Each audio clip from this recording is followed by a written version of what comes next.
asolekar@gmail.com, ASOLEKAR@gmail.com, and I will send you. It can carry huge attachments. I'll send you the important papers, not only written by me but also by others. I'll send you huge amount of literature. This is what we do. We keep writing, we keep reading, we keep doing research, experimentation, fieldwork, implementation, and we have developed our technology and implemented at several places. So I will send you all the literature, and then we can even have one-on-one discussions also for smaller groups of engineers of your department, so that you can make informed choices. We have developed a technology in my research group. IIT Bombay has developed a technology which is called as constructed wetland for reuse. That is the whole idea.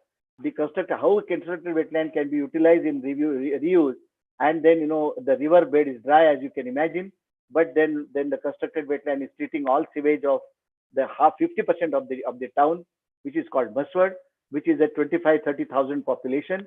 So half the population is treated. It is a 200-meter constructed wetland that we have implemented. Muswad is somewhere here in Maharashtra map. This is Maharashtra. Muswad is here in western Maharashtra, in the southern portion. And the place which is known for being the driest taluka of in western Maharashtra, when entire western Maharashtra is very rich in water, but this particular area is basically Mandesh is basically very dry. But in that particular city, the most important business city, Muswad, it's a very small town, 30,000 population. We have a Nana Nandi park and a beautiful garden, because we are trying to utilize the water. That water goes for irrigation, it goes for the fodder camp. It also, the excess water is also utilized in the garden, and then it flows into the river. So river does not receive any untreated water anymore in this particular area, and the garden is also very lush. And this is probably the only city, small town in Maharashtra, where such a small town of 30,000 population has a beautiful park in the middle of it. And although it is known as one of the driest talukas of western Maharashtra. So what we had earlier was that we were simply depositing water into river, but now we are taking it from household. It goes through gutter system. It is fed into constructed wetland like this. And as you saw earlier, the constructed wetland beds are here. These are the beds I'm referring to. They are 200-meter long on the edge of the river, and you have the constructed wetland beds which receive the treated water. Then excess water goes to the river. Other water goes to the fodder camp. It is so dry area. 3,400, 3,500 animals are there for about 6 months in fodder camp, and this is considered 3 times the Reserve Bank of India, the Planning Commission, Niti Aayog. They are so appreciative of the local NGOs which are running fodder camp there. So they came to us and we implemented this technology. Rajiv Gandhi Foundation gave us money, and for actually implementing the technology and trying it at a large scale, the village scale. And we are imagining that excess water even can go for any other industrial applications, if at all it is possible. If we are treating only 50%, what we have done is very small. But if we can implement it for remaining half of the town, slopes are different. If we do it there, then I think that water can be even sent for in the rural industrial applications. And there are about 20 small towns or villages around it in the surrounding of that town. All of them are in fact requesting us to implement similar technology in a group manner in their villages also. So this is a success story, and this whole thing is running for past 6 years, past 7 years now. It is running full scale, and it is a very good success story that we have created with the help of funding given by the Rajiv Gandhi Foundation, and all sorts of people. And the most important thing is that we are seeing this as an opportunity for empowering women. So the women are the entrepreneurs there. They have a group which is running this particular treatment plant. They give water to municipality, and municipality saves anywhere between 4 to 7 lakh rupees per week money they are saving, because they are getting this additional water to reuse. So it's a very direct benefit discussion is there, and this is a paradigm shift in terms of how to reuse water in a small village, and the technology is so simple. I have my personally, and my students have trained them.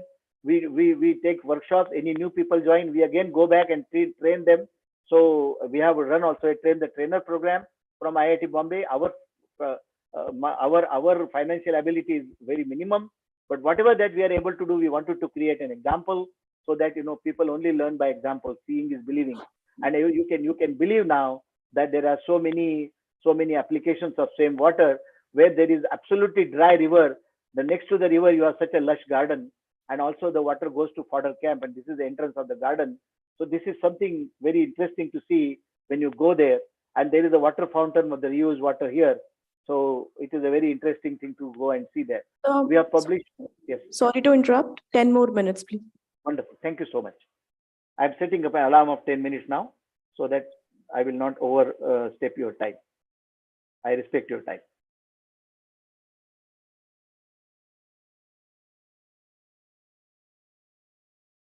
Yes. Set up. I'll shut my mouth as soon as alarm goes. 10 minutes.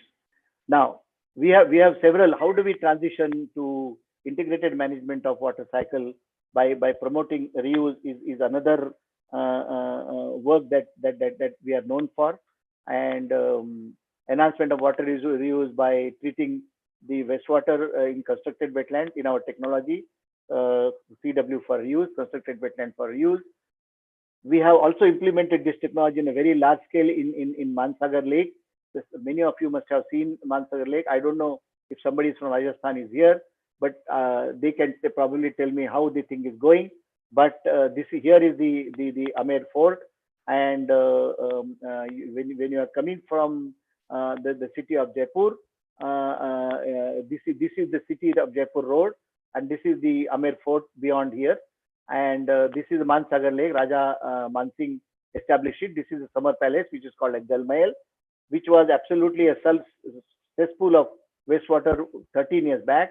Today it looked like this in 14 years back, but 15 years back. But now in 6 years of work, and this is one of the flagship projects my research group has done with the help of 8 different agencies, government agencies, including Ministry of Environment and Forest. We have rejuvenated this lake. This is the largest rejuvenated lake in our country. This is the site of the Jal Mahal, and it was only musk and mosquitoes and rodents everywhere. But now it looks like this after rejuvenation of lake. And this situation is at least more than 10 years, more than 10, 12 years. This is the situation. Now the Jal Mahal looks like a beautiful place.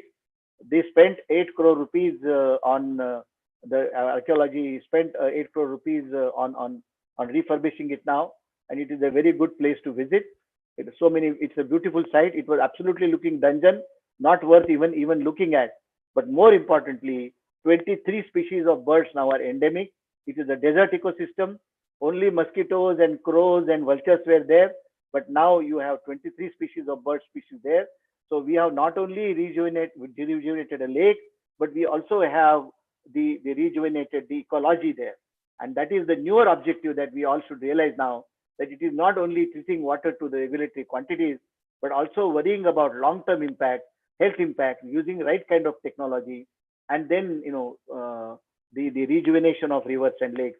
And this is we got a very great citations for this, which is basically rejuvenation of rivers and lakes in India, balancing social priorities and technological possibilities. That is what essentially it is. If you write to me, I'll definitely send it to you for reading. And our work has been appreciated by the Niti Aayog. They have published a chapter on our work, this particular technology, and they have said that this is a experiment, the good practice resource book. This is the experiment worth emulating.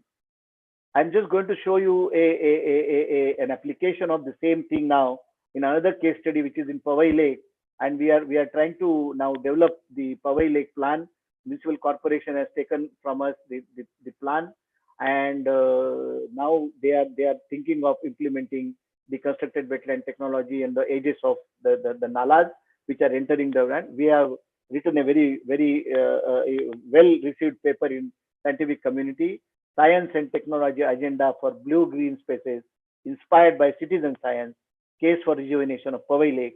And this is now appreciated by so many. At least 8 international communities are rejuvenating their lakes using our research, and we are in touch with them.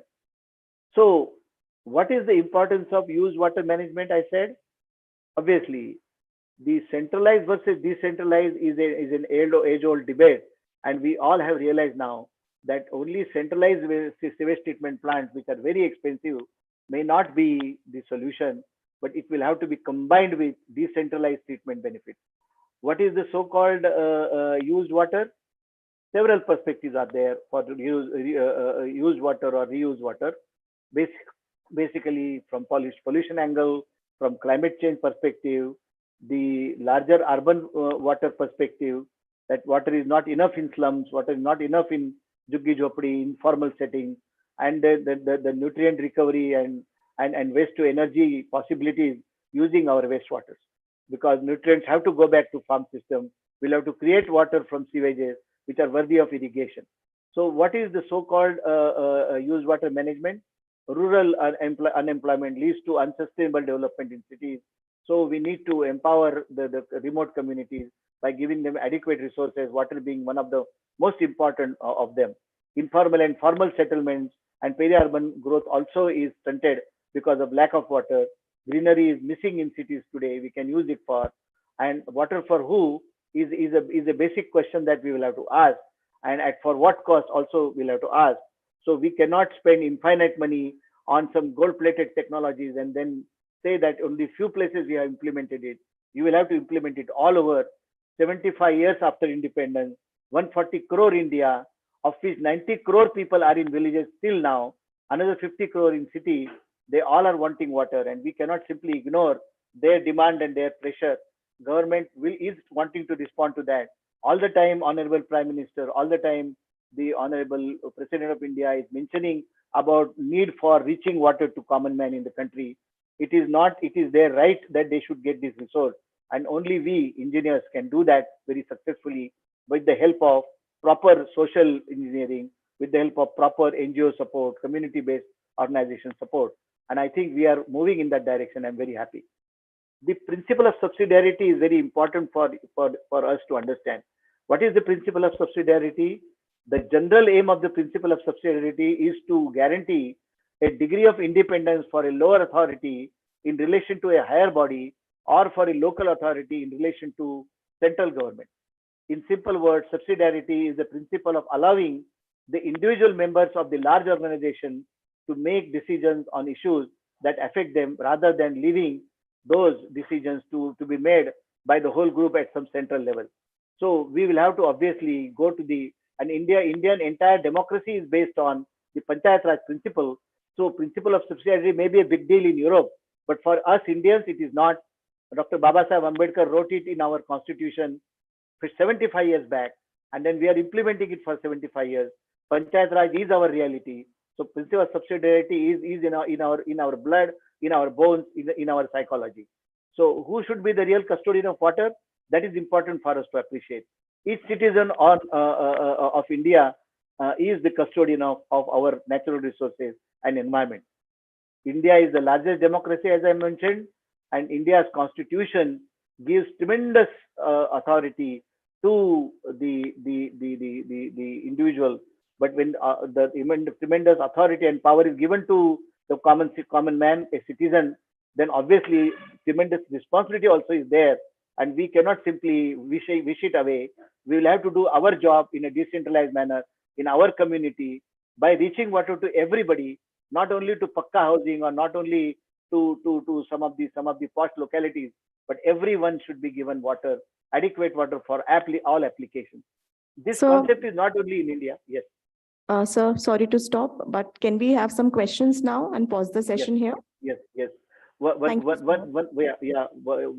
minute 30 seconds is remaining, madam, which I will close now. So, all right, sir. Emergence of concept of environmental justice is there. That environmental justice is justice for human beings and justice for ecosystem. And I do not need to tell you the sustainable development objectives that we are practicing. India is doing great. Our Article 21 also expects us to do that. That it is a fundamental right of every citizen. and fundamental rights are honored. Article 21 is broadly interpreted by Honorable Supreme Court and different high courts. Right to live is interpreted as responsibility to curb pollution. So we are doing exactly what our government, what our courts, what our judiciary, what our constitution wants. Affirmative environmental action will lead to justice. It is agreed. Article 48A is saying about states shall endeavor to protect and improve the environment and safeguard the forest and wildlife, which is for the state, but also for citizen. There is a clause, fundamental duty. It is a fundamental duty of every citizen to protect and improve the natural environment, including forest, lake, rivers, and wildlife. So I'm just going to say that there are two constituencies that we have to continuously worry. One is this: women, girls. Government wants to give them free education. It is free in all schools for so many years now. More than 20 years we are trying to do it, but still girls are not attending school because they have to bring ghada of water or twigs for chula. And ecosystem, this python is in our constrained wetland, in our IIT campus. Until we care for this python, so python ecosystem is our what you call is our constituency. So I thank you really, madam. My time is over. Alarm is ringing.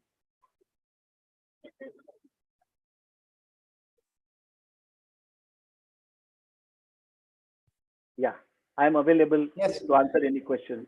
Thank you, sir. Very elaborately you have covered, and especially the important thing and takeaway from the presentation is that focus on sustainability, and for that selection of appropriate technology is very important. And this, keeping in view the smaller towns, sir very clearly mentioned that the technology and this selection should be such that it should be not only low in capex but opex and skill also, so that it works. Otherwise, highly mechanized cases, smaller town may sometime it become a challenge. And also the emphasis was that the things should be taken in such a way that incrementally it can be, let us say, whether it is standard or coverage, that can be enhanced. So wherever we want to go, maybe in one go it may be sometime may be challenging, so incrementally we can do that. And apart from that, the thrust was that go for circularity in long term. It helps in many ways. And some examples also are mentioned where by involving community we can remove sludge, and wastewater can be managed even local also, with local people also, with technical support. So I hope these things will be helpful in planning for your wastewater management in smaller towns. If you people have any query, you can raise any question, right? As technology plus expenses, capex, opex related questions, then you will realize the importance of using right kind of technology. Right, sir. Anybody, if I have any question, any question? Yes. Am I audible? Yeah, you may not be audible. Mr. Chaurasia will tell me the question. Chaurasia is quite properly audible. But you may go, sir. Please go, sir. You ask. Hello. Now you are audible. Yes. Thank you. Sir, I am Shailendra. I am Chief Engineer from Haryana, Public Health Engineering Department. Thank you. Thank you, sir, for the nice presentation about the natural treatment technologies which you made us aware. Sir, I just have one question that we are having, suppose, waste stabilization pond. So what incremental improvements can be done to achieve higher standards? Because NGT has stringent norms. Now, basically less than 10 BOD or fecal coliform also less than 100. So what incremental improvements can we make? Yeah, the location that you are telling me is important. I don't think 10 milligram BOD is applicable to you as of today, but it will become soon, I'm sure. Please correct me if I'm wrong. No, sir. In Haryana, it is applicable less than 10 BOD Yeah, for already. Then you will have to combine it with some advanced treatment. But first, you have to make this existing technology work properly. See, suppose you have a half working or sick natural treatment system. No matter what treatment you give later on, is not really going to help you. And same thing is true also for mechanized treatment. If you have a sick mechanized activated sludge plant, it will not give any better results and achieve 10. So existing system has to be properly put to action today, and that remediation you'll have to do very quickly. There are a lot of published literature I have published in this direction. But if you can share me more specific details, one-on-one, I can answer you and satisfy your question. Okay, sir. Thank you. I'll email you Yes. separately my queries. Thank Absolutely. asolekar@gmail.com. It almost sounds like I'm advertising myself, but I'm just telling you it is easiest and fast communication. asolekar@gmail.com. Yes, and while I will be presenting in next session, I have also something that will be adding to what sir has mentioned. And I think at that point of time, we will further take some slides are there that will give ample clarity that how these things can be converted incrementally. Right, sir. Right. Thank you. Any other query? The, Otherwise, the, the amount of money, Mr. Chaurasia, that we are putting in gold-plated technology is far high in terms of capex and opex. So per unit treatment cost becomes very high. So therefore, the initial cut can be done with natural treatment technologies, because if it is only sewage, it is quite possible. If it is mixed with industrial effluent, then the things become more complicated, both for conventional as well as natural treatment technologies. So you will have to judiciously combine natural treatment system with advanced technologies.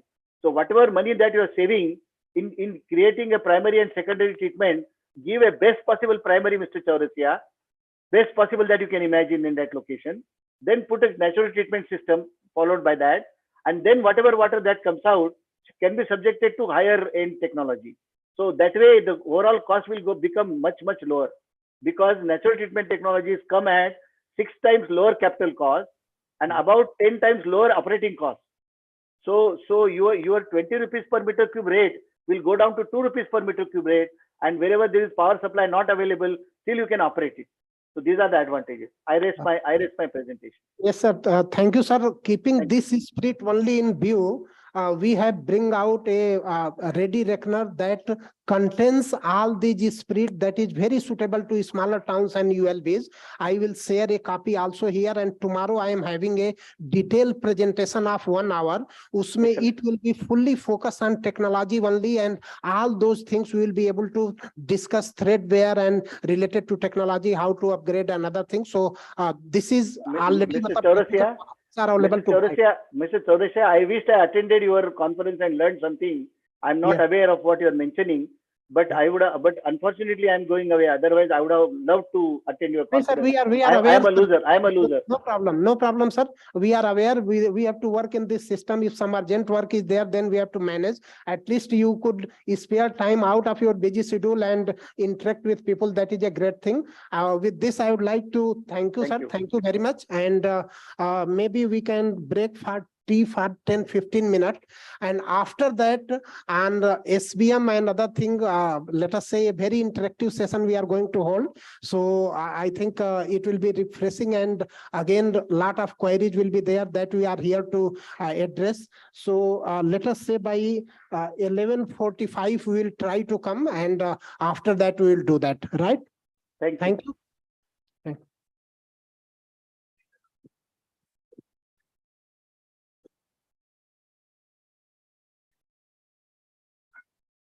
So the tea is here in the nearby hall, and I would request everyone to be here by 11:45 so that we can start the next session. Thank you so much.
Shama. So later I teach at IIT.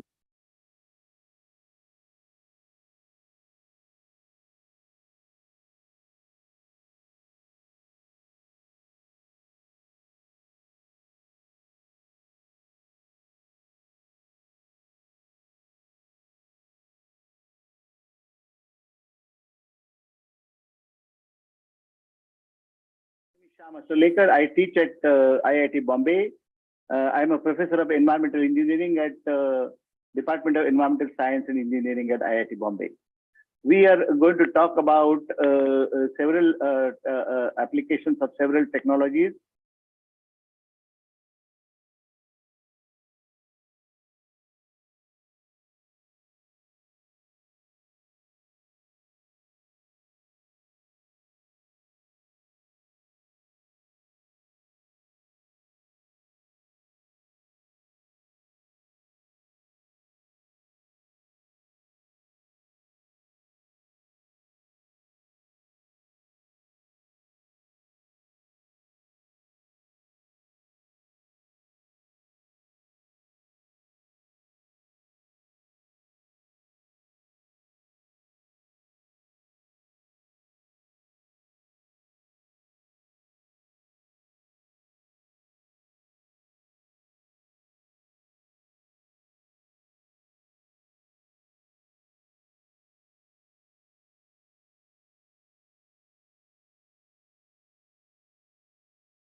Requesting all to please be seated so that we can initiate the next session.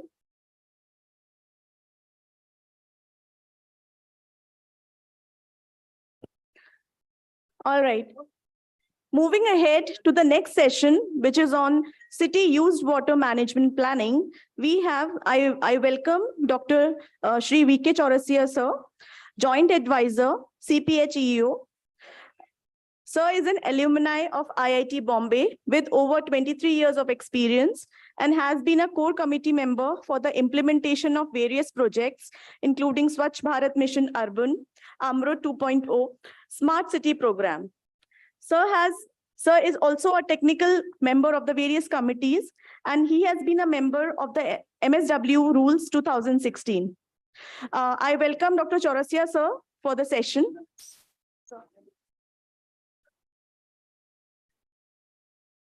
Thank you so much.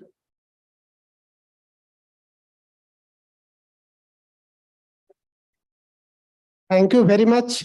T के बाद I think थोड़ा सा एक break भी मिल गया और professor Sulekar ने जो चीजें एक्सप्लेन की हैं आई थिंक वो कहीं न कहीं आने वाले टाइम में छोटे टाउन्स के लिए it will be helpful.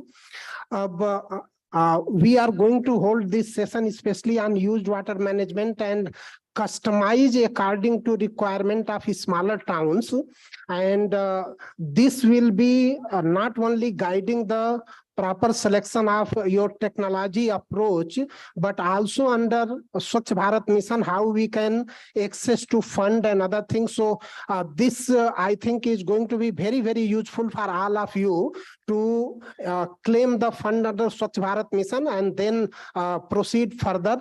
And definitely whatever queries are there, we will discuss and we will try to come to a level where you people will be in a position to yourself decide that suiting to the requirement of a state, what approach, what strategy to be followed and which way to go. So these things I will try to cover through a presentation. Please, next slide. This is something I'm going to cover, and you will find, because you are implementer and you are very much to these things, so you will find it very, very, let us say, enjoyable.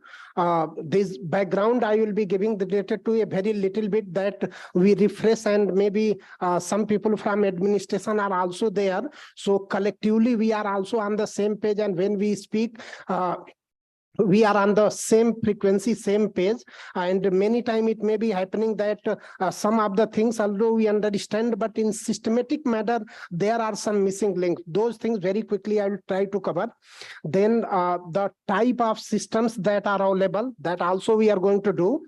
And this fecal sludge and septage also I am going to present that what is requirement and what is necessity and where we should do, and what is its long and short term requirement, that will also be coming.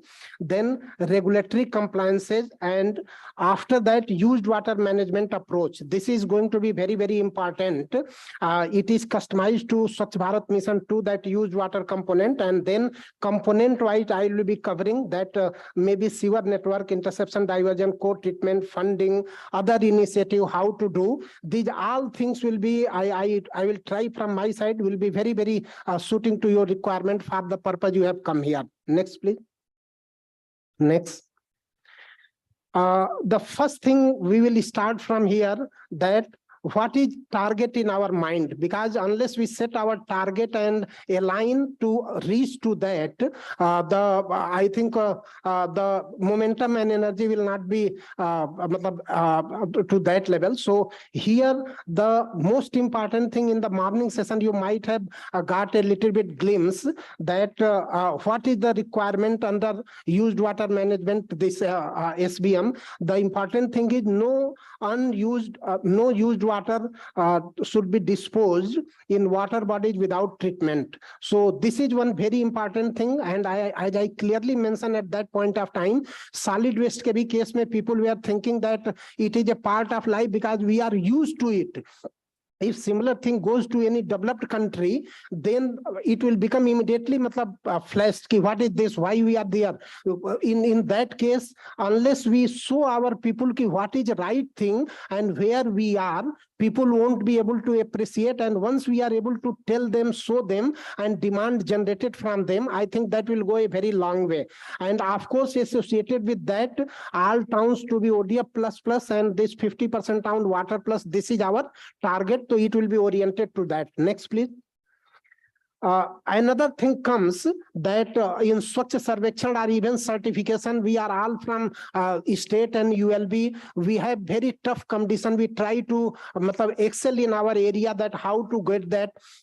So let us think that what our toppers are doing, what our toppers in the country are doing, let us say Indore, Surat, Navi Mumbai and other, they are having all closed system for wastewater collection, used water collection. They are properly collecting, treating, and some of them is recycling and reusing also. Over the time, they have developed a system where even more and more it is progressing towards sustainability. Our gap is reducing where government funding is required. So today in our ULBs, first time this used water management component is coming. If we do not keep this thing in mind, that where we have to go, maybe 5 years, 10 years, 15 years, depending on state, depending on priority finances, but planning and vision has to be very clear that where we want to go. And this is not only in India, across the globe, every developed country, used water contains pathogenic things. They are harmful and they cause diseases. Even people sometimes die also. So these sort of things are there, apart from loss of manpower and other. So these things, when we are progressing towards India and 100 and we want to develop, these things cannot be any more overlook. What I want to emphasize. So this will be giving one thing, that whether you plan over 10 years, 15 years, those things has to be kept right now in mind. Even whatever the smaller town is there, often there is saying that 10,000, 20,000, what is the requirement for doing? Requirement is always there, whether your resources are able to prioritize or not. Why in a 10,000 population town they are discriminated, and in a 1 lakh population town we should provide this facility? All are human only. In water supply we don't discriminate. Why you should discriminate? Yes, one thing we can do, that the larger towns are polluting more, so higher potential towns, those towns who are having higher polluting potential, we have to address that, and then we have to come. That is fine, that is understood. But 10,000, 20,000, 50,000, it is not needed. That thinking needs to be re-looked into, because that is in today's time when we are thinking that is not appropriate. Next, please. So just quickly, I would like to give, as I set the context, that used water management, there are only 2 options. And this is from last 100 and let us say 30 years, these things have been evolved, and it is going like that. It is either off-site sanitation system or on-site sanitation system.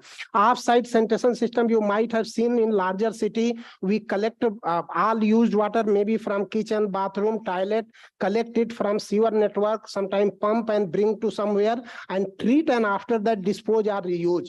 So such type of coverage in country is around 40%. After these missions, we are expecting it will be reaching 60-65% and something like that. That is going to be a decent one. And another one is on-site sanitation system. More than 60% people are dependent, but the problem is often we properly don't understand. Again, because of lack of awareness, we have not been able to reach to people and tell them that what is actually on-site sanitation system. Traditionally, whatever mason creates that, and these things we accept that, and sometimes we don't realize what further happening. So that is the problem that I will try to capture. Next. So off-sites first, quickly I will take. Next. Here it is offsite sanitation system. You may be saying that network STP, and then whatever sludge is there, that is dried and the sludge drying bed. And after that, traditionally it is utilized in the field, unless in few cities like, let us say, Surat, Chennai and Ahmedabad, where a lot of industrialization is there, things come here. Most of the cases it has been found that whatever sludge is there, more or less it is good to even application for agriculture or forestry and other. Where a lot of contamination is there, in few cases other solution can be thought. So this is one thing, and after treatment it is a cycle. Go to next one. Yes, they are some of the treatment plants. Here another session will be there tomorrow where all technology I will be covering. But here what I want to highlight, that variety of treatment technologies are available, right from most, let us say, robust and first one, that waste stabilization pond, then constructed wetland, aerated lagoon, then MBBR, MBR, and all these things are there. So right type of information should be with us so that we select a proper technology, as Professor Asolkar was also mentioning, that is sustainable in long term. There are plenty of examples. I don't want to consume your time, but most of the time, even people don't know where there is resources to maintain and who plan. Whatever one person approach, one company approach, they present in very good way. They find very think like from Earth they are going to moon in one go, one jump they are going. They plan, implement, and after that, when it comes for operation, even one nut bolt is missing or broken, they don't have money to operate and maintain, and after that it becomes a waste. So such type of thing, it is our money now. We need not to score in one go 100%. Let us score 80%, 85%, 90%. This is should be our approach. जितना हम absorb कर सके, ये चीज जब आप लोग, if you people don't keep in mind, then problem will be there that lot of resources will be put in this sector. It will create liability, but at the same time it won't be able to serve the public. This is the reason that we wanted intensive discussion should be there here, so that right approach each one of you should be able to see, foresee and derive, so that next when you are returning to your state, you will be able to guide, okay, under this parameter we have to go, and this is the thing which incrementally can be increased and it will become a part. One thing should not be designed that today in a very short-term manner we are designing. Tomorrow when we are going, let us say 4 year, 5 year, the way things are being given importance in the country, it appears that become redundant. We will go for that. So although in country accountability system, that level that should be, I feel some gap is there, but in spite of that, let us ourselves make morally so strong that we are accountable to ourselves. Then things will be very important. We will plan as if this is my money, how I am going to utilize. I assure country mein itna fund available hai ki 2-3 times entire town ko we can properly manage the world best type of sewage management systems and manage that. Lekin only because this type of gathering, discussion, knowledge, these things have been missing, I will say, in a one go, and there have been doubt and things have been moving in different directions. So that we have to take. Next, please. They are also, we have categorized on-site, off-site technology, cost-wise other, but these things I will further discussion next day. Only let it be there. Yeah. For sake of comparison, often there is confusion. People used to come and tell it requires very little land. Let us go for that. Often this confusion is there. Another question comes, where I have land? I don't have land to implement. So for the robust technology which require less capex, less opex, or even less skill, for that you don't have land, which requires slightly little bit less land, that require lot of, let us say, electricity charges, skill operation and other, that you don't have fund to operate. In that situation, often people get confused and select in such a thing that doesn't work.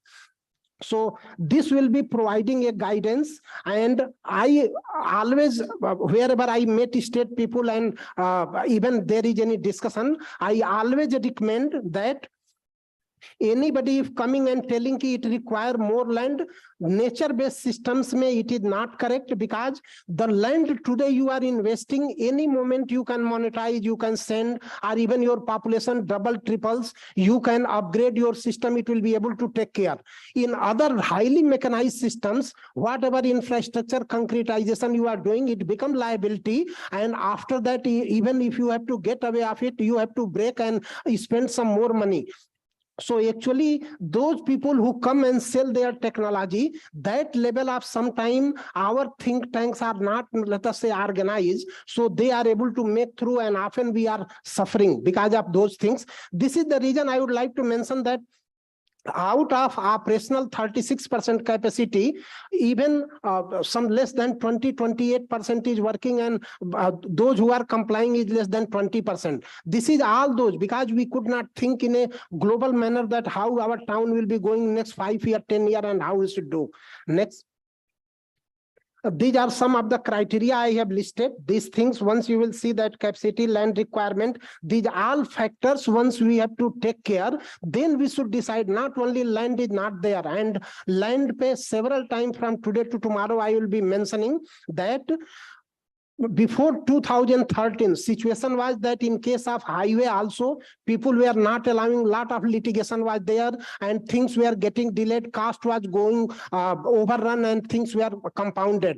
So through a act, it was made that in urban area, twice the land cost, and rural area, 4 times land cost will be given. And of course, other people on the side, they were happy, their land cost is appreciating. In case of sewage, this is also equally public requirement. And like development is transportation, well-being is this sewage management and other thing. But here problem is, because of our reputation, we might have seen as a ULB, I will say, people often do not trust that if STP is set up, it will work properly. So it will not only degrade my land value, but adequate, let us say, compensation also will not getting. So here also, each one of you should carry a message to your state government. Compared to highway and road, this land requirement is minuscule, but very important for well-being and safety of the people. So wherever we are selecting appropriate land, let us purchase that land if not available, and even compensate around that people. It is very minuscule amount compared to that highway and other thing. In that way, the project that get delay, or sometime for suitable available land, we take 2 kilometers, 3 kilometers. Those things also come from public money. Only because we don't put effort and we think our conducive environment is not there, that's why we think let us do like that. That is not appropriate method. And once we raise that wise, some state will make that, some state will work, others will follow. But this is equally important, and we should not shirk from responsibility that land is not there and then we are proposing which is not working. This is a message I would like to give. That next, please. Another thing comes that in our country where sewer network, it is very, very difficult, and how to do that. I see clearly, analyzing the entire country, I see clear 2 trends. Western trend, if you take right from Punjab, Haryana, if you go to even Rajasthan, Gujarat, Maharashtra, and even some parts of Karnataka, they are going on this reverse system. But if you go on eastern part, they often go on some non-sewer systems and other things. So if you see, out of even 4,500 ULBs, we compiled data, around 600-700 ke kareeb already they are having partial or full. And after this Swachh Bharat Mission funding, which has been made available, this thing is going to increase in, let us say, in a very fast way. So it is not that nobody is doing or somebody is not doing. So we have to make an example where other people will follow. I would also like to give you one very good example. Karad town in Maharashtra, I hope some people will be there. One presentation was made in that Swachh Sarvekshan awards. At that point of time, Mr. P.D. Patil, he was mayor in 1970. and he took a visionary approach that, okay, I will make my used water another in 1970, I'm talking. He make waste stabilization pond and other thing, even he sewered also all the town and other. Some inconvenience may be there, but in a smaller town, that much inconvenience is not there. But after that, next 40 years, he has been in the power. Often sometimes there is inconvenience, and people, lot of complaint will be there, politician will be there, what you are doing, it is taking time, there is economic loss, other thing people may be thinking. So this is one thing. Similar thing you also see, path breaking in case of Singapore, when that first president took that path breaking steps, lifelong he has been president. So why I want to emphasize, one good work you are going to do, that will fetch the dividend. Only you have to convey in a right manner that what I am doing, it will save you in this way, it will going to benefit. If you don't communicate with people, people will think they have done that and they are creating a lot of problem. So these things, let us see when it is ultimate solution and there is no other solution, we have to find a proper way where we have to proceed, and we have to plan today. No more opportune time will be available as it is available today, or let us say in next 5 years. Next. Then next, come to on-site. Here, this is the situation, what we are doing.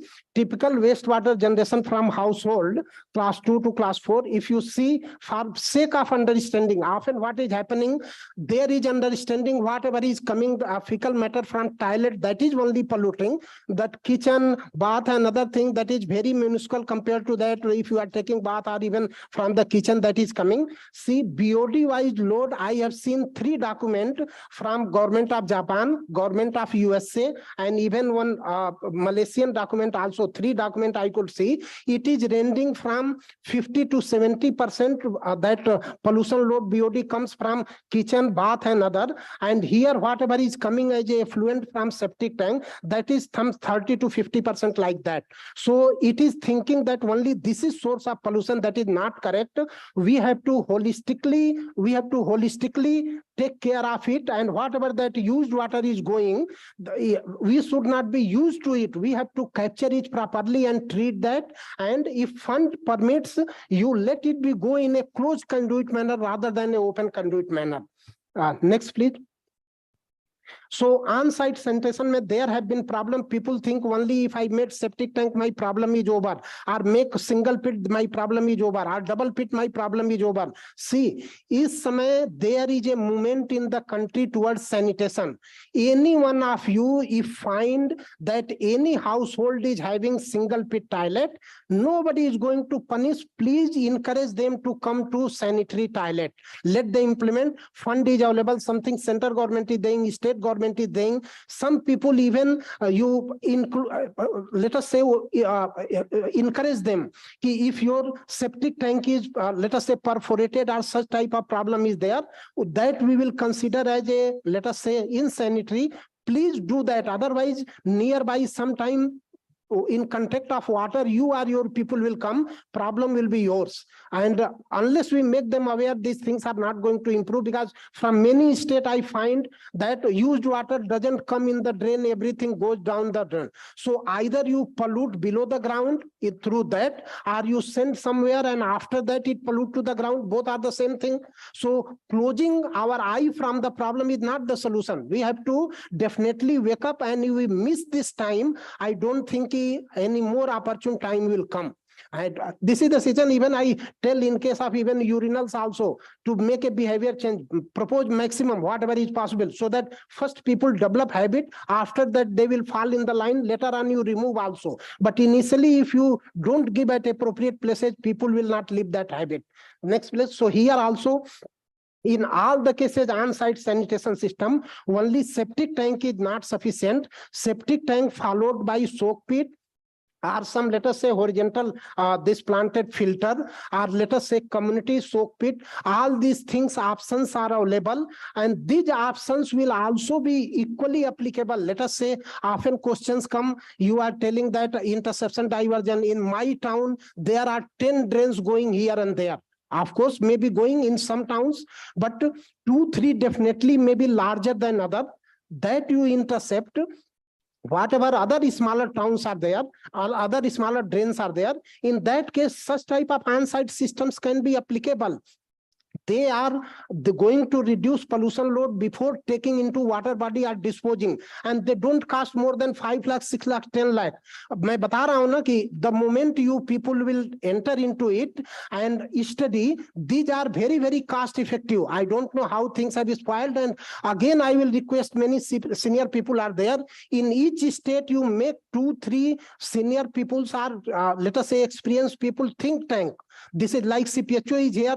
We are not very large. We are 4-5 only, but still we see we are able to send message to the entire country compared to our strength that what is there. If in each state you are able to even hire that 2-3 people which are having higher, let us say, experience, and they are very much good in research and other things also, that will save 1,000 times what you are spending on their salary and other. These things you have to first convince yourself, then your finance people, other people will get convinced. This is a very important thing. Without that, things will go, everybody is generalistic, and whatever they are proposing, things will go like that. Often I used to tell 100 crore, if we are going in infrastructure in an efficient way, nobody will question. 1 crore ke liye, if you are going to engage resources, people often think why you will do, why not you manage with your available people. These things you have to raise, think ki unless capable people are there, things are not going to improve, and then we will be leaking fund other way. You want like that, so let them do wherever they want. Next, please. There are some other improved methods. Many places where this can also be tried that will improve that effluent, let us say, whatever effluent quality. And after that, it becomes always very, very easier. Even you put through soak pit or horizontal planted filter or any other method, polishing tank, another thing, wherever situation allows, that will help. So these things here we have to apply our mind and see that things move in a right way. Next, please. Yeah, there are some other on-site sanitation systems are also there, where some industry or some people love that, or there is a requirement that can be taken care. Next. So till now we have seen this off-site system, on-site system. Then another thing, last 4-5 years it has come, that sewer network system, another, it takes a lot of time and inconvenience and other. Why not do that septage management and get rid of it, and it is as good as initially it was, that it is alternative. Later on people realize it is not alternative to sewerage and sewage treatment. Then they told at least it is a easier, quickly we are doing. But in case maybe we have to understand, very, very important thing, we have to understand, if we are doing fecal sludge management, what we are intending. पहले कोई भी काम करते हैं तो हमें ये तो क्लियर होता है ना कि हम कर क्यों रहे हैं. हम इसलिए कर रहे हैं, we want to reduce pollution. So if you see, let us say in a septic tank, we are, let us say for example, 3 years mein one day we are bowling ki you take out these things and do that. So one day mein whatever its BOD is there, let us say for example 1 cubic meter this capacity is there. So you multiply even 1000 BOD, 2000 BOD. Compared to that, from houses in 1000 day, how many BOD has come? If you divide, it is only 1% or 1.2%. What is being done at FSTP, I'm telling. Fecal sludge management is one thing, treating at standalone FSTP is another thing. There are two things. FSSM is to make this on-site sanitation system efficient. It is a O&M part of it. But whatever during O&M sludge comes, how to treat, here is a catch.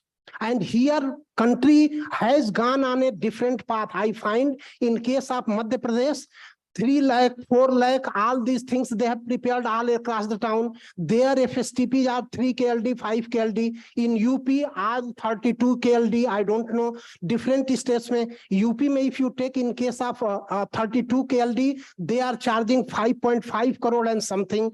Madhya Pradesh and Chhattisgarh, they are making in 5 lakh, 10 lakh. So then what is there? Where we are going physically, fundamentally wrong. Fundamentally wrong we are going. I will explain. Just go to next slide. Just go to next slide. Here, I am coming to that. Before that, I want to mention that in FSTP, we are complicating the matter compared to co-treatment. In co-treatment, one where sludge drying bed is also there. There is another stream for liquid waste treatment also. In case of fecal sludge, whatever we are emptying, let us say once in 3 year or 4 year, 3 KLD, 5 KLD, that we are bringing, we have become so conscious for 3 KLD, 3000 litre के लिए हम उसको solid liquid separation कर रहे हैं, liquid को liquid stream में treat कर रहे हैं, सॉलिड को सॉलिड स्ट्रीम में ट्रीट कर रहे हैं, लेकिन ये सब हम 3000 लीटर के लिए कर रहे हैं, लेकिन जो यूज्ड वाटर डायरेक्ट हमारा मिलियन लीटर्स में आ रहा है उसके बारे में वी आर इग्नोरेंट, नहीं, वो हमारा प्रॉब्लम नहीं है, we are doing this, what is this, मतलब we have to understand, then I am coming to that, next come. हाँ, ये कुछ है। दूसरा चीज, whatever the effort required, land required, cost required, with a little bit addition and proper planning, robust wastewater management system can be constructed, and that will be forever. That has to be kept in mind. I foresee around 1000 FSTPs has been constructed, and I don't want to ask from you. I don't want you report to your state government. You yourself as a city official, you just try to find out that what capacity you have designed, how much it is reading, how much it is reaching, and what is utilization. किसी को मत बताइए, आप अपने आप ही सोचिए, and then you be satisfied कि where you are. Next. Yes, here I wanted to bring that, like in case of waste stabilization plant, treatment के बारे में standalone I was mentioning. Once you take out that septage, that I am correlating with waste stabilization plant, the first plant that came for wastewater treatment system. Here what we are doing, whatever the in waste stabilization part, sludge is deposited in, let us say 2 year, 3 year. After 2-3 years, we all know we used to let us say excavate. It is also settled sludge. Then it is dried and applied in the field. Mostly it is in a smaller town. Below 1 lakh towns, it is all pure fecal matter. And if anybody is telling very big thing, heavy metal and other thing, let us not go that. Without treated, it is going. Nobody is caring. Nobody is taking. But when it comes, then they tell fecal matter. Then they will tell this. Let us say heavy metal, then some other metal, then morning maybe see some pollutant and other thing. They confuse that. Major problem solved, then that also we will solve incrementally. But one go may we should not confuse ourselves. So here what I want to say, when in waste stabilization part, once in 3 years, we are able to excavate, dislodge and then dry and apply. Another slide may I next. This is again that same anaerobic system, septic tank. Then we are taking once in 3 years. It is semi-digested sludge only and a little bit supernatant. If you put like, let us say Chhattisgarh, Madhya Pradesh is doing, they have made one bus graded filter and one wall. They put there, liquid goes down and through that it goes in soak pit. It is 2 KL, 3 KL, 2000 liter, 3000 layer compared to in a 10,000 population, 1 MLD, 1000 kiloliter is going. Compared to that, it is 2000, 2 KL, 3 KL, कुछ भी नहीं है. और जो sludge है ऊपर का वो 6 month तक वैसे रहता है, ड्राई होता रहता है. It never let us say filled up, क्योंकि सॉलिड कंटेंट 2 से 3% होता है, 4% होता है. तो इस चीज के लिए जो हम 2-3 लाख में कर सकते हैं, वो आज हम 5 करोड़ में कर रहे हैं, 10 करोड़ में कर रहे हैं, और सारा ये एफर्ट लेके कर रहे हैं, बिग थिंग्स. एंड एंड में जो एंड रिजल्ट आ रहा है, दैट इज वेरी हम आई विल से कि that is very disgusting. These things you have to plan. First thing, what I am doing, why I am doing, and how it is going to last, and how it is sustainable. ये चीजें नहीं करेंगे तो हमारे पड़ोसी ने किया हम भी कर रहे हैं, उसने किया हम भी कर रहे हैं. ये this is not engineering. We are not here for that purpose. We are here to discuss, raise whatever point is there, any doubt clear, and discuss to any length that we are open. But wrong decision if it goes, it mislead country, and at the same time it eat up resources and also give a very poor confidence in our seniors. We are allocating fund, but sanitation is not improving. Our engineers are doing so many things, but nothing is improving. That situation should not be there. Please go ahead. Next.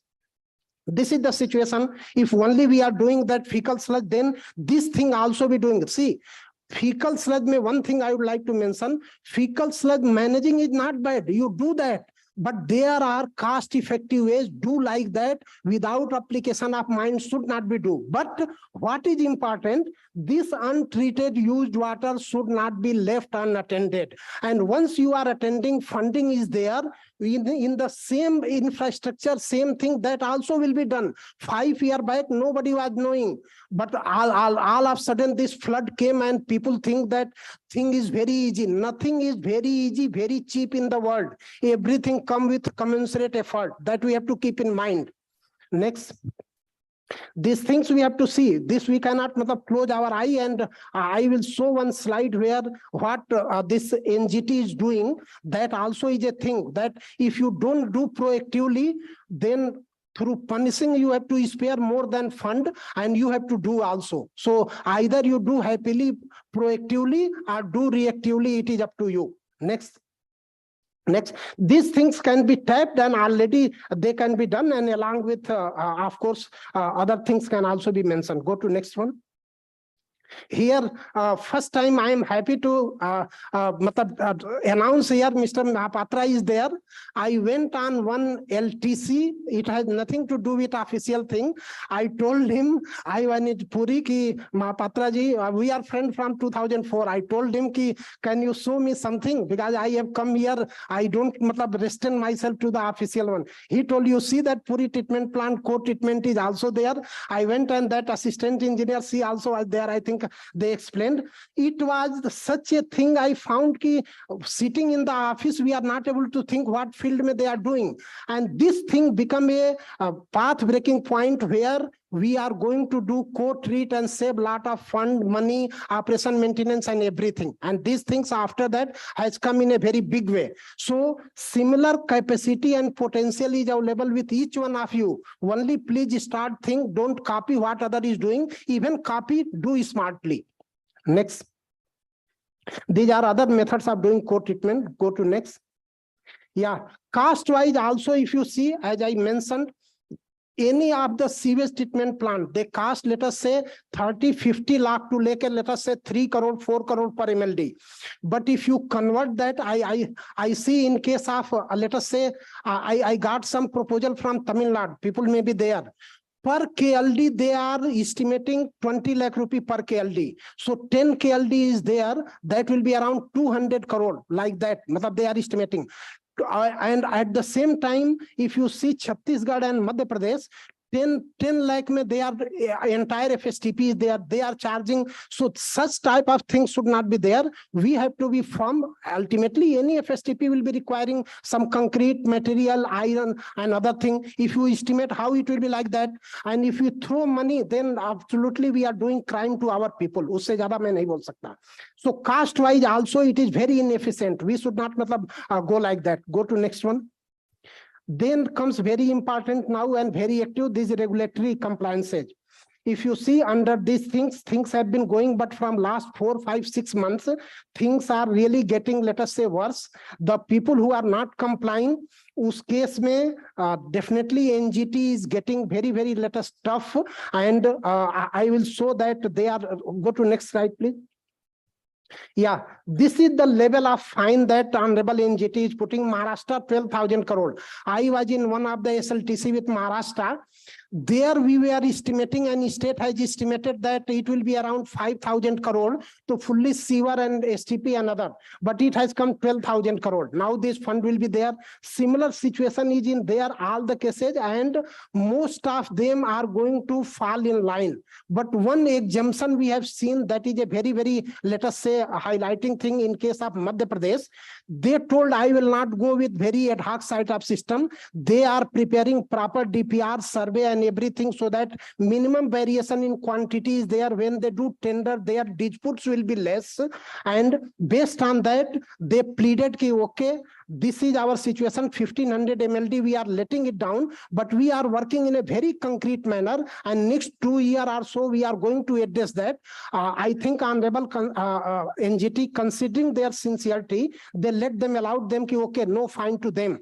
But Next career, another thing I would like to mention, that this is not only now limited to state.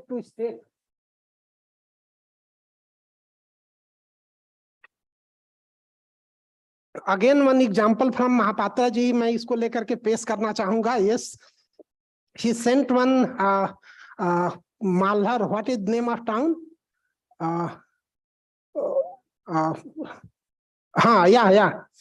There one case came now, how people are getting active, and what we have been thinking is that 10,000, 20,000 population doesn't matter. Two things has come to my notice, and there may be several cases. One, in Uttar Pradesh, large town, it is having only 30,000 population. They were allowing used water to go without treatment. Somebody from there, they approached to Honorable NGT, and NGT directed that you not only take care, but proper robust system of used water treatment you have to put in place. That compliance was submitted. In case of Belpar, also in Odisha, a similar site of situation is there. Used water was not being treated and matter went to Honorable NGT. In that case, the very path-breaking decision came. The concerned executive officer, Honorable NGT, fined 25,000 from his personal account. Matlab, this is the beginning. 25,000 he has to pay. 2 lakh municipality has to pay, and State Pollution Control Board further levied 28 lakh as environmental compensation. The town population, I think it will be something 30-40,000. I exactly don't know. So we should not close our eye and think we are safe. Those who are sincerely working, Madhya Pradesh is example where people is supportive. Those who are thinking ki okay, let things go like that till it goes, or things are not organized, they are getting punished, and whose number will be next, we don't know. So we have to see this opportunity is available. Central government funding is available. State government funding is there. 15 Finance Commission funding is there. These things, if properly planned, ample funds are available to do all these things in a planned manner, incremental manner. Then another thing comes regarding these used water standards.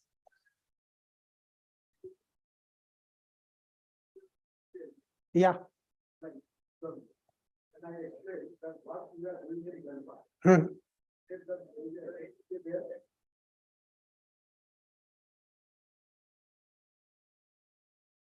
You are referring to the Yes, NGT case in Belpa. right. So all those fines were there in the beginning, and in the next hearing, I appeared in virtual mode personally, and I explained what stance we have taken, what action we have taken. In fact, in that town, we had a FSTP, and also we planned grey water. We have our own way of doing grey water system, as I have mentioned you earlier, like at the household level, at the community level, and also at the land level. And if you are not able to manage in these 3 levels, then it will be at the city level. Right. So it is a decentralized approach in our case. So in terms of affidavit, we explained what we did in Belpar. So the work was in progress.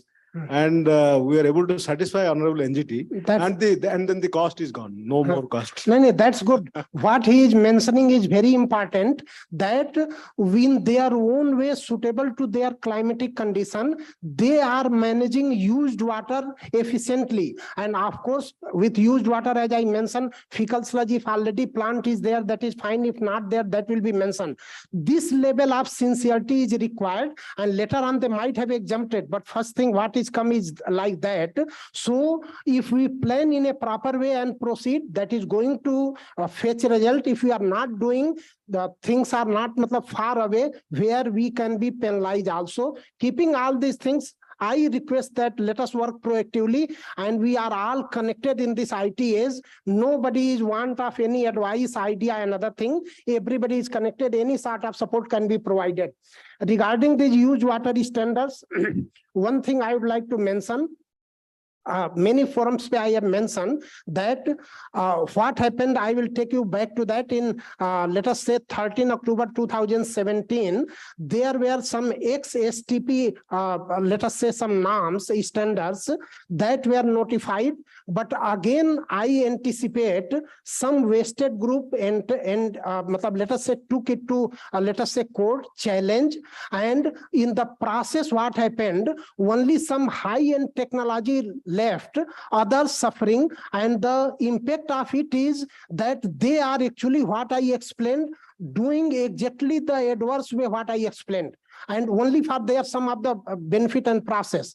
These things created a lot of problem, and after that, even the Honorable NGT mentioned ki you let us say come out with a notification MOEFCC, and they discussed with ministries and found that whatever norms are there, I think there is need for reconsideration. So we went to Honorable Supreme Court. That matter is under sub judice. So in this case, even I spoke to CPCB and MOEFCC also. The 1986 standards still prevail, except State Pollution Control Board has brought out some over and above stringent norms, because State Pollution Control Board has that authority, they can in a particular cases. But again, ball is under your hand. You people are technical. Maybe in SPCB, utna technical people may not be there. So you have to approach to them. This is our roadmap. We are going to address that. But if you are going to put even, let us say, 10 BOD and making it stringent, then this will derail the whole process, and the aim or the objective we want, that will be defeated. So these things, please you speak to your State Pollution Control Board and try to say ki it should be rational. Where you are simply treating and putting in agriculture or somewhere else, usme shayad itni ki zarurat nahi hai, this level ka hai. So these things is again within your hands, and that can be done. Please go to next one. Next. And next, same thing. Yes, next. Just go to previous one. Just go to previous. Yeah, one this UN Council resolution of 1958. It will be eye-opening. No higher quality water should be used for purpose that can tolerate lower grade. Why? Because treatment involves fund. Unnecessary treat karke, let us say some people there are, I have learned some very enthusiastic group. Whatever the drinking quality level water is coming in your house, you are consuming from your house, same level of water should go. That extreme level of environmentalism we don't need. Whatever nature has also some assimilative capacity, another thing, we have to harness all these things and see that we now level fund, maximize, we can maximize output. We have to go like that. Next. Yes, now we are coming to our main used water management approach. Again, I mentioned this is the thing where we are targeting. Go to next one. Yeah. Under now how to address these problems, the funding angle I am coming under SBM urban. The three component: sewage treatment plant with facility to co-treat septage, interception, diversion, and dislodging. They are under direct funding, it is covered. And other component like sewer network, strengthening of municipal and diversion of these things, sewer network, they are covered under 15 Finance Commission grant and some of the state grant. Then you will think again that 15 Finance Commission grant, people often think it is a ULB grant. Why we should give? Aap jo de sakte ho, de do. This is not, let us not see towards that. I would like to mention at that point of time when these schemes were being finalized, I was in Finance Ministry and I was part of discussion.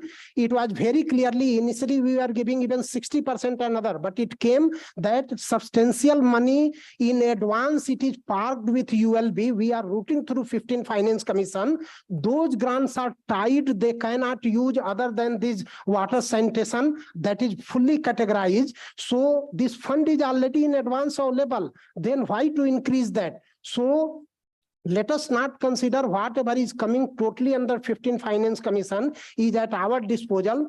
Tied grants we are going to today or tomorrow monitor also. So let us taking that utilize in this 5 year. Again, I am telling most opportune time in the history for wastewater management. Utilize these things and then you plan in such a manner that used water scenario can be improved in the country.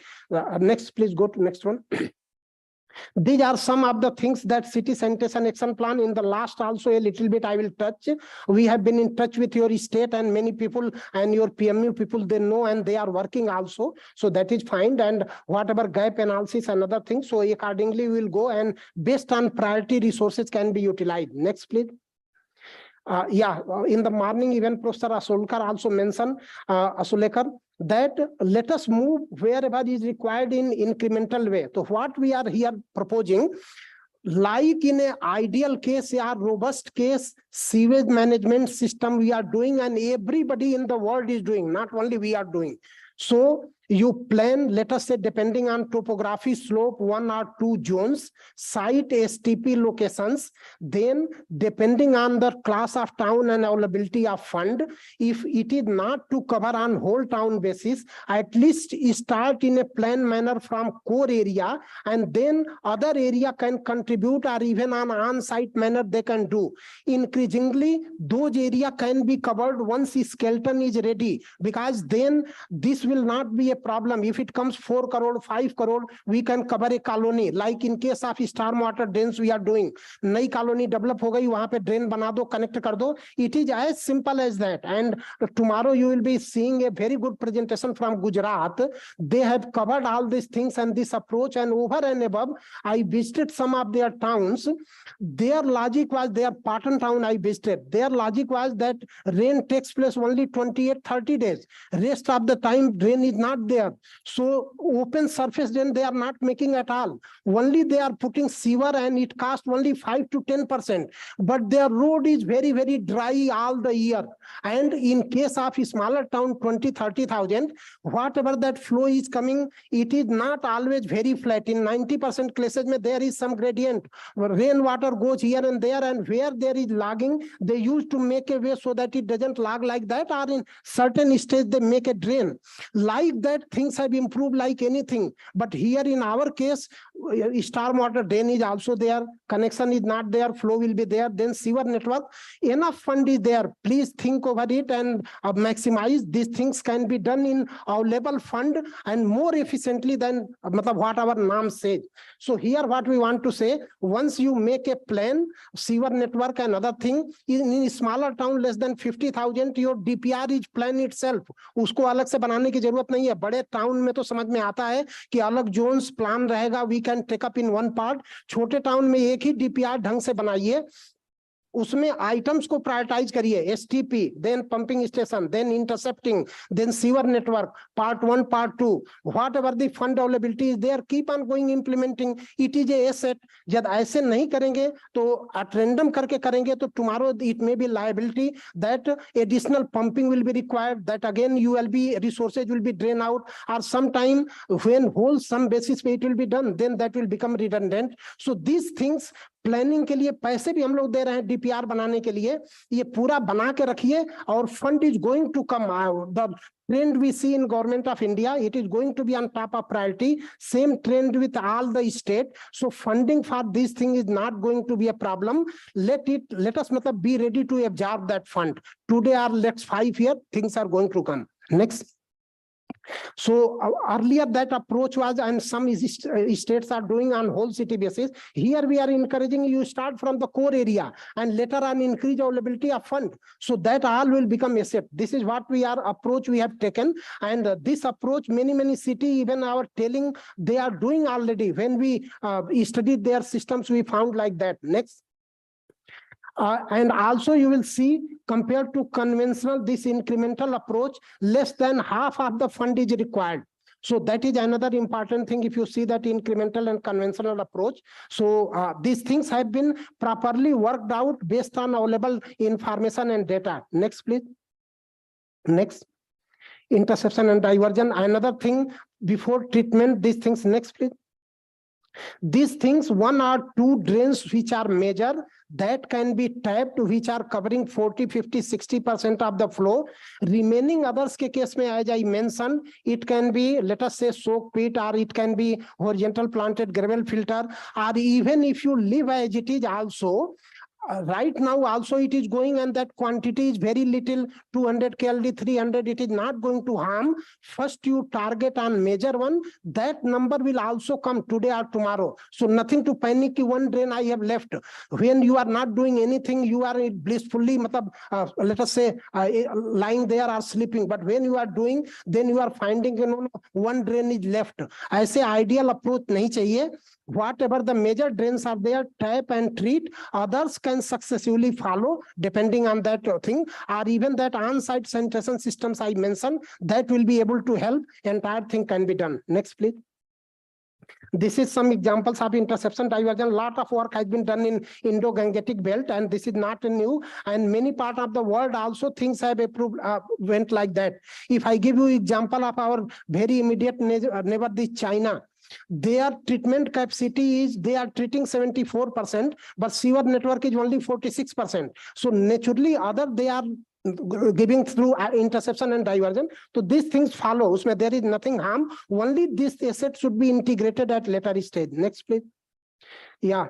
These are the regarding treatment. This intercepted sewage conveyed to STP, and regarding somewhere if drain ke through it is coming, then if there is some breakage or some patches are not there, 15 Finance Commission ko use karte hue they can be made functional so that more and more used water reaches to that STP. And wherever feasible, these drains can be replaced with sewer network, and fecal sludge from septic tank can be conveyed to STP only for core treatment. This approach is treating everything. It is nowhere matlab that everything it is taking care what I want to suggest, and so the way. Next, please. Yeah, now we are coming to that core treatment.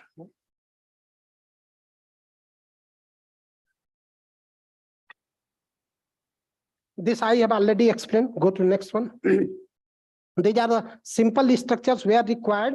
Even in many cases, that much structure will not be required. In larger city, it may be required. In smaller, may even this will not be required. Next, please. Yes, this thing what I mentioned earlier also, that these solid and liquid things are there. Double construct karne ki jagah co-link, that is going to solve the problem. Yes, next. Funding support, next.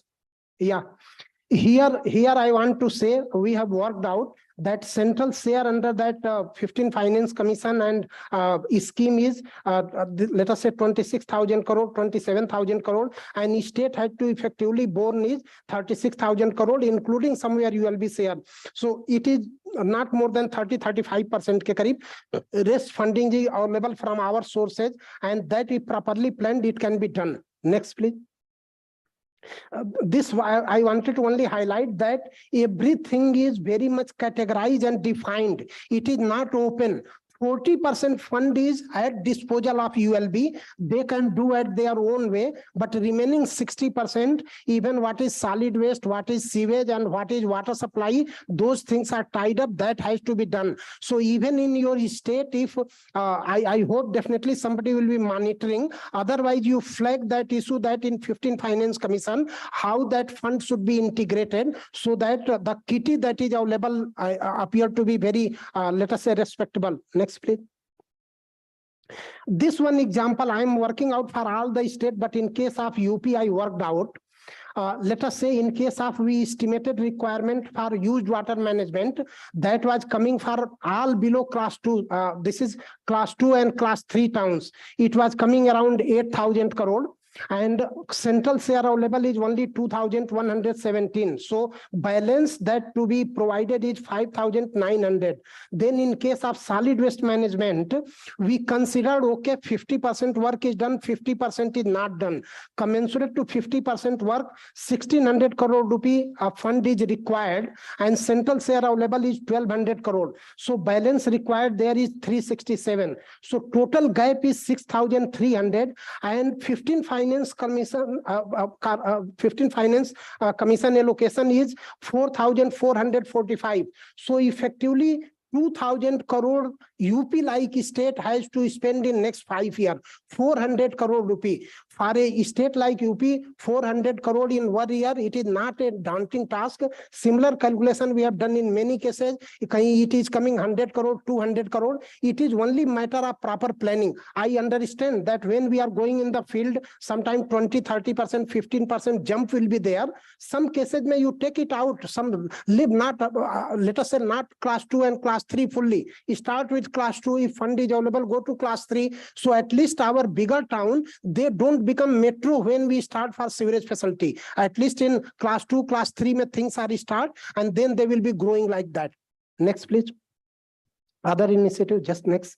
These are technological things we have brought out very clearly, and across the administrators, mission directors, and engineers available here, I suggest that this ready reckoner that we have recently released, it is very, very objective sort of thing, and it is not engineer oriented, it is administrator oriented, and fact sheet and drawing other things are in such a way that it will be very easily understood, and tomorrow I will be making a presentation. So please take advantage of it. It is giving very clear guidance, and if you twice go through, it will become very clear that which way to go and do that.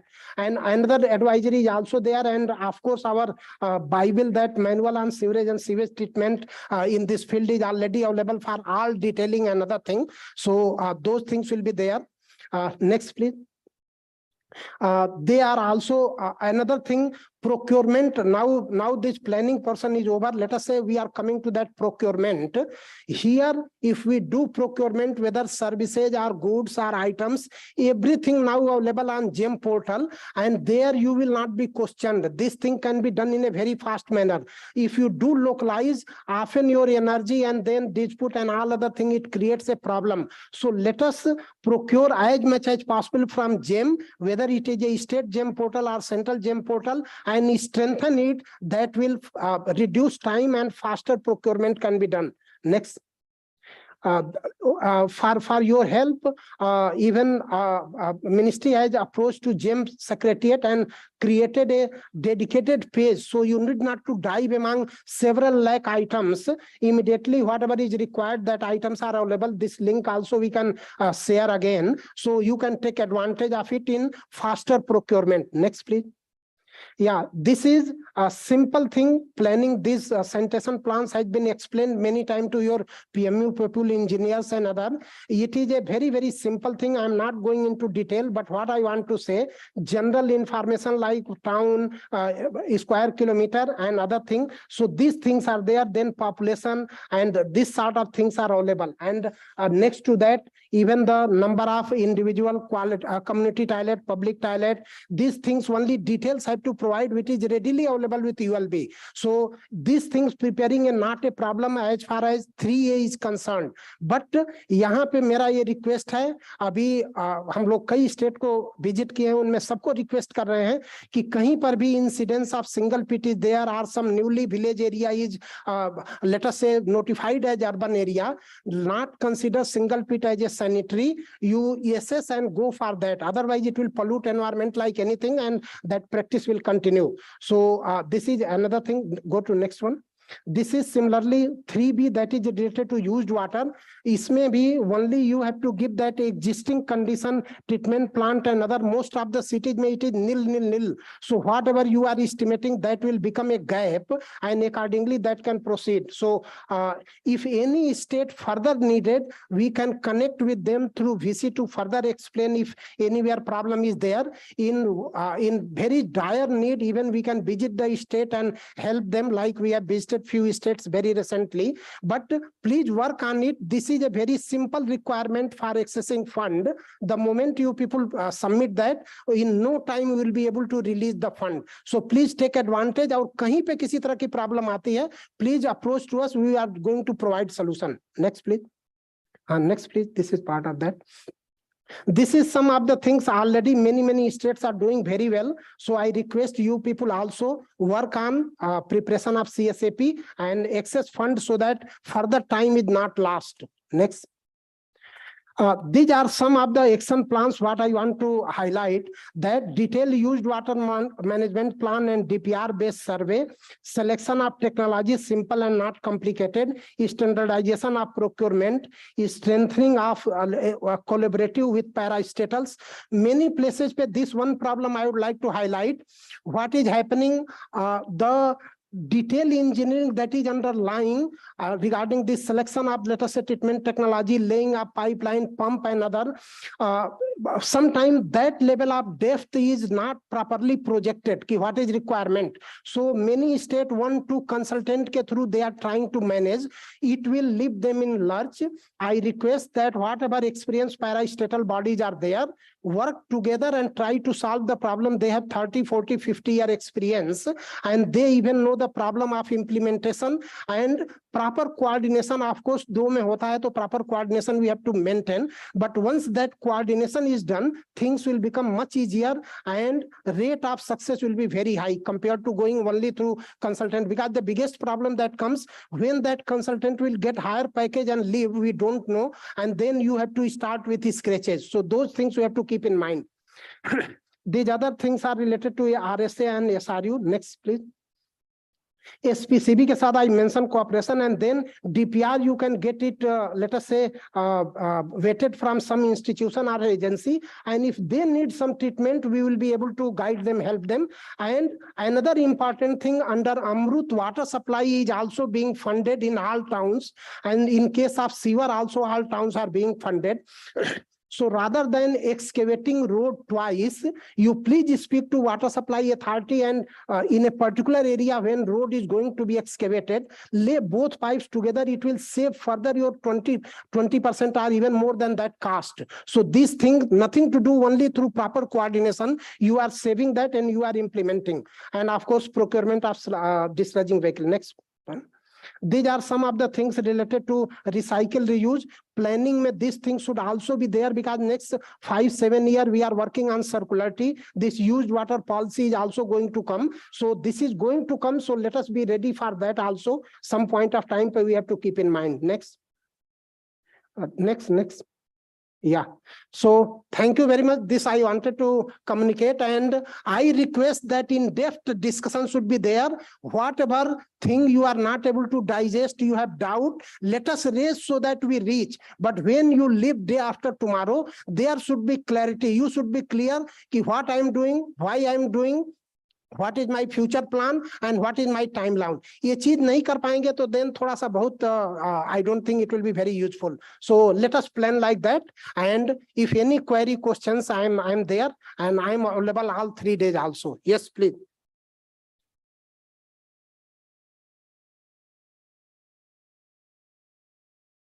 Thank you.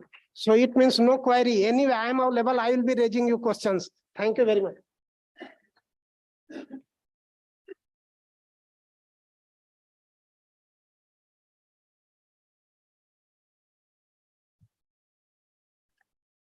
Thank you so much, sir, for this session. We'll just check if lunch is ready. We'll then break for lunch, else we'll have another session and then we'll break for lunch. So we'll just break for 5 minutes. I'll just check for the lunch. Thank you.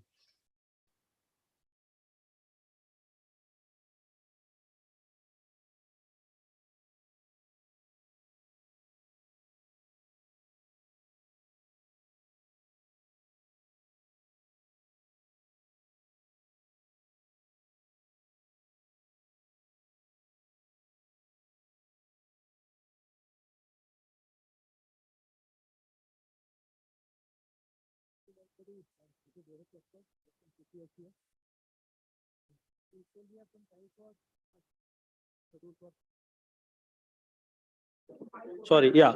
This is Rohit Kakkar. I'm from CPHU, and since we have some time for lunch, and we have this captive audience here, I'll just like to discuss another parameter which we have been dealing with, which is the Safai Mitra Suraksha initiative of this ministry. And there has been some confusions because this was totally a new, you could say, brainwave, because the Prime Minister's office around 3 years ago, they pointed out that there were these unfortunate accidents were happening in our country in which people were losing lives in an environment where actually life should not have been lost. So some of you who have been here in this sector for long, in 2018 we had a discussion at the Vigyan Bhavan. At that time we brought out a concept called sanitation, that is emergency response sanitation unit, and a responsible sanitation authority. So see, it is very simple. The concept is totally very simple thing. What we had in practice in this country is that there was a lack of institutions, there was a lack of properly trained manpower, and obviously the machinery was also missing. So first, everybody looked at what is the machinery which was not there, or what is there any kind of equipment which we don't have in our country. And we carried out an analysis of what is being used in the developed countries of the world, what kind of machines they use, what kind of safety gear they use. And we found out that in our country also, same machine, same safety gear is available, may not be, it was not being used in the sanitation services. And even among the towns, like the bigger towns like Delhi, where this equipment was available, the safety gear was available, it was always kept stored. It was not given to the people who are working on it. So one point which came out of that was, yes, the equipment is available generally, and it is available in the market. Second was what we did, we conducted a technology challenge in which the private sector, the academia, everybody was invited to find out, in case there is some kind of special equipment which could be created for our country, some special gear, some special systems can be created. And in that, the organizations which actually won the awards, they had actually done was what is called sector integration. That is, the equipment is available, the systems are available, you just have to integrate it in such a way that they can work better. So again, we realized that yes, even the knowledge base is available in the country. So what was missing? What was missing was actually a system. So we said that, okay, let us have a system in the country. Like we have a fire brigade, which is a service in the country, and it is available in generally all districts. So we wanted in each district, there should be a sanitation authority, which also is responsible. Because so far what was happening, that in case of accident, whenever accident took place, the person who is held responsible was either a sanitary inspector or the junior supervisor, who did not actually have the authority. So we proposed that let us have a senior officer of the district who would be the authority in this. And because this was being managed at the Prime Minister's office level, a group of ministers was constituted for this particular purpose. And that group of ministers, which was almost 10 ministers, they instructed that the responsible sanitation authority will be the district commissioner, the DC or the DM or the deputy collector, whatever he is called. He himself will be the responsible sanitation authority, and he will be responsible for not only the urban sanitation problem, but also for the rural sanitation problem. So it was a urban-rural integration was also brought out by the group of ministers. Then they agreed to our proposal that there should be some establishment, a small office or small, you could say, unit, which can react in case there is a sanitation emergency. But at the same time, like in our country, we do not want to employ more people. So another instruction which was given was that let us not employ more people. From within the available resources, let us try to create this institute or this office or this unit. So that is what it is, an emergency response sanitation unit. What actually is to be done, that in each district, there will be one nominated officer of executive engineer level. He could be from urban development, he could be from the PHED, from the irrigation department, anybody who generally understands the subject. And so he becomes the officer in charge of the emergency response sanitation unit. And he carries on his other tasks. It's not that he's just going to sit here in that emergency response unit. He actually is working on his own tasks. But he's also nominated as the overseer of this. And this unit, what it does is that it collects the data from within the district, that what could be the potential areas where some kind of accident can take place, what is the state of sanitation repairs, how much, what is, how much trained manpower is available in the district, so that they are aware of what anything.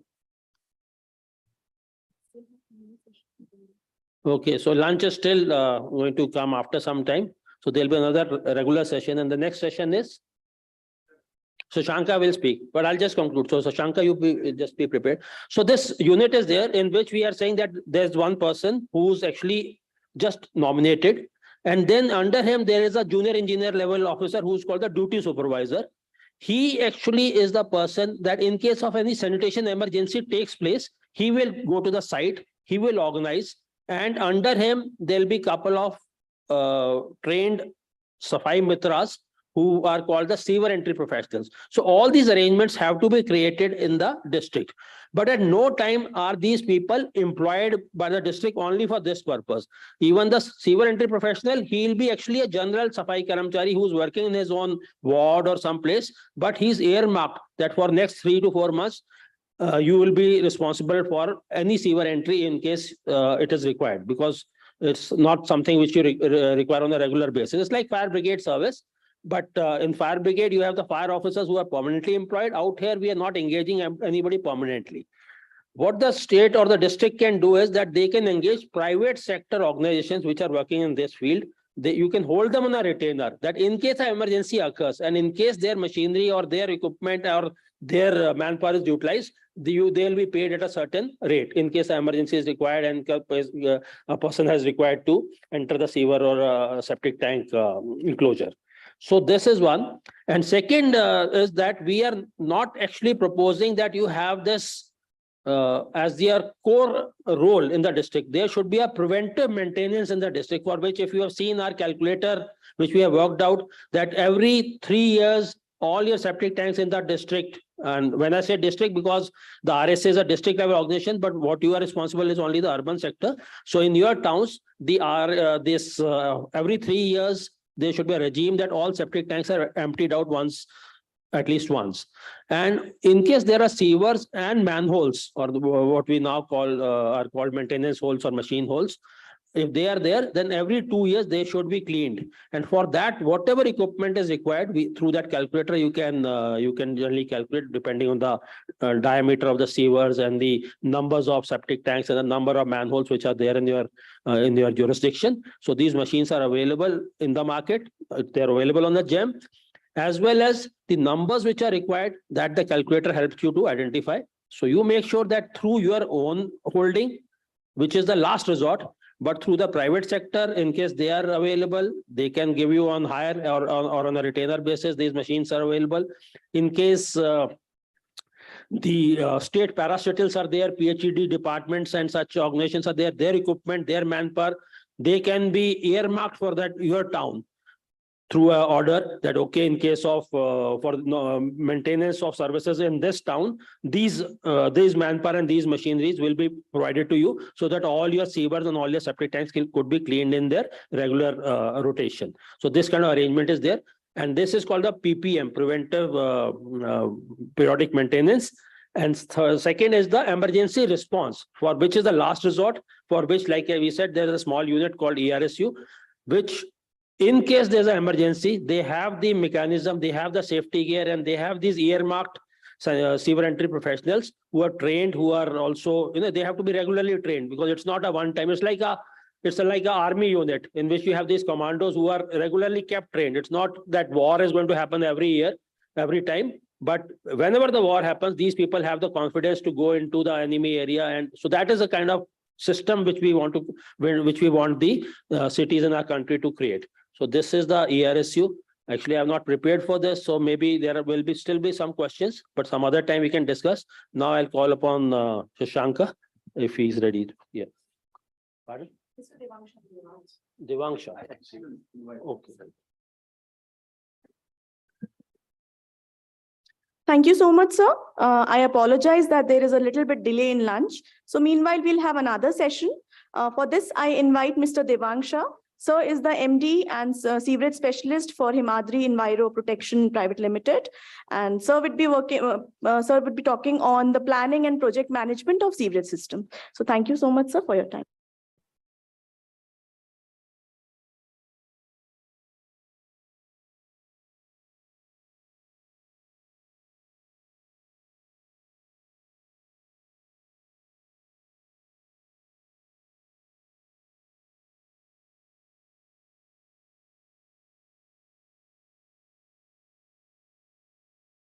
Out of 160 ULBs, 40 ULBs were covered by this underground storage system during 1970s. Then during 1990s, there was a program called IDSMT, 2005 NURM, and 2015 this Amrud and all SBM. So these projects were conceived on the basis of basic prevalent design criteria stipulated and various manuals of CPHO, ASC, and other national standards. Now, despite all these things, there is a need of network optimization, feasibility establishment, technology options, innovations in the storage system design, and its implementation. Because what we have learned over a period of time, that there are 6 interdependent states of this particular development. First is the contemplation of the storage system. There is a town having area of say 15 square kilometer, but only 3 square kilometer has been occupied. Now rest area is not occupied, but there is a development potential, there is a planning for residential zone. And we are not planning for that particular, taking that load of that particular town. So it is difficult for us to connect the storage network, and we are laying another line of relief sewers on the same road again and again. That is happening. Second is after that, we have to conceive the project in its comprehensive manner, which is lacking everywhere in India, whether you take Ahmedabad city or Bombay or everywhere. But we are seeing that every now and then there is some excavation on road, there is something going on with the storage system, and that should be avoided. Second is funding and implementation. We always think that storage is a luxury item, we cannot afford it. No, it is not the case. You can have conservancy tax, and it is very minute in terms of your property tax. And if you have that conservancy tax, then you can manage the system very nicely, and you can have the fund also, rolling fund. Second thing, assets have been created in India, but the thing is, where do we lack? There is operation and maintenance. We feel that there is little maintenance, means there is no maintenance. Storage system must be cleaned every 3 months to 6 months periodically, depending upon its branch or main line. And second, then there is a regulation of the asset. Now you see that whenever there is storage system is laid and manholes are opened for cleaning, you observe very large objects, water bottles, pouches, then sanitary pads, and stones and everything is there in the storage system, which has gone into the system over, say, a small diameter of 150 or 200 millimeter diameter. Removing it is very cost intensive.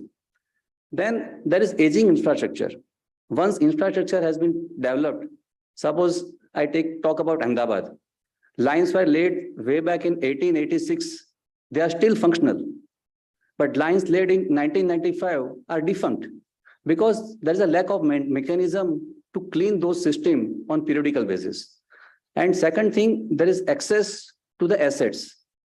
Anybody, vendor, street hawker will open the manhole, dump the waste, and we have to take out all these things at very costly things. So we have to regulate all these 6 steps of the storage system. Next.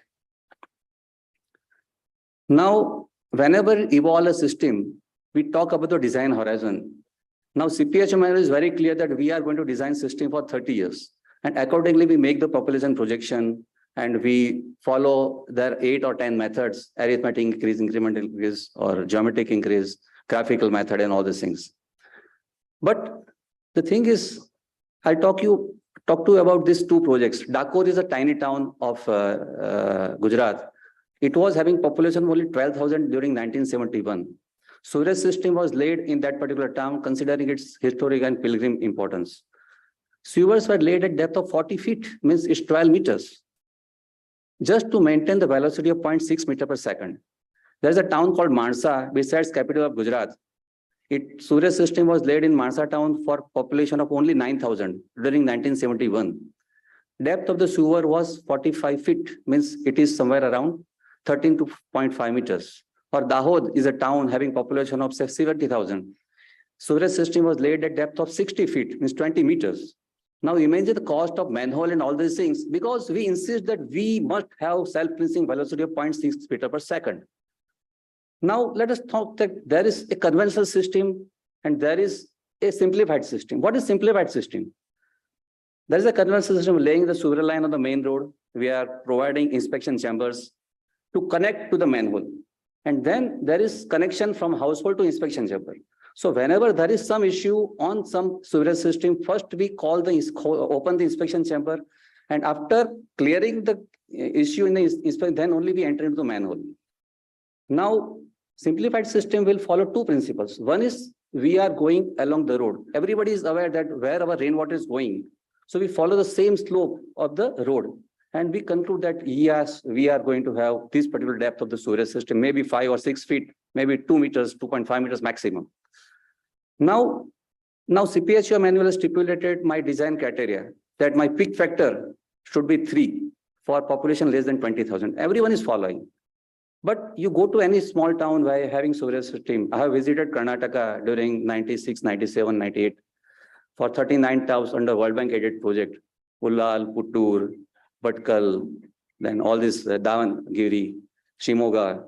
So what we have observed that in the early morning, there is sewage is overflowing on the roads from the sewerage system. What is happening in small town? We have got different type of living. People are very religious in small town. So they complete all the activities in the early morning 2 hours. Now they consume almost 40% to 50% of water in morning 2 hours against my actual average of 8%. So my peak factor is 6 for a small pocket covering population of 1,000 or 2,000 people. But I'm designing for only peak factor of 3. So my capacity is lower side.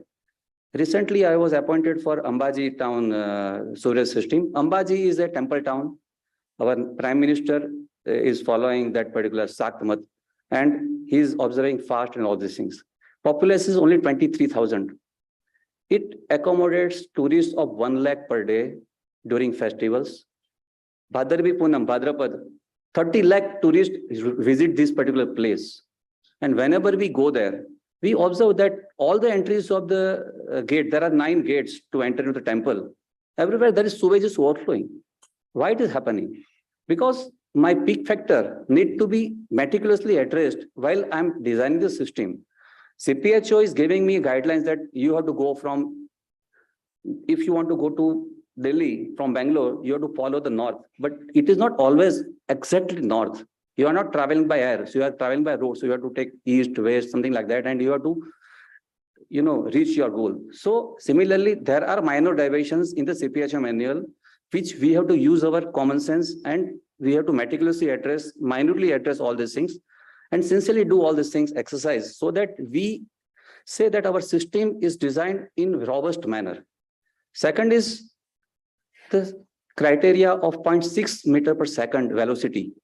Now, it is desired, CPHO says, and ISC also says that it is required for dislodging the particle for 0.1 millimeter size and specific gravity of 2.65, right? But wheat floor, rice floor, and all these things are there in our sewerage system, and it will have specific gravity of only 1.4. So in this 1.4 specific gravity, my velocity requires only 0.3. So when Gujarat has initiated urban development year in 2005, there are a lot of deliberations and discussions. And after 2 years, they have concluded that we can permit velocity of 0.3 meter per second in smaller lines, wherever my smallest size is there. Means there will be some minimum size criteria, 150 mm or 200 mm. So in that case, we cannot attain that velocity. And if we want to attain the velocity, my slope requires 1 in 120. So over 1 kilometer, my depth would be 8 meters. Now here, if I'm going for gentle slope of 1 in 300, my depth would be 3 meters. So I'm saving a lot of cost towards manhole, lot of cost towards animals, excavation, and inconvenience to the public. So that particular design criteria to evolve the sewerage system is most critical thing. Then second thing, sewerage system in Shimla is existing for more than 130 years. You must have visited church area, Shimla Corporation. All these places have the sewerage system existence for 25 to 30 years. Ahmedabad walled city, it has population of right now 4 lakhs. It was having population of 4 lakhs in 1971 also. So Malthusian cow theory that saturation has arrived. Sewerage system and RCC pipe, nothing happens to that. It is still working after 135 years in Ahmedabad, Dakor, Ankleshwar, Nadiad, all the towns, means all 40 towns, sewerage system were laid way back in 1971 to 75. Still, these systems are working. Nothing, it is not required to be replaced anywhere. Now the thing is, when my pipe life cycle of the pipe is say more than 50 years, it is 100 years. American standard says it should be 100 years or 1,000 years, but their systems are existing for 150 years. Infrastructure in other countries, developed countries, is being designed for 100 to 200 years. We are designing for 30 years. So we need to look into it, that how we can optimize, because once I have laid the sewerage system on a road, Now all the toilets and bathrooms, all the wastewater is connected to the waste. After 30 years down the line, I want to increase the capacity. How I can increase the capacity? There is no other option. Street is only 6 to 9 meter wide, 12 meter wide. One line is laid on middle of the road. I am not going to replace those pipeline, or I cannot disconnect the connections. So we have to think in a broader spectrum that how do we evolve the sewerage system which will last for at least 50 to 60 years, if not 100 years. That is the main concern for us. Next. Now sewerage system is laid, there is a pumping mechanism, but there is a power staggering. So what is happening?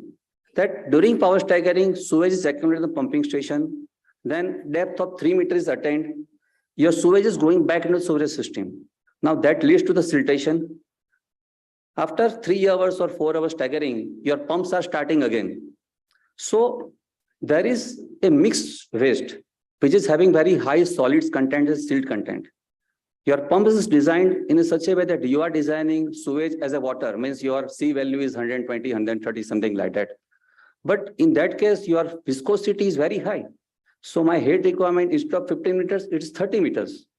So whenever I start my pump will not be able to give me desired discharge or particular head. So we say that our pumping system has failed. That has failed. It has failed due to our perception. So we have to change our perception that how it is going to actually work. Second thing, there is a crown corrosion, caving problem. Whenever sewerage system is laid, you observe that there is a caving in this siltation problem, or there is a crown corrosion. So this type of industrial fans you must have seen. They are all automatically operated fans with made of FRP material. It will suck out the gases from the sewerage system, so it will reduce the crown corrosion. Next. What are do's and don'ts that we know? We have to ensure proper slope. We have to maintain. Now we don't call it manhole, we call it machine or robo hole. Then depth should not be beyond 4.5 meter. Then ventilating column must be provided. Nobody provides one ventilation column. Second is road enchantment. What they do, they lay the sewerage system, they refill the soil, and they say that, okay, let one rainfall occur, it will automatically settle and we will permit the traffic moving on it. That damages the pipeline, that breaks the pipeline. And it is not known to us unless that manhole overflows. So we must, conduct hydraulic state and test, and after test only, we should immediately reinstate the road. Next. There is a practice of pumping from 1 to 2nd, 2nd to 3rd, 3rd to 4th joint. So we are pumping sewage for 3 to 4 times. That should be avoided. Provide one large trunk sewer, then every pump will be discharging to then ultimately take only twice pumping. Then there is a mistake of separating the contract. Sewerage system will be done by one agency, SPS will be 3rd, and treatment plant will be 4th agency. Then the accountability will not take place, and you have to ensure that you are forming only single contract. You can relax the criteria to enhance the competition, but you should not split the contract. Second thing, you have to go for SCADA. Nowadays, SCADA is very economical. It is not so costly. It may consume only 5% of the cost. You have to monitor 4 parameters: pH, BOD, SS, and viscosity. Nobody is measuring viscosity, which is leading to the failure of the pumps. And there is a practice of placing a control room over the pumping station. Now, sewage will have these hazardous gases, methane, hydrogen sulfide. They are corrosive and highly inflammable. So it may catch fire. So you have to provide separate control room. It may be, size of 4 meter by 5 meter, but control room should be separate according to Indian standard for electrical installation. It has to be away from these inflammable gases. Next. What are the key issues and challenges? That is all we have discussed. Next. This is the common scenario. You can see the photograph, overflowing the manhole, then large objects in the manhole. Whenever you are removing the seals, large clothes are also observed. Next. At pumping station, last 2 slides, screen of the pumping station. There also you are observing very large objects. Now you have to take care of these large objects. Now we say that there is lack of civic sense. It is not the case. We have to evolve the strategy wherein we can curb all this entry of the system. Next. This type of equipment we are using, one is RoboHall, which is going to cost you 50 lakhs, and second is manual, blue color. That is manual, is 25 lakhs. What is happening? Sewer cleaning equipments are going to cost you, say, 30, 40 lakhs, something like that. They are very large in size. So you select the sewerage cleaning equipment like pickup or bolero or chotu hathi based scheme, wherein you have a smaller vehicle and it can enter into narrow streets. Next. Now look at this particular graph. You introduce a solid trap in a manhole. Solid trap in the manhole, what will happen? That any large object admitted into the sewerage system by opening the manhole will not be possible, because there is a solid trap which will have opening of 10 mm. It will be made of FRP or PVC. It will be having locking arrangement. You can open it. You have to provide a shaft for 0.6 meter, and then you have to provide the solid trap. Like it is funnel type of structure. It is not going to cost you more than 1,500 rupees, but it will serve the purpose of the cleaning of the sewerage. It will make it hassle-free. And second thing, whenever there is a connection from this particular inspection chamber to manhole, you provide some small screen in the inspection chamber. So those who are dumping their sanitary pad or diapers and all these large objects in their particular sewerage system through the toilet, only their toilet will overflow and they will be paid. They have to pay. Means polluter must pay. That principle should be adopted. Next. Capital cost means what is happening, that house connection to this inspection chamber connection is missing everywhere. We feel that it is a duty of urban local body, but its cost is almost 5 to 7 crores that do not have that fund. So you have to provide fund for that particular primary sewer system, last mile connectivity. Then secondary sewer will cost between 6,000 to 18,000 per capita. STP will cost 2,000 rupees per capita. And your energy level has to be maintained in the system. Reinstatement will cost you 500 to 1,000 rupees. And OPEX is generally 2 to 2.5%. And overall time for commissioning would be ideally 2 years, but generally, due to some hurdles of OFC and other cables, it takes 2 to 3 years. Next. We have worked on around 30 projects. There is a cost per capita towards each component. So in one town, there was some partially existing system. It is only 5,000 rupees. Second is 11,000. Third is also 11,000. Fourth is 8,000. So there are different type of, depending upon the terrain, it's a rock or soft soil or hard muram, your cost will vary. Next. Contribution of this particular waste sewerage system, say 72% of the project cost would be towards gravity network, 11 to 12% towards this rising mains, 15% towards pumping station, and total 100%. But you look at this particular gravity network, your 77% means around 75 to 80% is towards very small size, smallest size of the sewer. Now, instead of 200, if you are going for 300 mm, your capital cost will not go beyond 2%. There will be increase of 2% in the capital cost.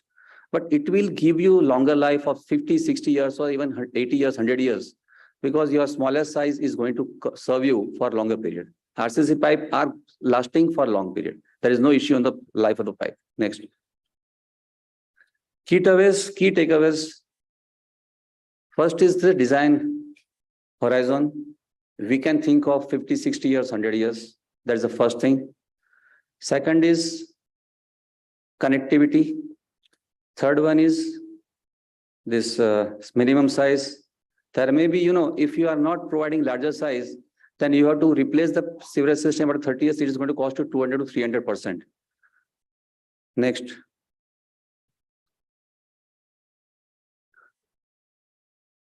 Quality control and third-party inspection, everything is known to everybody, but it is not exercised properly. We have to ensure accountability, quality control in any circumstances. If that is not done, whole system will be failing. And second is, there has to be rate analysis. Someone is offering something to you at cost of 10 lakh rupees, which should cost you 25 lakh rupees. There is going to be malpractice in this particular design, execution everywhere. So we have to take care that we cannot be governed by the lowest cost. You are going to select a doctor, not a drug manufacturer. There can't be any tender for doctors. That could be tenders for drug manufacturing. Whenever you are selecting a doctor, you never compromise on the quality and knowledge of the doctor. Next. Now, Dwarka is the town. You can look at this blue color network. Blue color network was existing during 2010. It was designed, system was being evolved in 2010. It was known that this yellow color area is going to develop because there was some activity going on this area. So we have provided higher depth in particular zone and larger diameter so that it could accommodate this particular sewage whenever we are expanding the network. Next. But Jhalod, there are 37 such pockets wherein it is not feasible to connect the network because depth of initial stretch was limited to 1.2 meters. So now we have to provide at least 20 pumping stations or 20 on-site sanitation plants for taking care of the sewage system in the expanded outgrowth area. All these yellow pockets are outgrowth area. Next. Khambat also same thing. Whatever you are looking beyond the boundary, they are all going to be connected to the main network. If not today, maybe after 5 or 10 years. So we have taken care of all these aspects in this particular town. Next. Ambaji, I was talking about this town. Now its totally comprehensive development plan has been prepared. It is under approval and we are evolving the sewage system in a larger context to accommodate all the tourists. Next. Deodabaria is a town wherein there is sewage system has been laid for 50% of the area.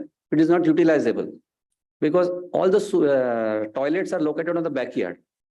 So whatever sewage is generated, it is going to the natural drain and ultimately leading to the Panam River. It's a very large river. One dam is constructed across Panam River. It is having capacity of 800 MCM. Now water is going to particular dam. So we are curbing this particular, intercepting this sewage and putting it to the treatment plant. Next. Karj is the town wherein lines were laid along the road, but it was very shallow depth. It was not feasible to connect the sewage system. So we have to lay parallel line on another side of road for higher depth of 10 feet to facilitate the connection from societies to the main network. Next. Vapi, there are 40 pockets in outgrowth area, but out of 40 pockets, only 2 pockets required pumping. Other 38 pockets were amicable to be connected to the sewage system by gravity because the system, whenever system was designed 10 years back, it was taken care that we are going to provide higher depth and higher diameter so that it can accommodate the flow from the outgrowth area. Okay. Any question? Next, I think over. Yeah.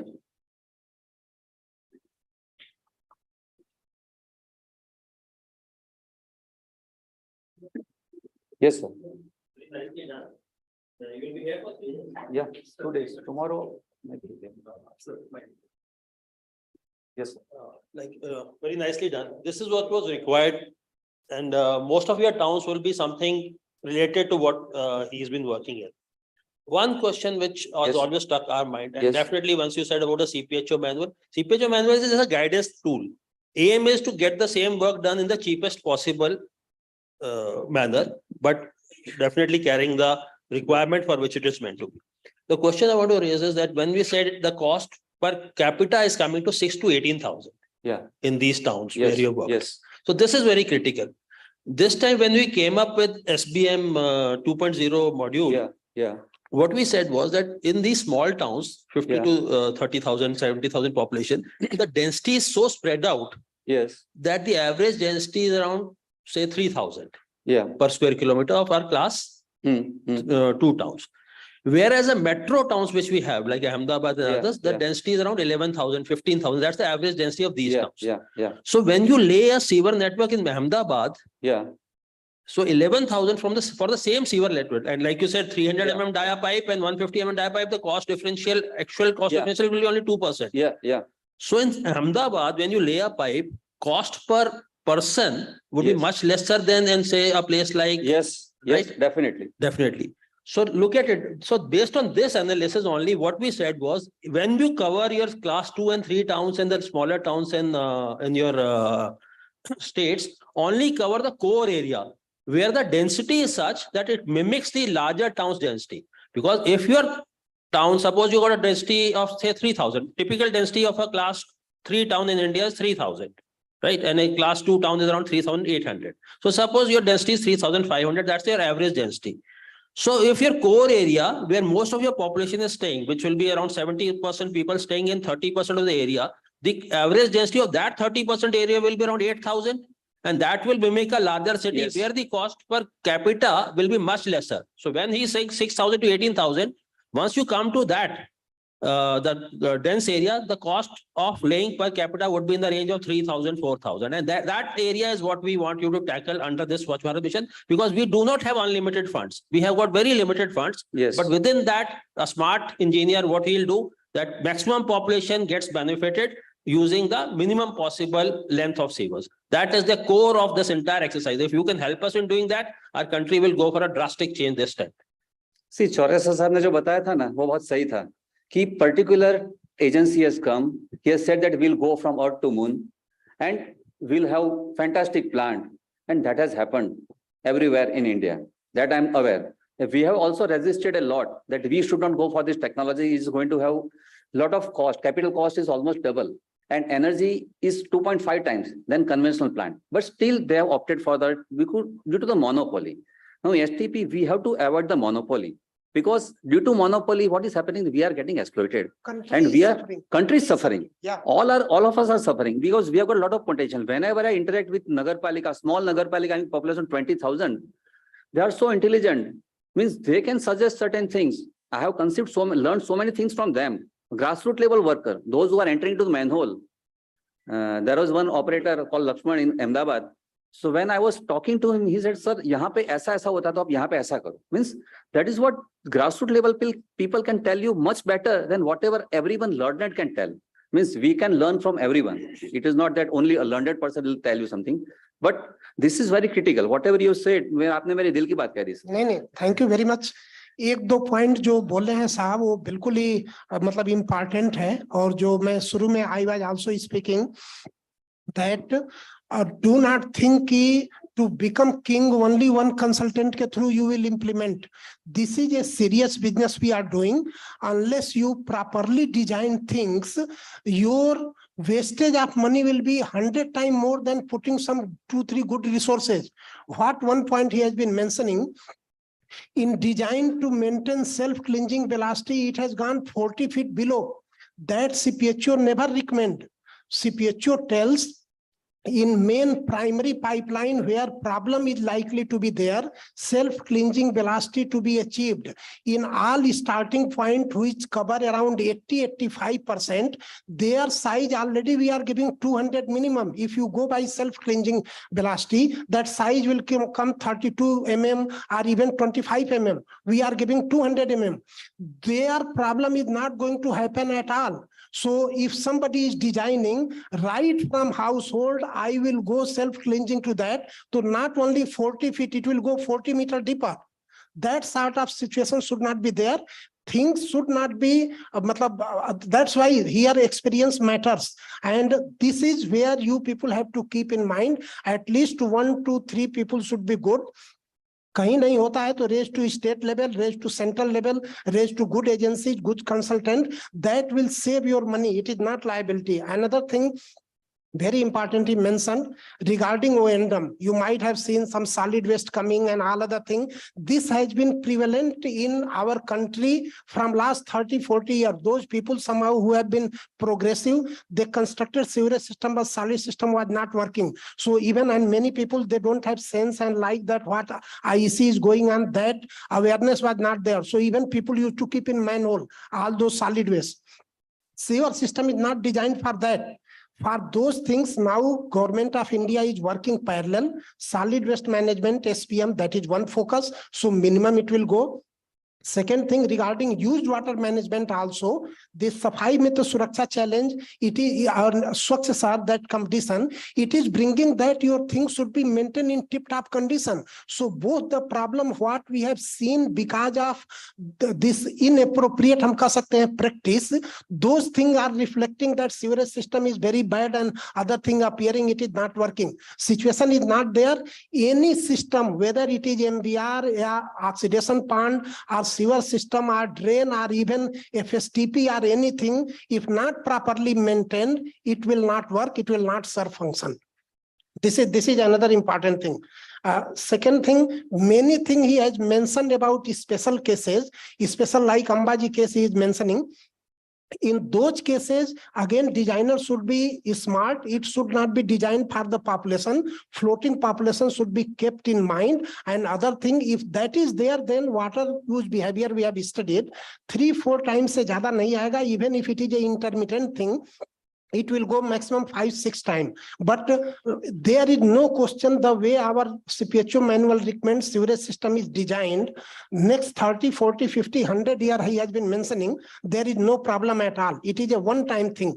But maintenance is something that we cannot do away with that. And another important thing is when we are, let us say, implementing, that is very, very important phase. If some contractor trying to save money or even some engineer is also colluded, rather than proper compacting, backfill करके जा रहा है, तो it will harm that pipe also, road also, everything. इसमें that's what I've been telling. जब हम लोग थोड़ा सा इसमें एक system बना दें, तो everything, even everything not only be set right, but fund will be saved. As Indore, whatever expenditure is there, their system may be considered very costly, but still they are recovering entire money from their people.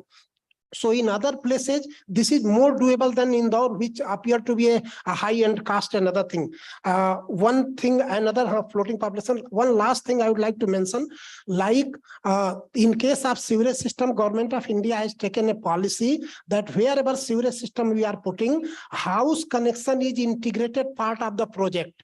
So it is end to end. It is not that crores of rupee, 100 of crores of rupee we are putting in the roadside sewer network and it is not connected and we are not enforcing, so people keep on putting in drain. To overcome that, we are providing that each and every household will be connected, even their fund is also sanctioned with that. So this special problem is an eye-opener ki how things have been spoiled, for which the system is not a problem. What people have dealt and the way it has been dealt, that has defamed. Even मैं अभी नाम नहीं लेना चाहता हूँ, बहुत ही very senior official in Government of India, even they mentioned ki I don't have confidence in you people, lot of fund we are pumping and it is matlab going as a sink and things are not improving. It is because hum log bina system ke rakh ke we want to spend money and we want to show financial progress. That is not needed. Financial के साथ physical progress and service delivery is equally important. Unless you integrate all these three things, then public fund will be keep on wasted and we will not be fastly moving towards a developed nation. This is what I wanted to say. Thank you very much. Sir, please give me 1 minute. I want to share one thing with you. Try to own the asset. I was working with one of the NGO, Self-Employed Women Association of Gujarat. They were working on rural area as well as urban area, slums and all these things. So in some of the villages, small villages having population of 2,000, 3,000, they used to, design the system and implement the system. In one village, there were NRIs. So they used to give a lot of funds. So within 20 years, they have to replace the system 2 or 3 times. So third time they came to me that, Mr. Shah, we want this solution for this. I said, you make them partner to this particular, they make them owner of the system. Villager will have to pay at least 500 rupees towards their particular asset. Then they will be conscious. They have implemented it. And then what has happened that each and every villager was saying that, Bhaiya, meri sewerage system hai, aap iske andar kachra nahi dal sakte. So that way ownership will bring in a lot of things. What is lacking here in India means many people are thinking that it is not our ownership. So ownership, whenever ownership is not there, then we abuse the system, or even if somebody is abusing, we don't care about it. Okay, let it go. That should not happen. Ownership is the key to success. Everyone must own the system. It is for your service. One of the engineer working with me, he's very senior engineer. He's with government department. He's in own home. He's unable to use the sewerage system. He's unable to use his own bathroom and toilet at ground floor. He's very learned consultant. At age of 70 years, he's not in position to use his own bathroom and toilet because he has compromised on the quality of the sewerage network. He has said that, okay, I want to save on the cost. So he has provided the depth of sewerage as only 0.9 meter at initial stage. So his house is not in position to get connected. That should be avoided. Basically, means we have to overcome two extremes, not too large depth or not too shallow depth. We can save on the cost on shallower depth, but it is not going to serve the purpose, or not too deep. Balance must be attained. Thanks, Yeah, Devang bhai. thanks. Sir, just a minute, sir. Anybody has any questions? Yeah, please. Sir जब self cleaning velocity नहीं मिलेगी Yes, sir. Pipe के size बढ़ाने से Yes. तो उसके लिए क्या करना होगा? Every 3 months, you have to get the sewage from this particular treated sewage from the sewage treatment plant, and you have to enter into the system every 2 or 3 months. You have to clean the sewage system. I remember in my town, Nadia, I belong to Nadia town. It's having population of 2.5 lakhs today. At that time, it was 1981. It was only 1 lakh. Every week, every 3 months, there was one person from the municipality used to come over home and say that, "Aap 4 baldi pani dal do iske andar." Means you have to pour in some water from your toilets. Everyone will have to pour that water and system gets flushed. That was happening. इसके लिए जैसे इसका head जहाँ से Yes. शुरू होती है sewer, Yeah. वहां पर अगर कुछ जैसे 1000 किलोलीटर की मतलब 1000 लीटर की Yeah. टंकी बना दी जाए और उसको हफ्ते में एक बार खोल दिया जाए, Yes, yes. बहुत ज्यादा आसान भी है, रेगुलर भी है। हमने मेरठ में किया था ऐसा कुछ, काफी कुछ जगह सफाई के लिए रखा था जब वो हो रहा था। Anybody else? Sir, self-cleansing is only just a minute. 0.3, sir. It is not 0.6. Because my waste is containing, see, we are using fly ash for cleaning the utensils. हर जगह पे fly ash, second thing detergents, third one is this. So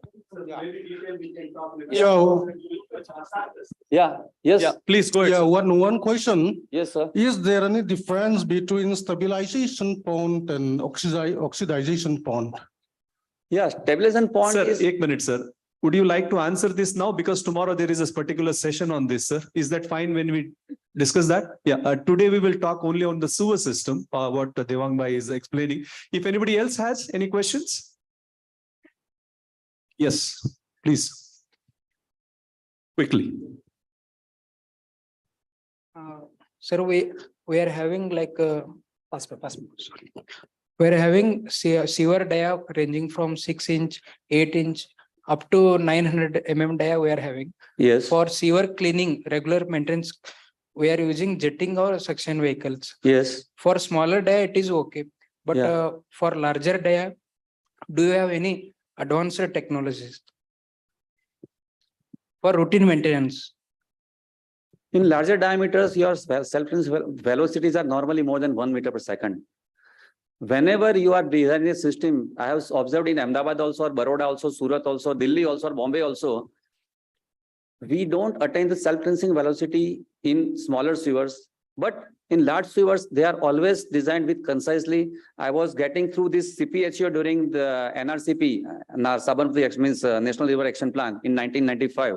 At that time, large sewer, they were ensuring that your velocity should be minimum 1.2 meter per second. So nothing will happen to your sewage system in that particular time.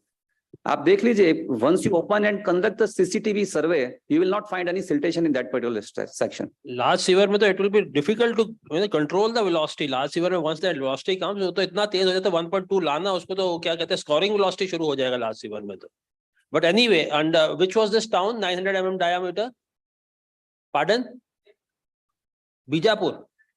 Okay. So abhi, if you see, as you see under the that Safai Mitra Suraksha, what we that guidelines which we are given, we are saying that super suckers are available, and super suckers should be used above 600 mm diameter pipelines because they can, but once in 2 years because they are very expensive.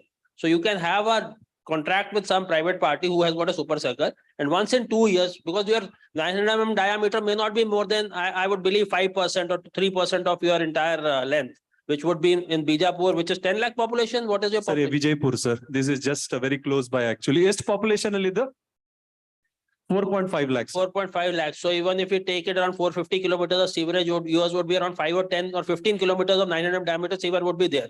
So you don't purchase anything. You get these private parties which are away, which have the super cycles. They can come once in 2 years and one day, because it is supposed to do 900 mm diameter 15 meters per hour. So it can take around month or 15 days के अंदर आपको खत्म करके जाएगा. ऐसा ही करना है किसी को. Don't purchase vehicles. Okay, thank you. Anybody else? Okay, so if not, there is one request, sir, actually, Thank you very because much. I think, sir, ye sewerage system is one of the key component here. I think many of the cities sometimes lack guidance. Yeah, of course, CPHO manual is available very thick. So I don't know to what extent people will be able to do that. Can we prepare some kind of a guideline, sir? I think Devang Bhai very well said that which all places there is a need for taking the CPHO guidelines, and you also said it has to be practical. Yes. It's not only 0.6 meter per Yeah. second, but where it is a required 0.6 meters per second, where it can be 0.3 meter per second. If we can give kind of a ready reckoner, like how you do it, sir, actually for this also, that would be really nice, sir. Maybe in case if possible, sir, just a minute. In case if it is possible, you could also help Yeah, in sure. putting something to and giving it to them because you have more than 25, 30 years Sir, experience. Sir, AVA is revising their guidelines. AC is revising their guidelines every 5 to 7 years. CPHO also can revise. It was published in 2013. Now it's 10 years almost. So we can, publish additional guidelines. Yeah, right now water supply manual revision is going on. Yeah. After that, we will be taking, but in between, we used to issue advisories. So Yeah. whatever gap is there that used to manage, and core things are remaining over the years, slight changes. Because in sewage management, so much changes are not there, but that is on our table. We are Yeah, going. Good point. जो आपने अभी दिया, देवांग साहब आपके साथ मिलके we'll just give Yeah, out sure, this sure. एक advisory निकालेंगे about this sewer Yes. diameters versus slope जो है, Yeah, उसका yeah, निकाल yeah, देंगे, yeah. and we'll not stick to that 0.6 वाला जो है, Yeah, which yeah, is a yeah, very yeah. theoretical Please, thing. please. At least in the tertiary sewers में तो नहीं कोई requirement.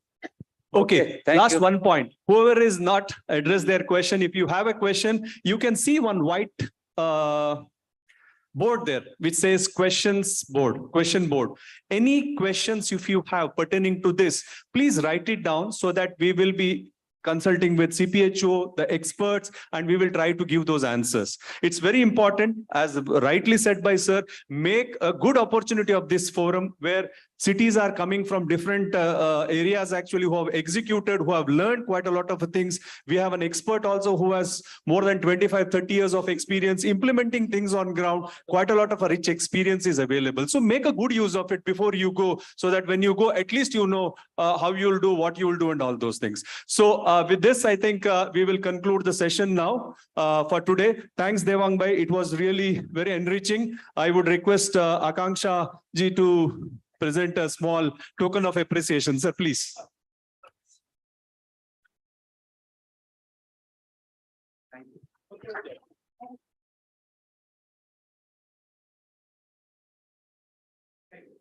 Thank you, sir. Sir, with your permission, then we will break for the lunch. And the time is now 1:50. So what time we will be back?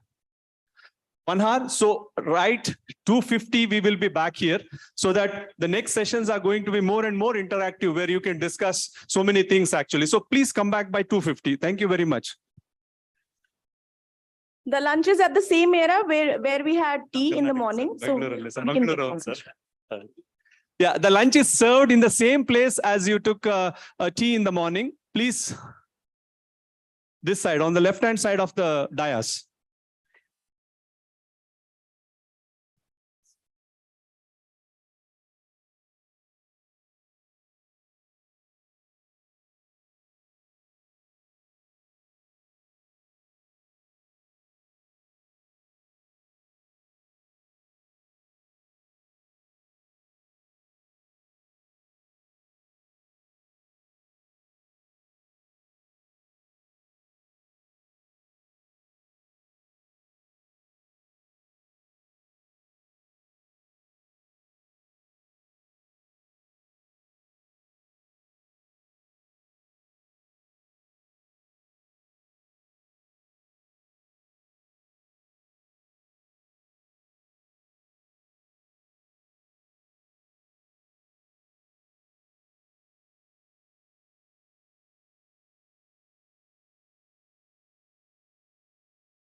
सबको नमस्कार.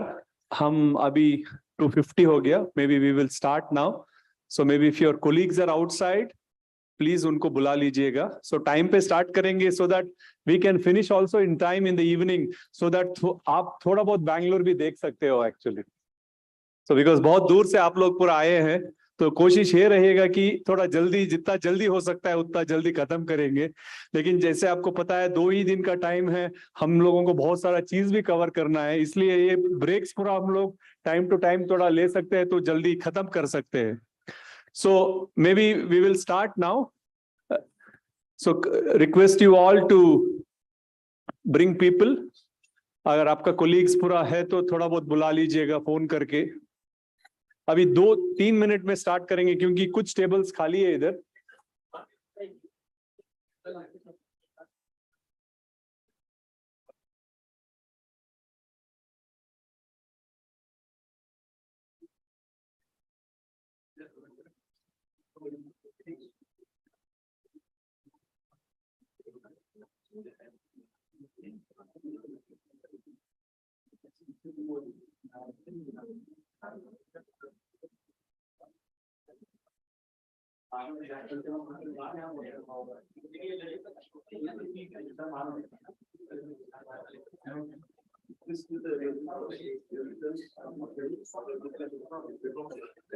Bosch Institute team, can you please check people from outside? Please bring them in. थोड़ा जल्दी लेके आ जाइएगा तो time पे शुरू करेंगे.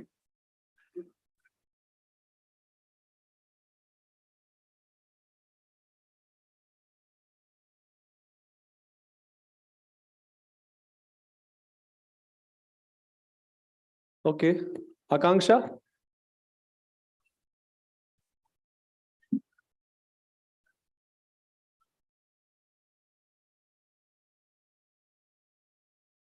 Moving on to the next session, may I now please call upon Mr. Sasanka, Advisor, Wash Institute, to take a session on steps for accelerated used water management.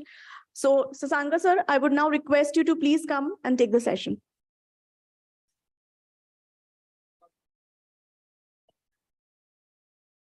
Just a basic introduction about sir.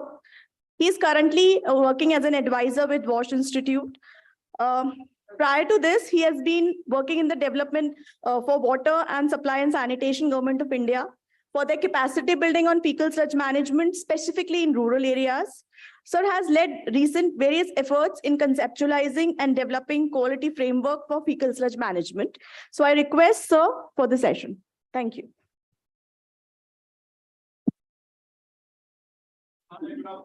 Hello, Sasank. Yes, is it? I don't know. Somebody was upset with me, so they gave me this punishment. You do the first session after lunch. Yeah. So first thing I'm going to do is humbly seek your cooperation. Right? Please. So you see what the session is about. We are supposed to accelerate used water management. And after lunch, if we are in a different state, we will not be able to accelerate. Right? So first request is, please energize yourself, because there is no acceleration without energy. Yes.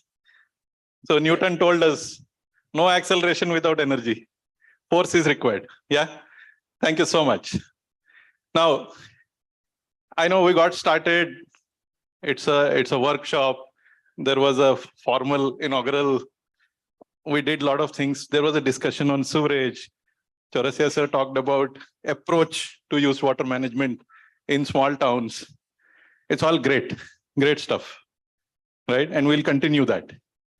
My session is not about, sewerage or whatever those things are, that we will continue tomorrow. My session is about you, all of you.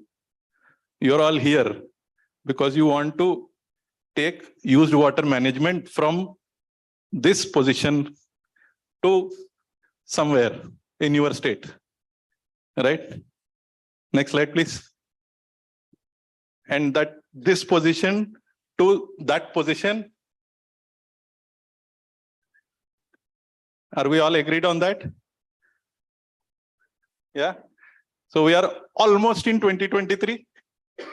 And early in 2026, we have to close the mission. That's what our JS ma'am has mandated us. And she got mandate from somewhere else. But that's the mission, right? So you see, we are at the stage where we are getting our CSAPs approved. Is that correct? Some of us have them prepared or getting prepared. Some of them are in the mail going to CPHEO. Some of them are still getting done. So we are at that stage, and I am calling that stage 2023. Let's discount December, right? And in 2026, by about March, April, May, we will have to close. So my question to you is, how are we going to do this? I'm not asking you, can we do it? So don't even think about that. The question is, how are we going to do it? Because I firmly believe we can do it. Let's start with the belief that we can do it. The question is how? What steps? What changes? What radical things do we need to do to make this happen? Because we have to make it happen. Yeah? Okay? So then I stop talking. If you all agree to that, then I can stop talking, because then next step is you have to tell what are the steps. My part is over. Who wants the mic? Sufficient funds are to be there. Not only approval, sufficient funds has to be there at our disposal. At your disposal. Yeah. Sir, so we'll answer that question, sir. We'll not shy away from a funding question, because that's important. Yeah. Without funds, we can't do much of public service. We need money to do public service. And my answer to this question, and sir can weigh in, is very, very simple. You see on the slide, we have written ODF++ and Water Plus. Those are outcomes. We are not prescribing to you how you do things. We are challenging you to get something done for your people. And we are promising you, we will support you in any way it takes with the limited funds that we have. Funding limitation is like God and taxes, it's a given. We can't really get hung up on that. It's good, it's a right question. Obviously, we need funds, but it is limited. We have to accept that. Now, within that limitation, what is the flexibility that we have? That is the question that we can answer. I am from an NGO. I am the last person who can talk about funding, because on a daily basis for me, funding is an issue, right? So from that perspective, I'm saying funding is a question that we need to answer in a different way. First, we need to count how much money we have. We are all clear. Swachh Bharat funds are there, 15th FC funds are there. You know all that better than I do. You have X amount of money. In that X amount of money, we have to achieve that outcome. ODF++ is an outcome. Water Plus is an outcome, right? We have to achieve that outcome. You find a way. We will help you find a way. Can we have that discussion now? Ki, is there a way? Do you see that there is a way to reach to ODF++? That's how we will bypass the funding question. No, we'll not hit it straight. We will bypass. So let's not answer the question right now.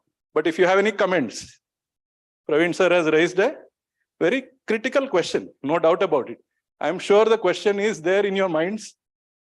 Other people also, please air out the question. The more we talk, the more we'll find solutions. So I invite you, if you think that funding is an issue, or if you don't think it's an issue, please, let's talk about it. Sir, thank you for being brave enough to raise the question. Anybody?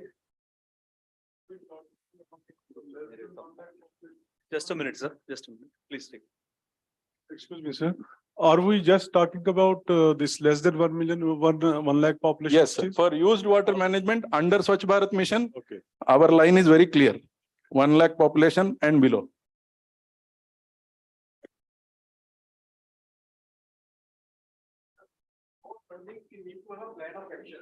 Great. Sir, can you say your name and state also? Sir, I'm My Shanandar. mistake. I should have asked. Praveen sir is from Kerala. I know, so I sort of missed. I'm Chief Engineer from Public Health Engineering Department, Haryana. Thank you, sir. Sir, my comment is that before thinking about funding, we should prepare a line of action. How we have to move ahead, how we have to identify the potential users of our used water. Okay, that's a valid point. Any other comments? Yes. Sir, your name and state. I'm Vivekanand Desai from state of Goa. We should be aware about the current scenario which is there in the particular state or a place. So if you want to go somewhere, you should know where you are. Then only you can plan to go somewhere. Good point, sir. Thank you. I am from Tripura. This used water management, if it can be utilized for generation of revenue of a state, then it can influence people for state for center for funding. Okay.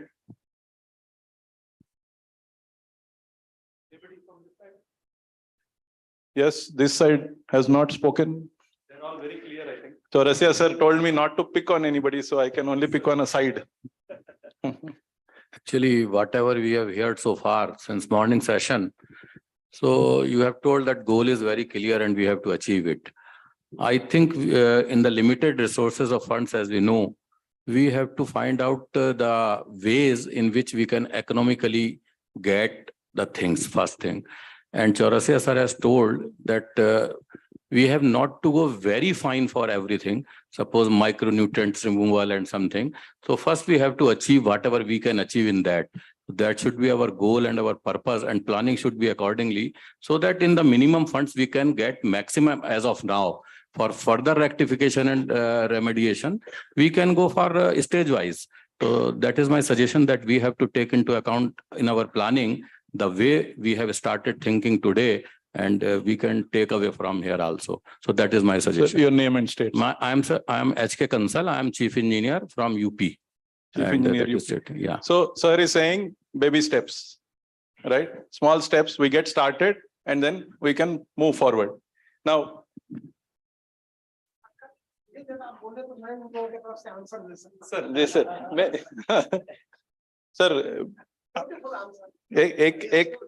एक round और हो जाए, उसके बाद आप sir आपका काम ही answer देना है, इसलिए आपको घुमा के बिठाया है सर, क्वेश्चन ही पूछ रहे हैं हम तो. So yes, so I think, sir, thank you for giving this kind suggestion, sir, from UP and from Haryana.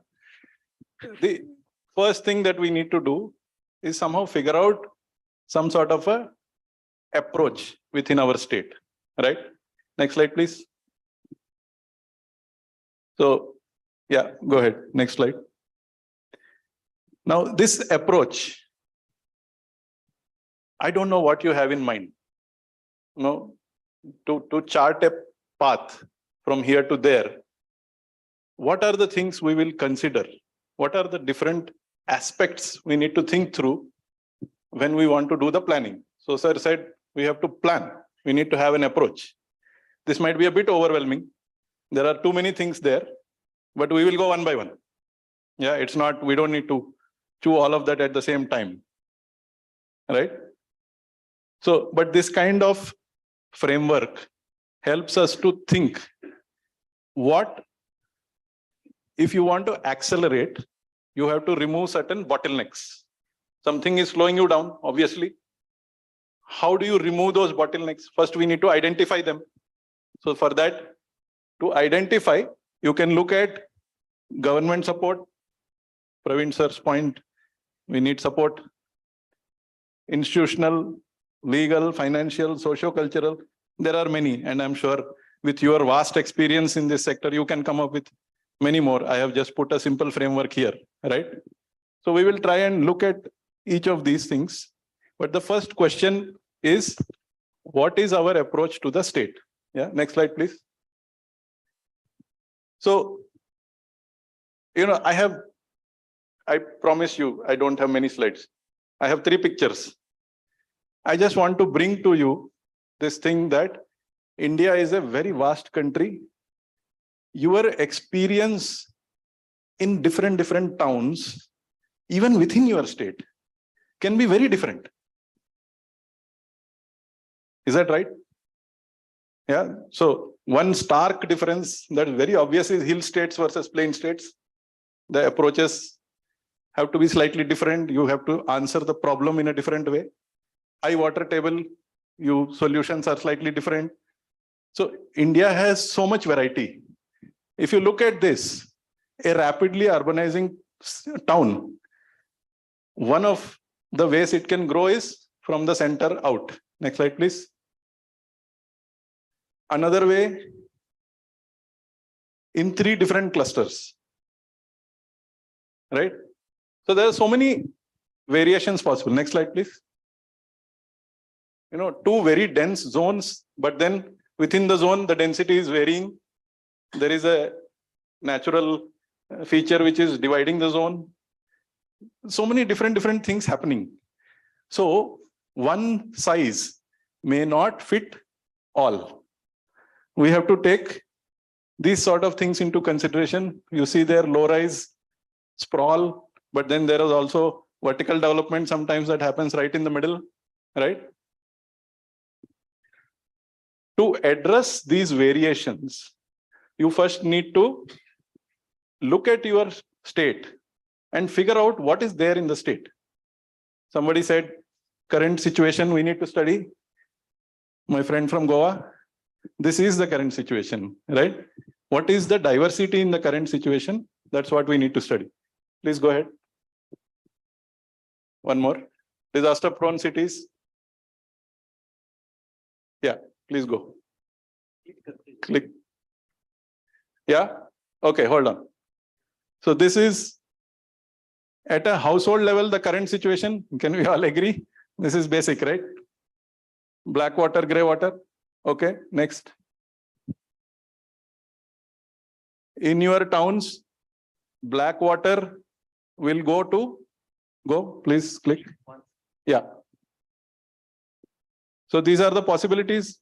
Black water is either getting directly discharged, it's going to some sort of a pit or a septic tank, or if you are lucky enough, you have sewerage system and STP, right? Those are the variations. I'm talking about current state, not future state. Today, this is what is happening, right? Now, some of this may be acceptable. If you have a sewer system, there's not much to do beyond that, right? Some of this is not acceptable. You have to move forward. Do we know enough about our cities and towns to say where we are there and where we have to move forward? I know all of you have done some effort on CSAPs, but understanding at a more granular level, what is the gap? That is what we need to do. Please go one more.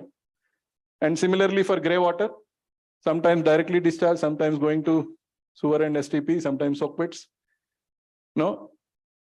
Each of those has a risk associated with it. You are seeing the risk there.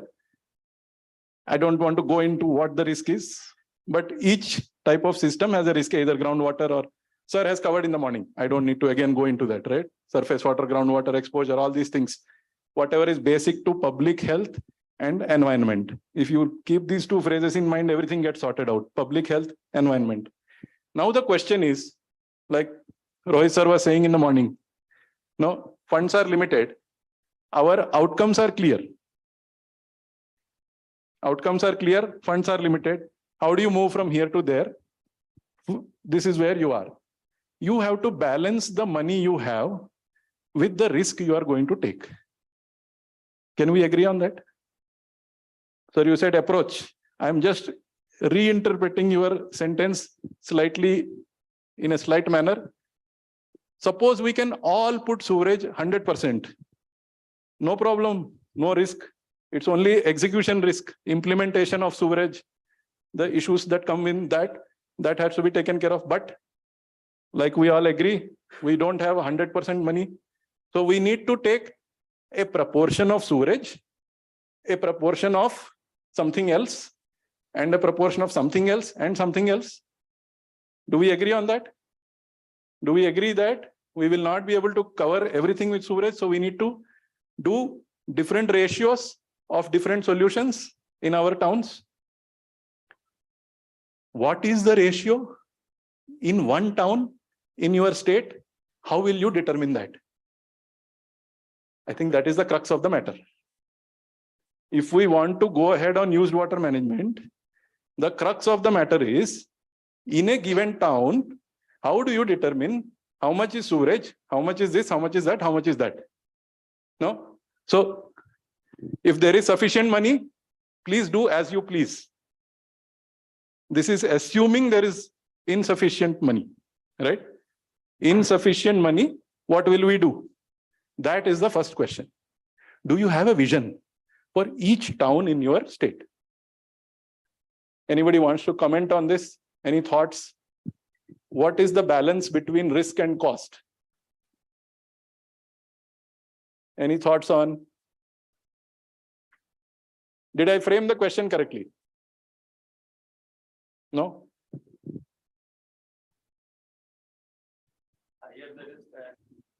I think we can reduce the risk with your thought processes. Higher the risk and more the cost. I'll come to it once. Yeah, I personally feel that you can reduce the risk with your good thought processes and with good planning.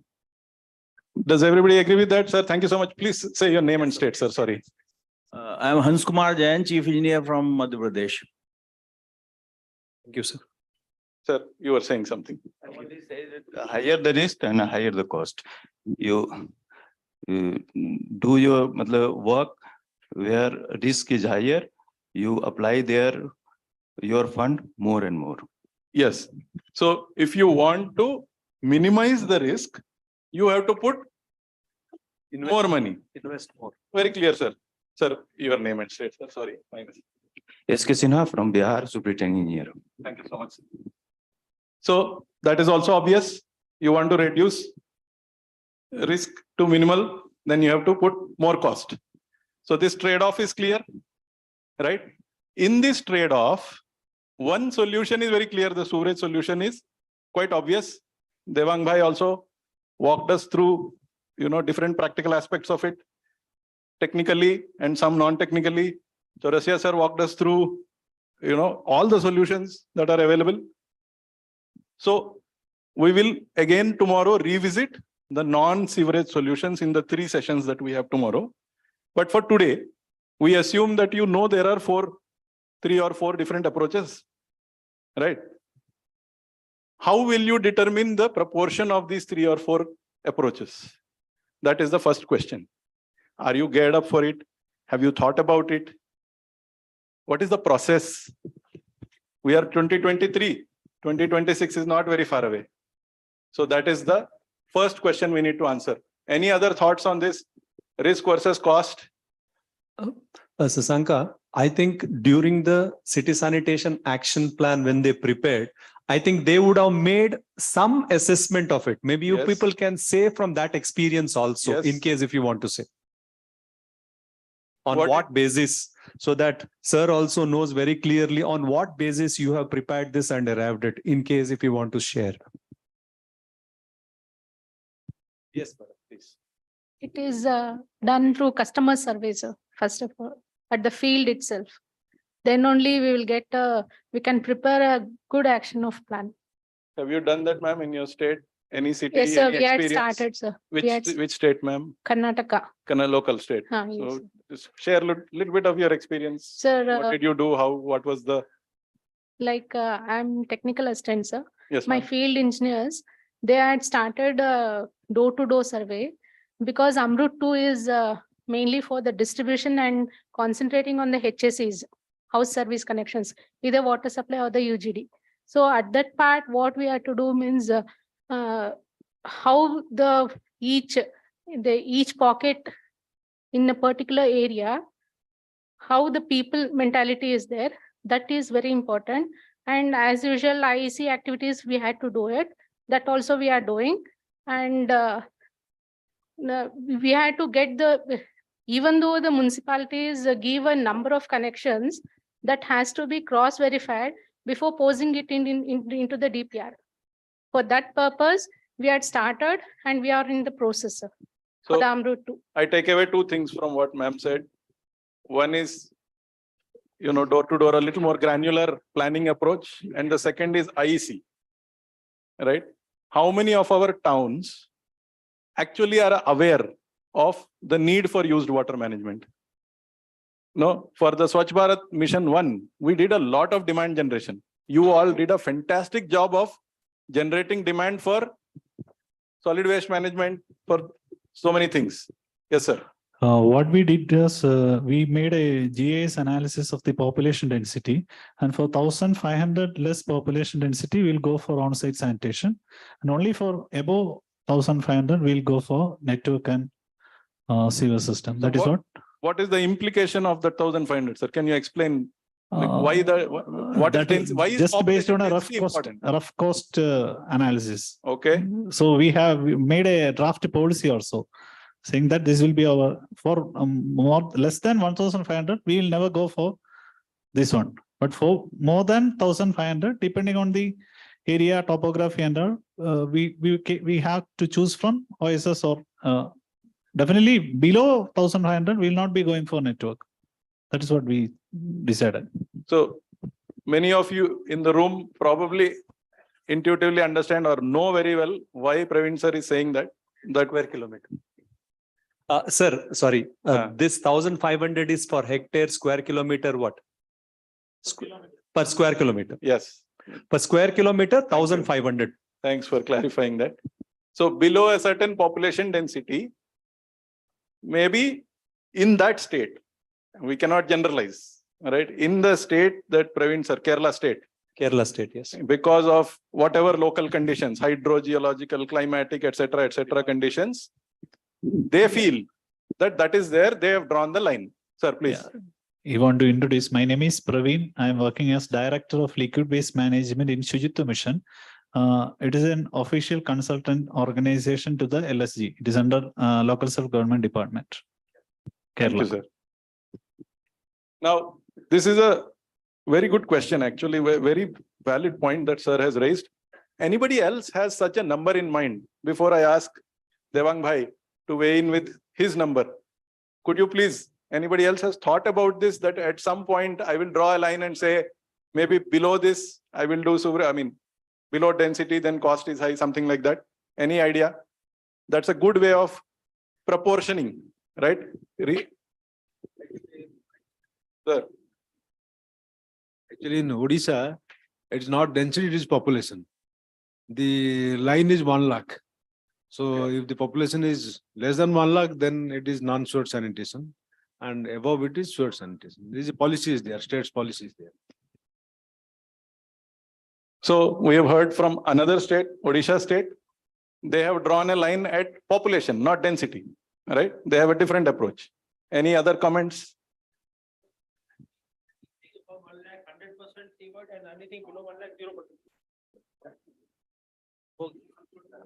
Sir, is it only about population or does it depend also on the topography of the land? Yeah. Sir, question for you. It is only the population. It's only on the basis of population. In Odisha. Not, yes, in Odisha. Devang Bhai has to answer.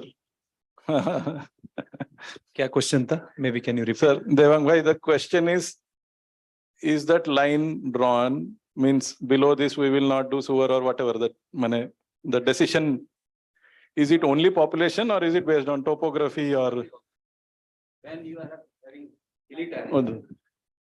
during hilly terrain, you can go for lower density because you will get sufficient self-cleansing velocity. Okay. So you can go for lower density in hilly terrain. So there are multiple factors. Yeah. Very good point. In the hilly terrain, because some of the hill states, northeast, they say, "Hamare yahan ho nahi sakta." Hills give you an advantage rather than the disadvantage. Even with lesser density, you can go for sewerage, because you will be able to gain that self-cleaning velocity if you are designing it sensibly, that you take positive slope and you design. I have served in Mizoram. I think Mizoram is also here, and I can understand as well as a perfect place for providing sewerage, which is not a big town on a big hill, and everything is going down the valley. So it's wonderful to design sewerage scheme for as well, and similarly for other hill towns. So never allow anybody to tell you that you are a hill town, and so that this sewerage is not for you. Yes, sir. Just a minute, Sasank. And at some places where they give public health as a priority, there this density and cost doesn't matter. Some states or some cities are also like that, that each and every household we will connect with sewer network. So it depends on cost, socio-economic, geographical, and all these factors also. Of course, policy factor also, if any state government decides, accordingly it has to. One point for density, when we designed and we did not go for 1,500, instead when we were thinking about Swachh Bharat mission in the central, we went for 4,000 as a density of 4,000 per square kilometer as a norm. Why did we go for that? Was because at 4,000, we found that at 4,000, the length per capita of sewer pipe is 1 meter.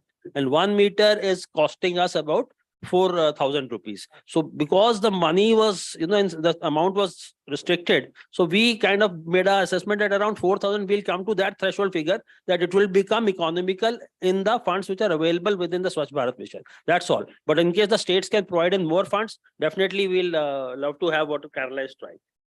Sir, does that mean that the states can take that as a benchmark? People can, because they need a guidance. Should we take? Okay, sorry. Do you need a guidance, or will you take this decision on your own? Is there some consensus in this room that states can think through and decide on their own? Otherwise, Rohit sir has actually worked out in quite detail.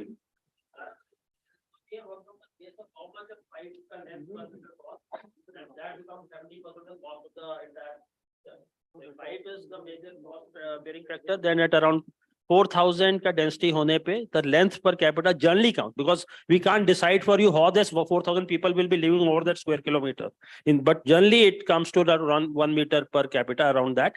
And based on that, we can design that the cost of sewerage will be 4,000 per person.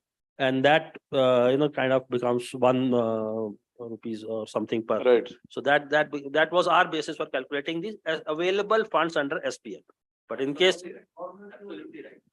Normative figures have also been given in the operational guidelines.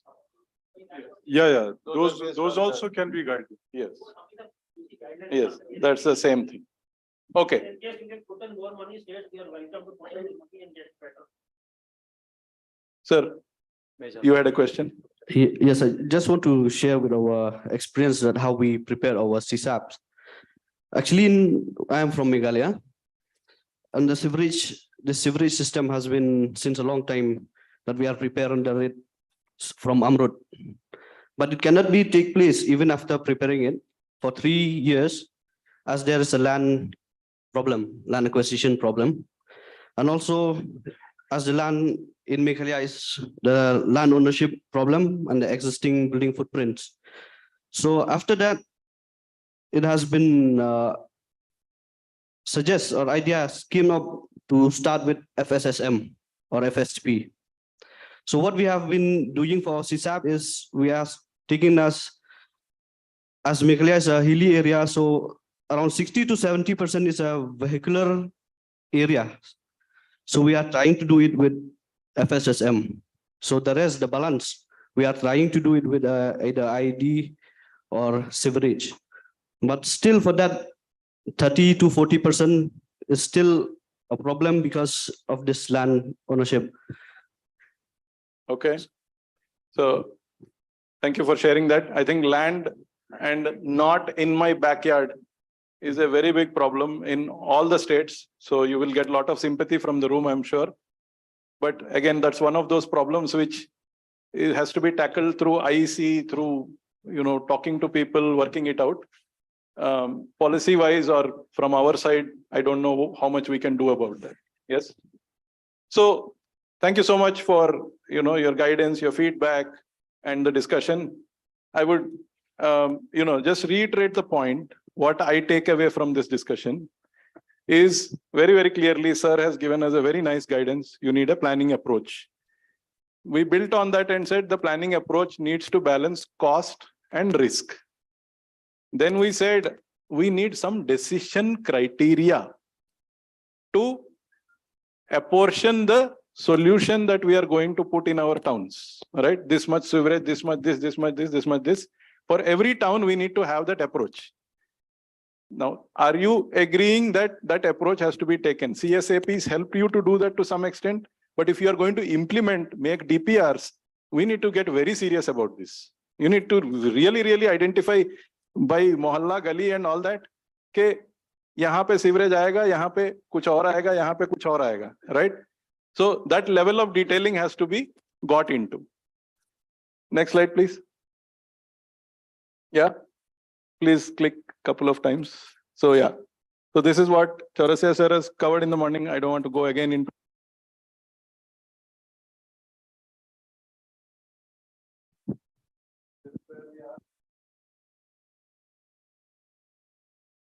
So I will raise. This is where we are with current state and how you want to go forward, right? There are multiple solutions.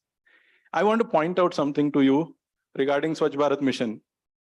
No, we talked about, it is in my opinion, it is a uniquely designed mission.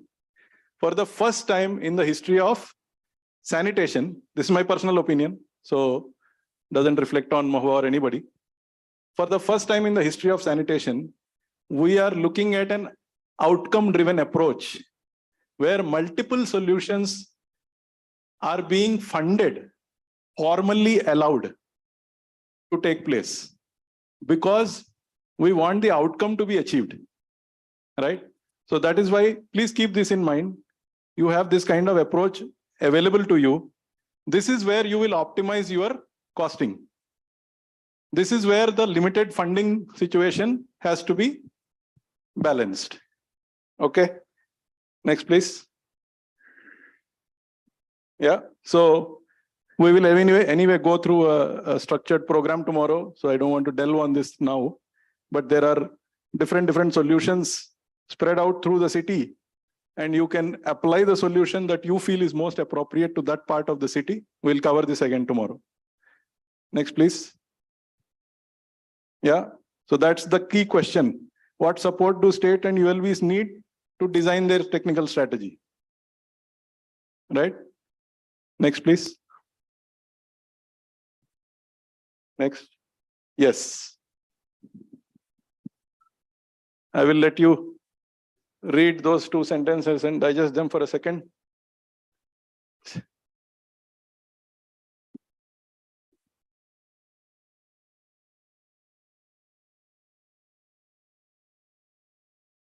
Is this a post-lunch effect or the brilliance of my presentation, which is getting you all quiet? Sorry about that. But yeah, so that's where we are. This is the first and probably most important step in accelerating towards UWM. I like to joke, but this is very serious stuff. Without this, we will not be able to reach the 2026 mission goal, right? So please make a note of this for your states. How will you come up with a strategy for every town in your state? How will you allocate the limited money that you have within your state? You need to have clarity on that. You need to have clarity on that yesterday, but still there is time. Let's first take up this step in our states, right? Now, I will close this discussion here for this part of it. From here, we will go fast. This was the more high-level stuff. Any questions, comments, anything I have missed? Sir, would you like to add anything here?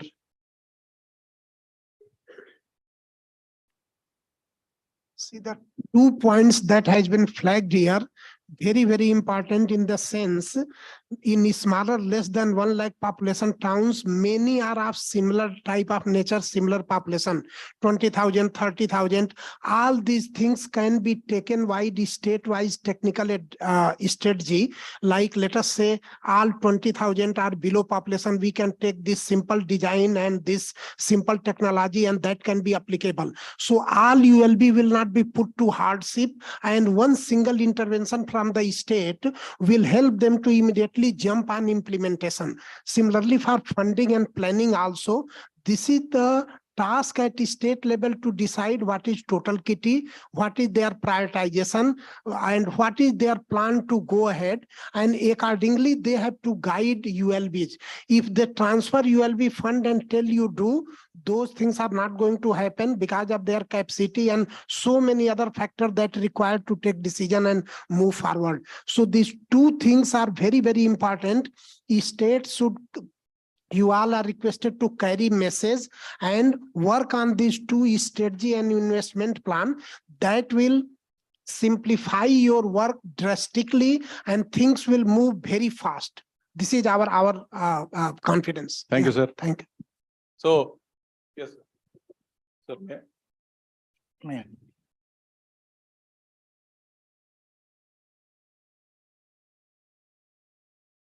Even though we have also considered the different technology choice for a city, actually it is against the equity.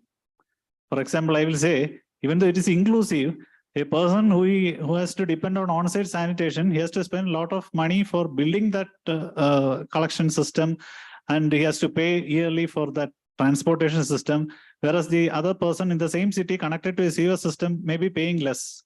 So that equitability is lost by mixing these technologies. Instead, if you go FSTP for a smaller town and 100% network for bigger town, that will be equitable. So that is a concern, which I am saying. Not that. So, you know, I don't know how many of you have read, but if you open the guideline, Swachh Bharat Mission 2.0 guideline, and read the preface or the front written by JS ma'am, there is one line in that which says Swachh Bharat Mission will not leave anybody behind. I am paraphrasing, I am not quoting the exact line. So that's, yeah, it has to be inclusive and equitable, right? Now, the other line also which is there in the guideline is that it is outcome driven.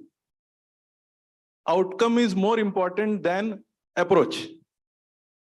This is a very important point. I think this distinction has to be very clearly understood. What is the outcome? Treatment. You have to treat. There should not be pollution going into rivers. I don't want to go back again into Chaurasia sir, what he already covered, but please understand, outcome is more important than the approach.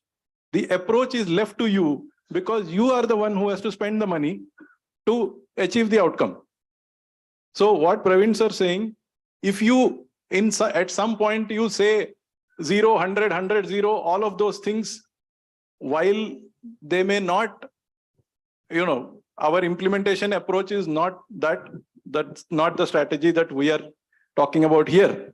That is ultimately your call, right? The aim of the mission is outcome.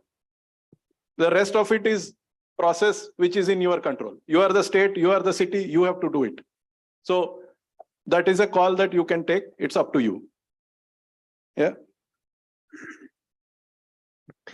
बहुत ही important चीज शशांका जी ने बोला है, outcome definitely has to be achieved, but to reach at a destination or at outcome, there may be different ways, the way you have to move. But one that is most suitable will save your people from getting inefficient service, will save them from paying more and make systems sustainable and operable. Otherwise, different may, if because of lack of due diligence, another route is taken which is cost intensive, and even if you reach that, that will not be sustained. So your job become a fate decider of your people in the town. down. That has to be kept in mind that it is not only outcome, but out of our level roots and strategy, deciding is also equally important. So the two words, so we are extending the session slightly, so please bear with us. Equity and inclusion. These are two, again, very important words. Outcome, process, we have discussed. In terms of equity and inclusion, that is where I think you brought in this 1500 and some sir said about 1 lakh.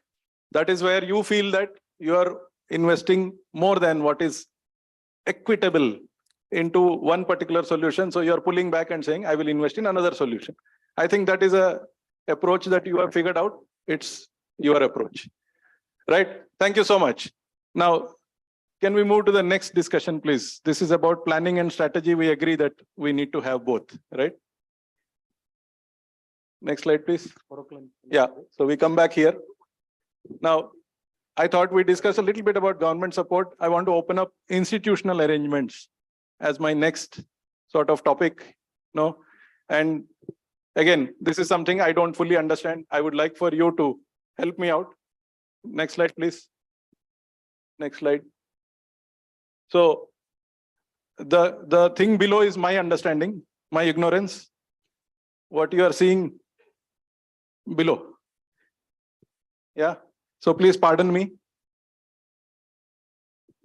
What we need to do is very clear at the top.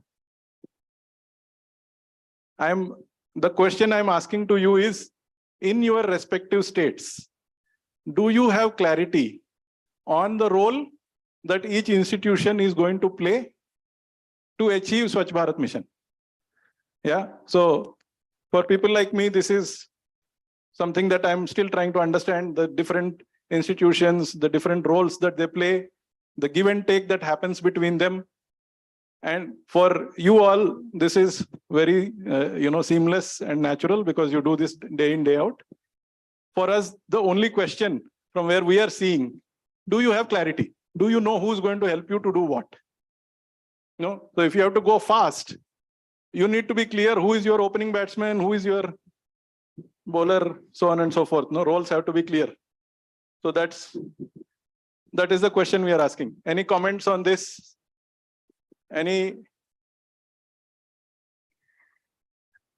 I think it is water supply and sewerage boards should take initiation, because we know for a city what is the requirement. And apart from that, UDD definitely, if we pose a project or a DPR or whatever the thing, UDD will support us. And this parastatal agencies, actually their lack of experienced personalities, and whatever we take, of course, they are agreeing. And for the implementation also, they will support. Only where we lack is in the O&M part. We construct such a big infrastructures, everything will be there. If we don't do proper maintenance, O&M is not there, means whatever the investment is done, it's waste.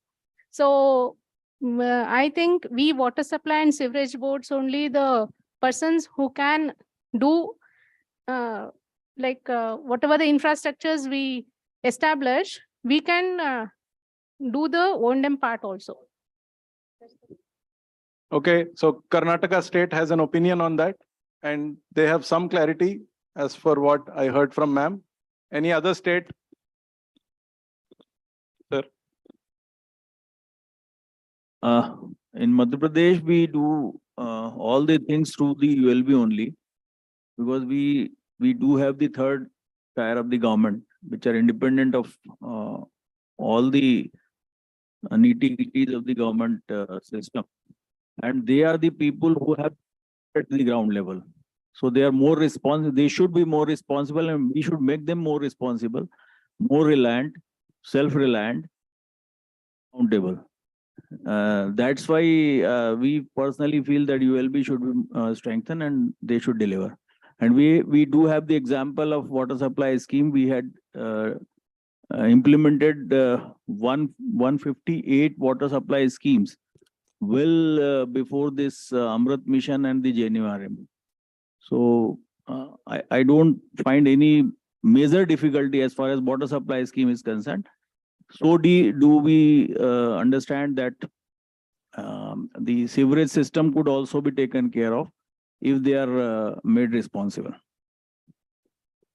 So MP state has a very simple methodology. They have given the responsibility to the local body, right? And they have clarity that the local body is able to manage whatever they're expected to manage. Any other suggestions, comments?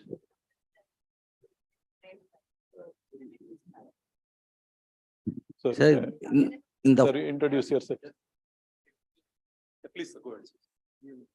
There are 5 steps are there now, sir, regarding city sanitation action plan. No, ULB has to prepare. That is the urban local body has to prepare the city action plan. Next, coming to the project reports to be paracetamol. This is agencies will prepare the DPRs. Next, coming to the implementation, then public health engineering department will come into force.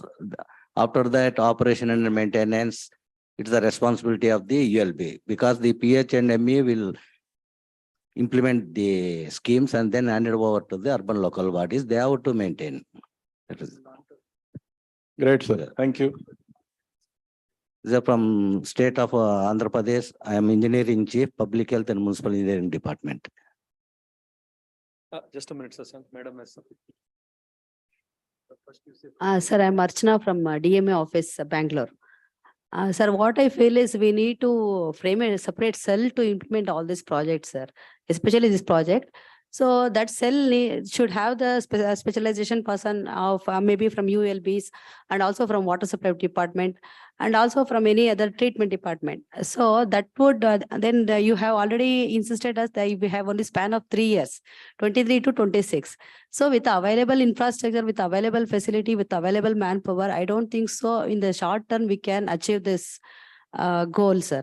So exclusively a cell working exclusively for this particular work we can achieve, I think so, sir. So somebody to coordinate And the also, different yeah, agencies. yeah. And also, I think another aspect is where we have failure in Swachh Bharat 1. So we have many failures in Swachh Bharat 1. So practically, I know what all the things have happened in ULBs and 100% achieving ODF is not so easy. And practically it is impossible also. So such things need to be, so there where we have failure, what is the reason for we have failed in Swachh Bharat 1? Certain things are failure only. So those things need to be addressed here, sir, in Swachh Bharat.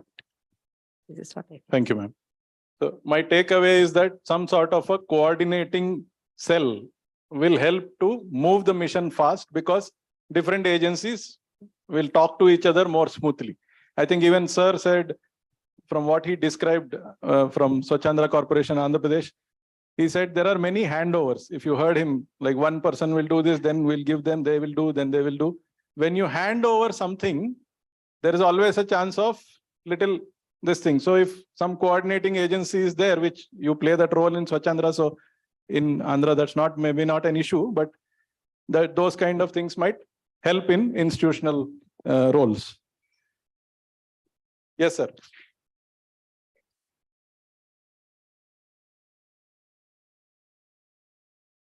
So, yeah, I'm Vivekanand Desai from state of Goa. So Goa being a small state, we have a sewerage board. So it looks after all the sewer networks, all the STPs. So what is happening is the urban development department, along with the ULBs, we are preparing the action plans with consultation of sewerage boards, PWD. So in the SLTC, they are also part of the planning of action plans. So since they have the data since the beginning of the sewer networks in Goa and running of the STPs, so we are considering their help also for preparation of preparing the action plans, and we have submitted the action plans with the coordination with the sewerage board and the PWD. Right. So you have played that role of coordinator. Right. Thank you. Next slide, please.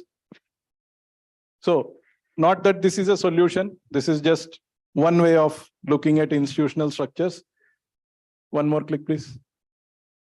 Yeah, so you have like at different stages, different institutions, even some private institutions are involved. If you map out, I'm not saying this is the solution. I'm saying this is the format for a solution. You can map it out like this or in some way which helps you. But having the clarity on who is playing what role will help you go fast. And a coordinator to make these roles go smoothly, as ma'am suggested from Karnataka, will also help. So thank you for that discussion. I will now go a little fast. Next slide, please. Yeah, we come back here. I'll pick up capacity building, skills and capacity. But before that, let's do technology once. Yeah, please go next slide. Yeah. So one of the points that Devang Bhai suggested was, there was a discussion before lunch that some things in CPHO manual maybe have to be slightly changed. There has to be certain advisory. Any other suggestions along those lines? Any other suggestions along, some specification has to be changed, some technical thing has to be tweaked. Anything comes to mind, kindly share now. We will record it and we will, make sure that we try and come back to you with something like that. Yes, sir. Thank you. Sorry, I forgot. You are all part of a WhatsApp group. Please feel free to raise your questions in the WhatsApp group. If you feel uncomfortable raising it in a public forum, pick one of the WashI people in the WhatsApp group and send it to them. We will collate in the backend and we'll get back to you with answers. But WhatsApp group is also there to raise questions, not just this question board. Yeah, please. Hello, sir. So since you asked about what are the new things that has to be incorporated in the manuals and all, I don't think there are enough guidelines for us to treat the grey water. That is the very required thing. I think you guys. If I may ask you, because I am from Karnataka, I am executive engineer from Karnataka, okay, from the city of Tumkur. In the last, in the 2020-21 15 finance grants, there was some percentage was reserved for treatment of grey water. Some 5% or something was reserved for it. But since there were no proper guidelines, we had to drop the action plan, that amount, and we use it for other purposes. So do we have any proper guidelines for treatment of grey water? More specific guideline in the sense, what do you want to see in the guideline, just broadly? How to treat, how to invest in grey water treatment, how to technology, yeah, how to convey the grey water, yeah, because in our cities we don't have separate lines for carrying grey waters, so we need guidelines for that. Okay, thank you. So please see tomorrow's session and then also we can respond with it, sir. One thing I want to understand, in a urban area, what you consider as a grey water and how it will be collected. Anybody wants to respond? Sir, you want to say? What I know is grey water is the waste which comes directly from kitchen and bathroom. So anywhere in the system, anywhere in the town, can we have a system where only from kitchen and bathroom comes separate, and whatever the effluent from septic tank and other thing goes, and sometimes directly also thing comes, where that will go? That is what I'm asking, sir. Presently we don't have that system. Can we, is there a system which, my asking question is a way of answering. Yes. In urban area, thinking grey water is not feasible. Maybe in a isolated village where in their own plots they are having houses, or maybe thoda separated, that sometime may be possible that everybody is having their individual toilet, soak pit, and that thing doesn't go, and only grey water will be going. Even now I find in villages also people are constructing septic tank and put their outlet in the drain. So once outlet from effluent meets in the grey water, it becomes sewage. So assuming that there is a grey water in urban area is virtually not feasible. So Sasank, just okay, sir. This particular case is an exception probably. I know Tumkur, that's why I'm saying. So we will discuss the exception separately. Can I just add here? Yes, I think what Sir said is also very right. The grey water means, which is the wastewater coming from a house, from the kitchen, from the bathroom, and from the washing. When it comes out of your house, if you handle that there itself and if you check the quality, then only you could say that it's a gray water definition meets, actually speaking. Because most of the time, this gray water is discharged into the stormwater drain, where along with this, there are other waste is also mixed, which can be effluent from the septic tank, any other wastewater which is coming from other areas into the drain. So it becomes literally a mixed wastewater, which is really difficult to really understand. Because if some garage is there, he'll also discharge the same oil into the drain. Some people put also the solid waste into the drain. So predictability is very difficult. So that's the reason calling that as a gray water is not really the terminology, because gray water means less organic load and there is no fecal contamination. Okay, but in the drain, whatever water flows, everything is there. So that's the reason sir was saying literally this is a sewage. It can be a black water, but sometimes it can be more than the black water, because other than the organic and the fecal contamination, the other kind of wastewater also may come into that.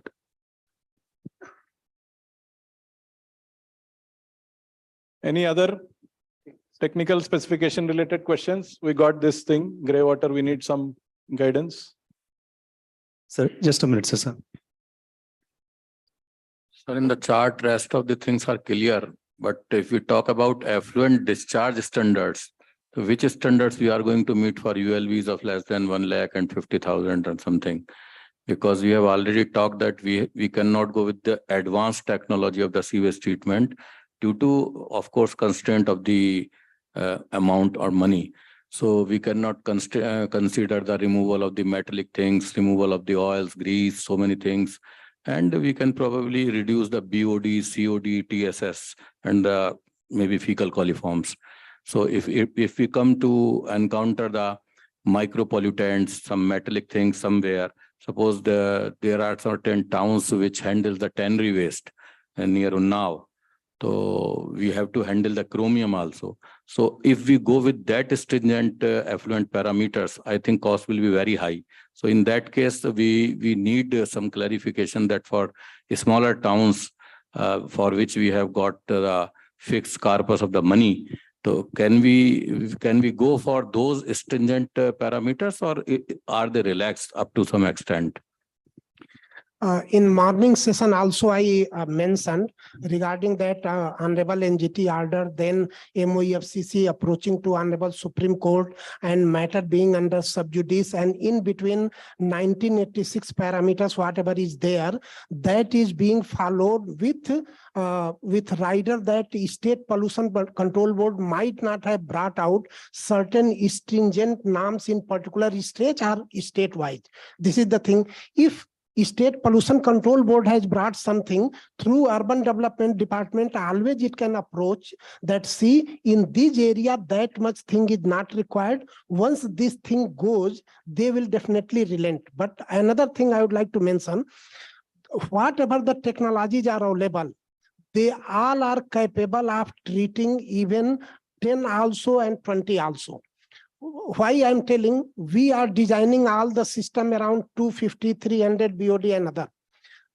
You have been very long time associated in this field, and recently I visited your Lucknow plant. Lucknow fully sewered area. Can anybody guess what may be the BOD coming to STP?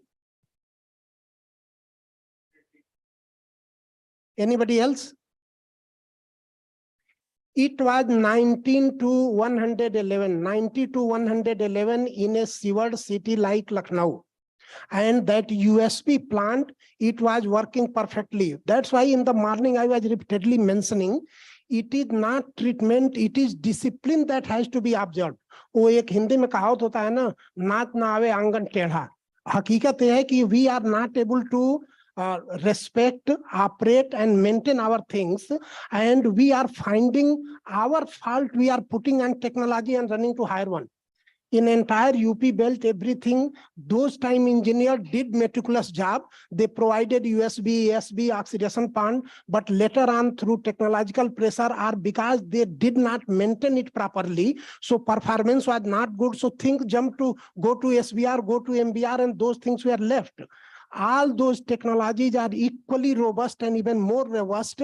And I find, because I'm always researching with my team, in case of Brazil, which is having our similar climatic condition, I'm not talking about Netherlands, Sweden and other, there in all cases, they are putting before any treatment technology, USB or ABR. 50% it is automatically reducing without any penny spending on that. After that, what is coming, you do any aeration, your cost of treatment drastically come. That becomes sustainable. But here, I'm telling now, it is a big nexus and we need to revolt and make a revolution. कहीं technology provider ने capture कर रखा है, कहीं किसी और ने capture कर रखा है. All people are suffering and blame is on this sewage management and these things. This is the fact. Entire country में it is going on. So अभी भी कोई प्रॉब्लम नहीं है. ऑल स्मॉलर टाउन में there is no chromium, no magnesium, no this tannery waste. 1 lakh से कम वाले टाउन में कहीं इंडस्ट्री भी नहीं है. एक आध महाराष्ट्र एंड अदर स्टेट को छोड़ दें, उनके लिए need not to worry. Provide secondary treatment and dispose either in water body or agriculture or whatever. Some special cases like Kanpur and other things, maybe Ahmedabad, ऐसे cases में technical solutions are available because these cities are having income also. That can be things separately. But because in Kanpur there is problem, all other towns are let out. वैसे नहीं सोचना है. Solution is available for all town. 1-2 town में problem is there, we will find a solution. Thank you. Yeah, okay. Any other technical aspects? Don't go by the list I have here. I just put some thought starters just to, reduce my risk of you not speaking.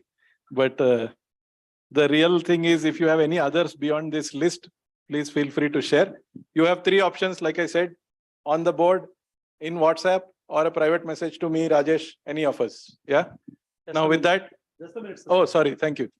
So the portal, SBM portal for action plan doesn't accept the values in KLD. So 0.8 MLD is not accepted.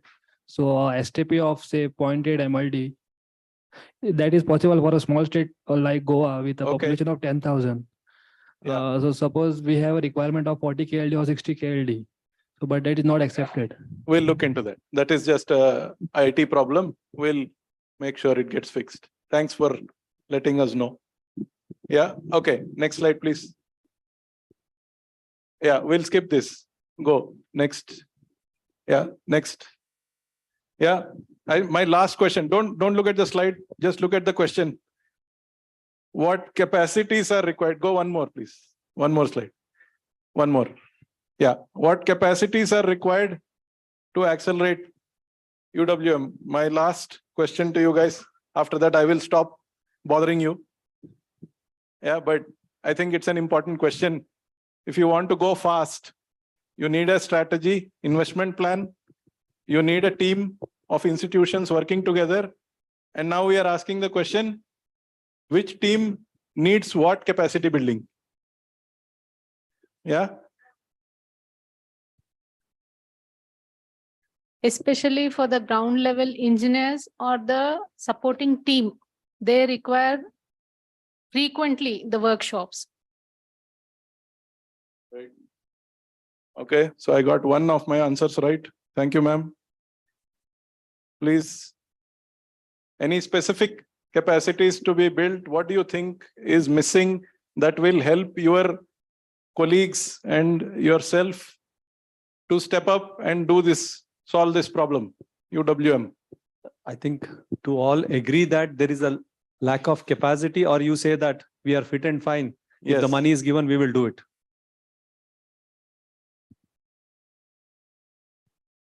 So no answers. Sorry. All are fine. Please, sir. Of technology. So can you explain? See, STPs are coming out. A lot of developments have been done in improved versions have come now. So we usually, I'm already verge of my service. So youngsters, a lot of youngsters are coming out. So then they must know what are the technologies available, currently going on. And apart from that, any Western technologies are there. We should update that. You're suggesting some training? Yes. Especially in this technology part, because STBs are costing more. Sewerage network, okay, we can based on that flow, and as well as we can able to design and we can able to lay that.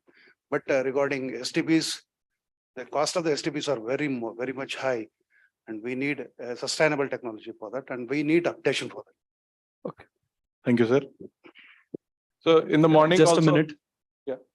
Sir, I think it's about a participatory management.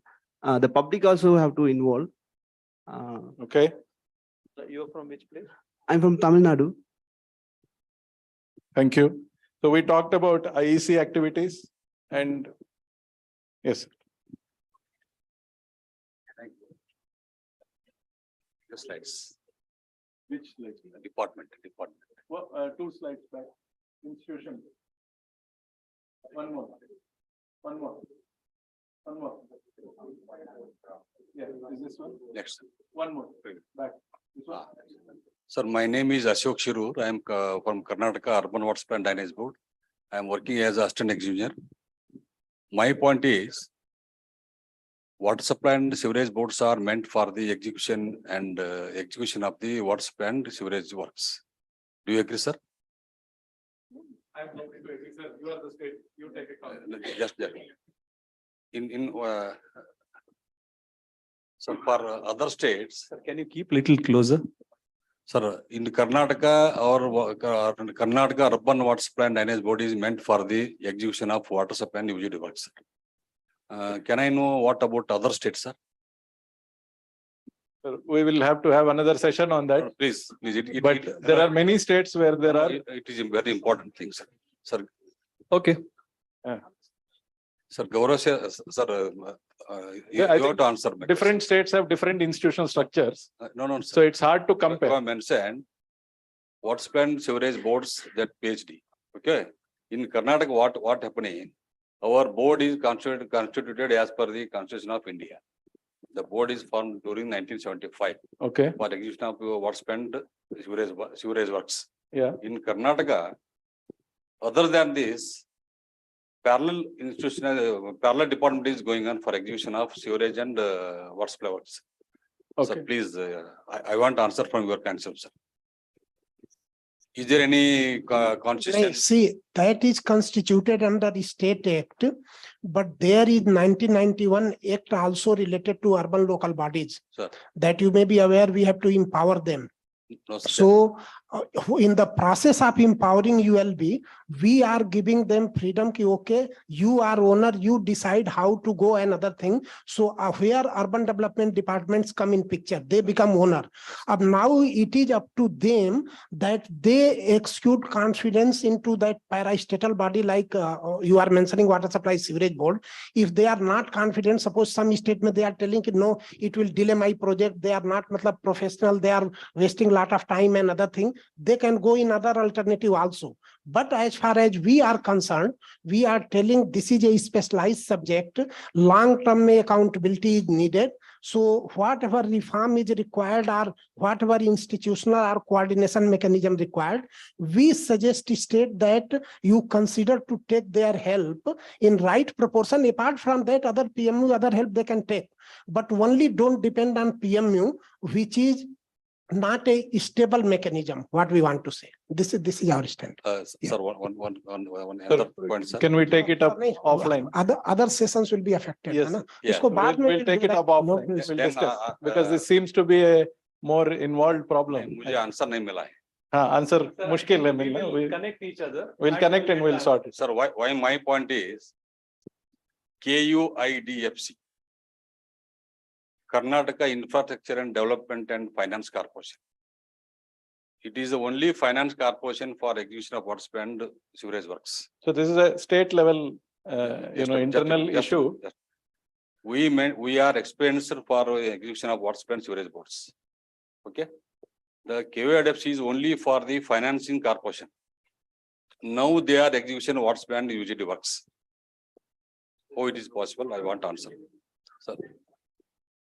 इसमें there Sir, इसमें just, I am not commenting, making comments about the other departments. I am talking about my department, because my department is meant for that only. That department is only making finance support for that department. We got your question. We have noted it down. I don't think we have an answer here because I am not from state. He is not from your state. He is from Ministry of Housing and Urban Affairs. Sir is from Minister of Housing and Urban. He cannot resolve a Our- state level our problem. UD Sir. is It's a coming state level under- institutional problem. It Kindly, is not institutional problem, sir. It is national problem. it's not a national problem. Sir, at a state level, you can resolve. But thank you. We will close that up. Sir, basically, under 74th Constitutional Amendment Act, certain functions ought to be necessarily delegated to the municipal elected local bodies. So in that case, there are certain functions like the primary schooling is there, the other services like sewerage is there. These are necessarily have to be transferred to the urban local bodies like municipal corporations, the other town area committees, municipal committees, municipal councils, they have to get it. It's a power of empowerment, in fact. Now, they are the owners, as you rightly said. And it is their prerogative to take a call whether they get their plans implemented through their own executing agencies or they outsource it to other these agencies. Even if there are other parastatal agencies within the state available for doing such specialized jobs, the prerogative of deciding on giving this responsibility to a parastatal agency is exclusively the wisdom of the concerned urban local body. Right, sir. So that I think answers the question. Right. And these vary by state. So there is no generic answer. You have to figure this out at the state level. Now, I have to close because there is time constraint and there are more sessions and we want to hear from you much more now. So I will stop here. My big takeaways for me: let's have a clear plan for every town. Let's have an investment plan at every state level, right? Let's balance risk and cost very, very wisely as you see fit for your state. Let's get a team together. Let's build capacities of the team. Let's do IEC. Thank you so much. Thank you very much, Sasank. So I think with this, we quickly break for a tea. So we are 5 minutes delayed actually. So we will take 20 to 25 minutes maximum and we come back. As I said, we would like to finish it on time so that you can also a little bit explore other than this hotel. So the tea and the coffee is served in the same place. You are requested to please take it and quickly come back. Yeah, some announcements. Okay, before that, please be aware that the next presentation is by the states actually on the topics of approaches, strategy and learning in implementation of urban water management, used water management, your experience from the state. So Haryana is going to present first actually. So request the representatives from Haryana be ready with the presentation. You can come here. Yeah, thank you. Please take your tea fast. But I was told that other states are giving. Haryana is in the Yeah, there are many others. We'll start with Haryana. You start with Haryana. थोड़ा सा एक बार announce कर दीजिए जितना quickly will come in the evening they will get time. वही मैं तब से वही बोल रहा हूँ sir. So if you want, you can also grab the tea and coffee and come on the table also so that we can finish it faster. Let's do that. Please take your tea and coffee and come to the table itself.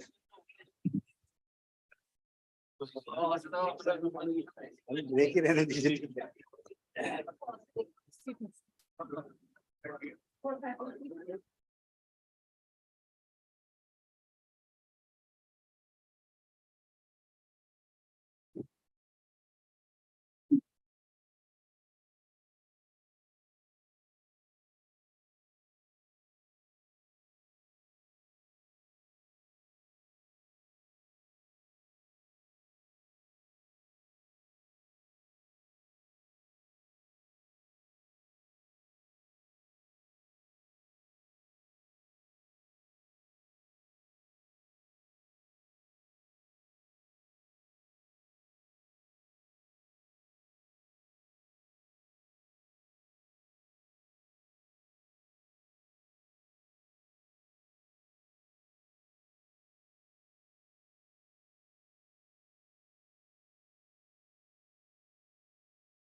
I would request everyone to please be seated so that we can start.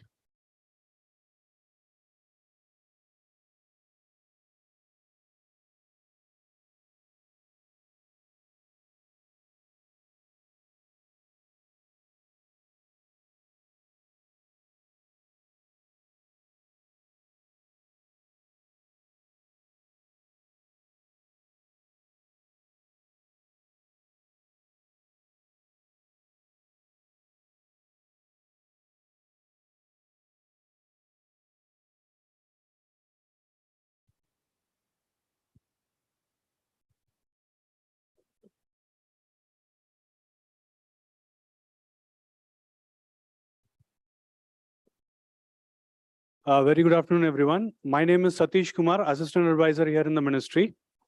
So I just want to clarify. Yeah. Yes, sir.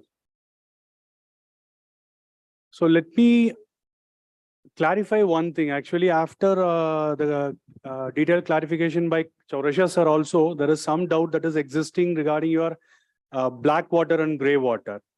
He clearly mentioned that in urban scenario, it is not, you cannot segregate which is black water and which is gray water. I'll tell you the reason. As per IS norms, actually 1.1 cubic meter is the septic tank size for a family members of 5. Okay, that is what it is being recommended. But in practical, it may go up to 10 cubic meter or 20 cubic meter also. Okay, so we will say that for safer side, I'm just taking that 10 cubic meter. So 45, as per the presentation which has been shown by Mr. Shashanka, if you could notice that the water usage is 45 liters per family or per person, right? Per person per day in the toilets, right? That means for 5 person, I'll take 250 liters. That means for 10 cubic meter capacity, how many days it will be coming? It will be 40 days. I'll be emptying my septic tank once in 3 years. 3 years, once in 3 years only, I will be emptying my septic tank in an ideal case. There are households which will not empty their septic tank at all. That is a different scenario. I'm talking on behalf of the ministry, so I'll take that once in 3 years. So only for 40, you are building a septic tank only to hold the water for 40 days, right? Then on 41st day, where that water will be going? It will be going to the drain, where your gray water is actually going, right? So how can you tell that I am just, I'm just transporting only the gray water, not the black water? Either you will be disposing it off into the environment, or else you will be disposing it in the same drain or same sewer line where you are disposing your gray water, even though if you are segregating also. So at the end of the day, it will be mixed together and it is called as sewage. This is a simple concept everyone should understand. So there is no, I mean, you could not segregate gray water and this black water in urban scenario. Please keep that in mind and please make your design to work in that way that you are designing it for a combined wastewater. And once again, as Chaurasha sir was clearly telling, your BOD, you will be designing your STP BOD for 250 milligram per liter. That is what, if you see all the design engineers who are sitting over here, you'll be designing it for 250. But hardly you will be receiving a BOD of 150. Right? This is a condition. And moreover, if someone is saying that, okay, that technology will not be, could treat the wastewater to 10 milligram per liter or 20 milligram per liter, don't believe them. Because as far as the technology is concerned, we will not be saying it is treating up to, whether it is treating up to 10 milligram or 20 milligram. No technology developer will be telling you that in this way. They will always say that 80% is my treatment or 90% is my treatment, 95% is my treatment. So basically your outlet BOD will be depend on your inlet load. It is not that whatever, if I'm saying that, okay, I'm putting some 1000 milligram per liter BOD into my inlet, it will not be treating to 10 or 20, whatever the technology you go for. So please keep this in mind and please make your design to work in that way. And regarding Goa, they were raising some point that 150 KL. plant, you cannot put that one and enter that one in the Swachhatam portal, right? 0.8 MLD, 0.8 MLD, that's what he was mentioning. No, 0.8 MLD, you could able to mention it, I guess, because actually as per the discussion which we had it with the Swachhatam portal, about more than some 250 or 450, I guess. I don't remember it exactly. So we had a calculation and we recommended that after that, whatever the capacity, whichever they are putting it, it will be enrolled. I mean, it can take it.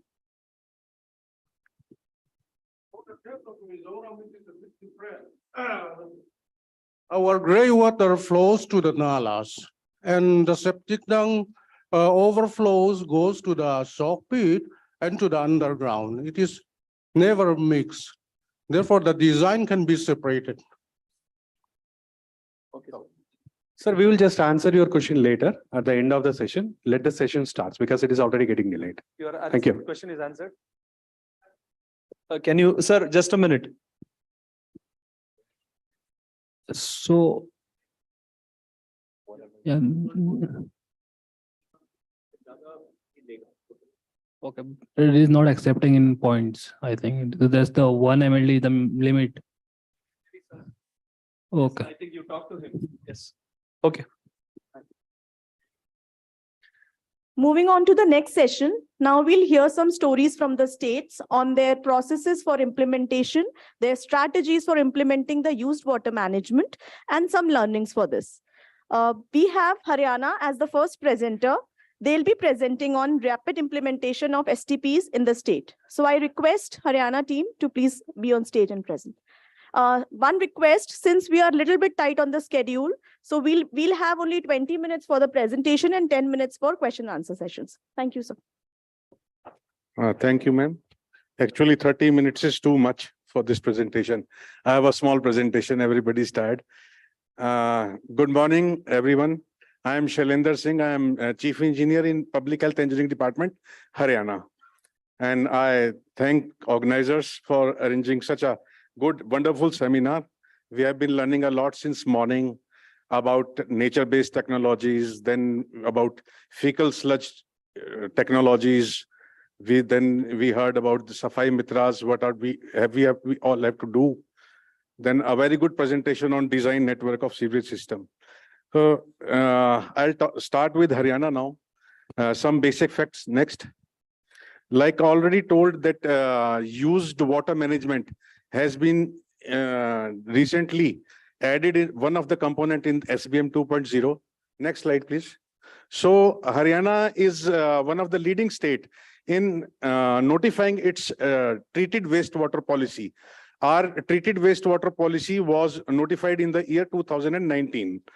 I'll go into the objectives of the treated wastewater policy in the next slides. And it aims to use 80% of the treated wastewater by the end of year 2030. In Haryana, presently in the urban areas, the sewerage generation coming in the towns of Haryana is about 1500 MLD, against which we have about 170 STPs existing. There are STPs or few of CTPs also there. And the capacity of the treatment is 1985 MLD. So we have STPs of more capacity than the sewage being presently generated. So future demand has been taken properly considered. And the capacity utilization in these STPs, like the sewage coming to our STPs, is presently 1346 MLD. So which is about 68% of capacity utilization in Haryana as compared to 28% in the entire country, average of the country. The problems which we are facing, we are also facing many problems in operation and maintenance of these STPs. We have mechanized STPs. We are now moving towards SBR technology. So high skilled labor is required for operation.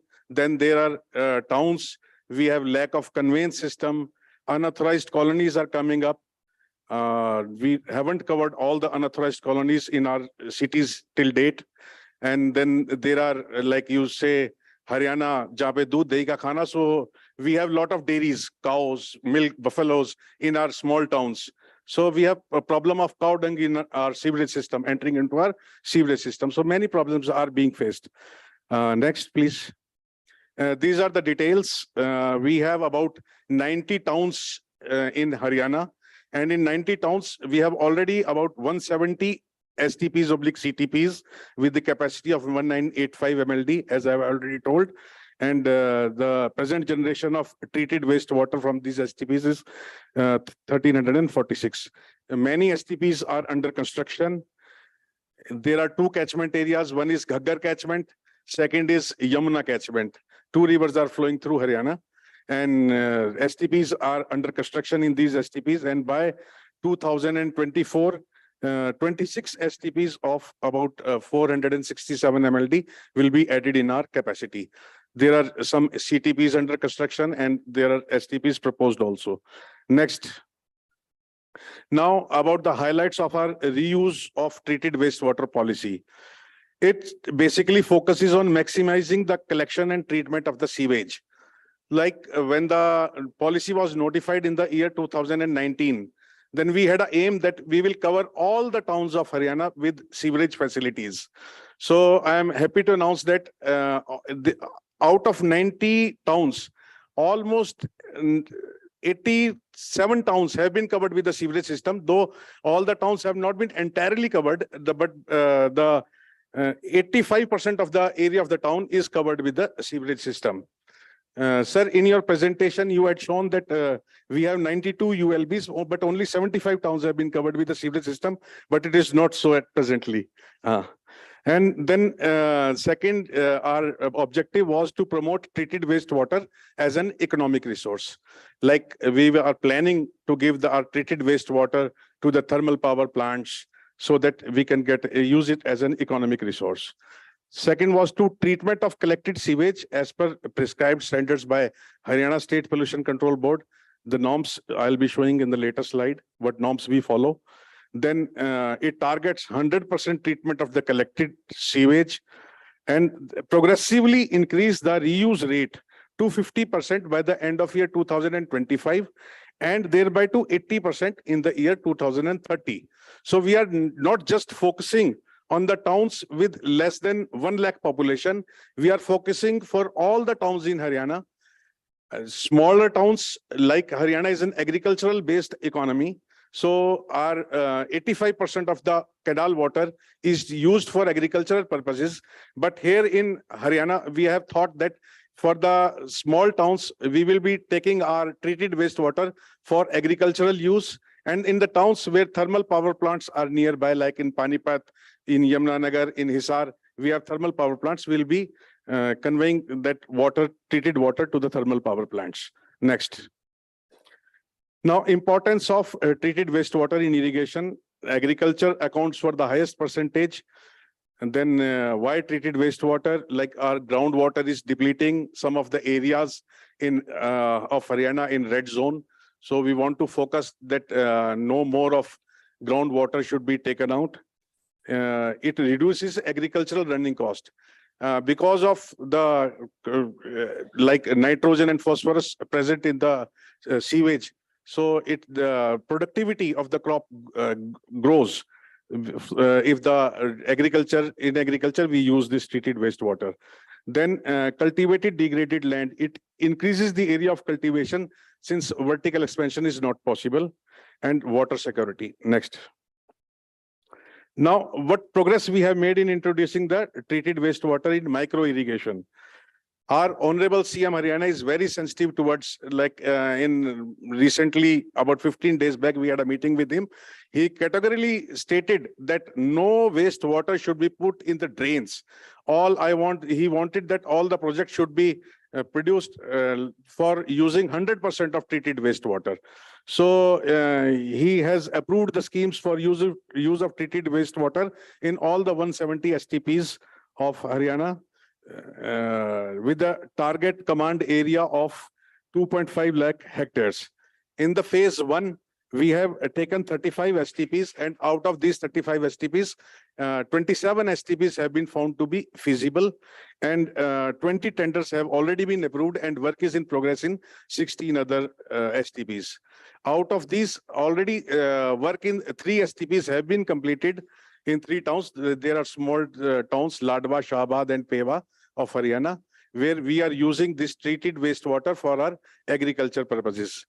Irrigation department took up the work. Public health engineering department is entrusted with the job of collecting the sewage, treating it. And then after treatment, the irrigation department takes over. They develop a tank and then they pump the water to the agricultural fields by laying HDP pipes, and then some micro irrigation systems like drip irrigation or sprinkler system is developed in the agricultural fields, and water user authorities have been constituted amongst the farmers whose lands is being cultivated through this tertiary water. Now, deadline of completing the work in these 27 STPs is year 2024. Next. In the phase 2, which is the medium term, in the initial stage, we will be taking 57 STPs with the target capacity of 528 MLD. And here the command area is of 67,000 acres. This we will be completing by end of 2025.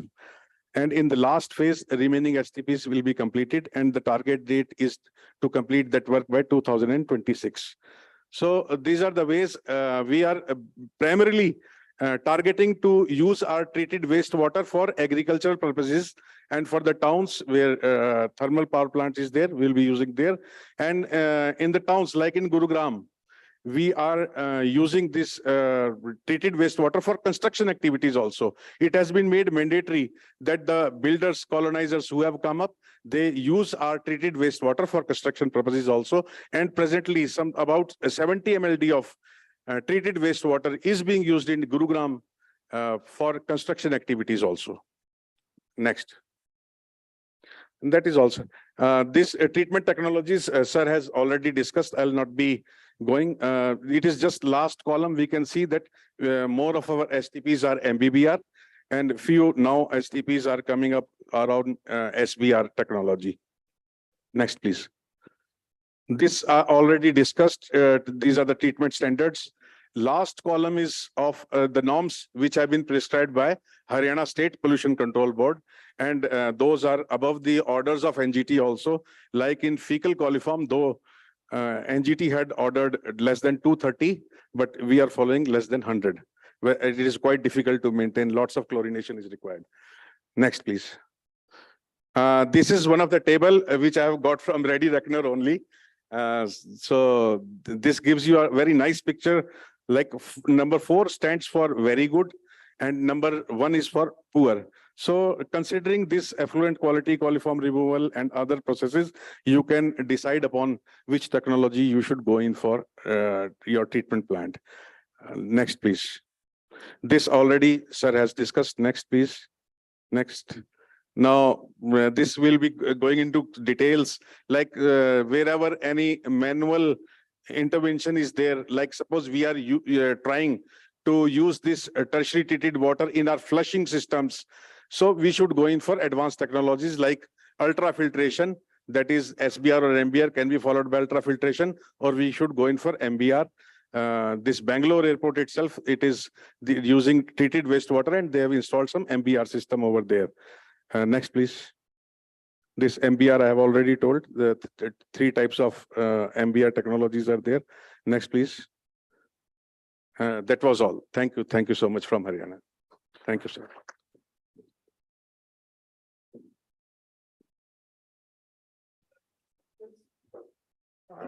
Yes, questions you people can ask, but in between, I could not hold my, I will say, emotions or whatever you say. Recently, we visited to Israel, and I was thinking that in such a harsh condition, they are 100% utilizing their treated sewage. They are exporting worth $2 billion fruit and vegetable to Europe. So I was thinking in Rajasthan, Bundelkhand, let us push it. But I am really surprised that in Haryana it is happening, and unfortunately we are not in touch with the state state of Haryana so much.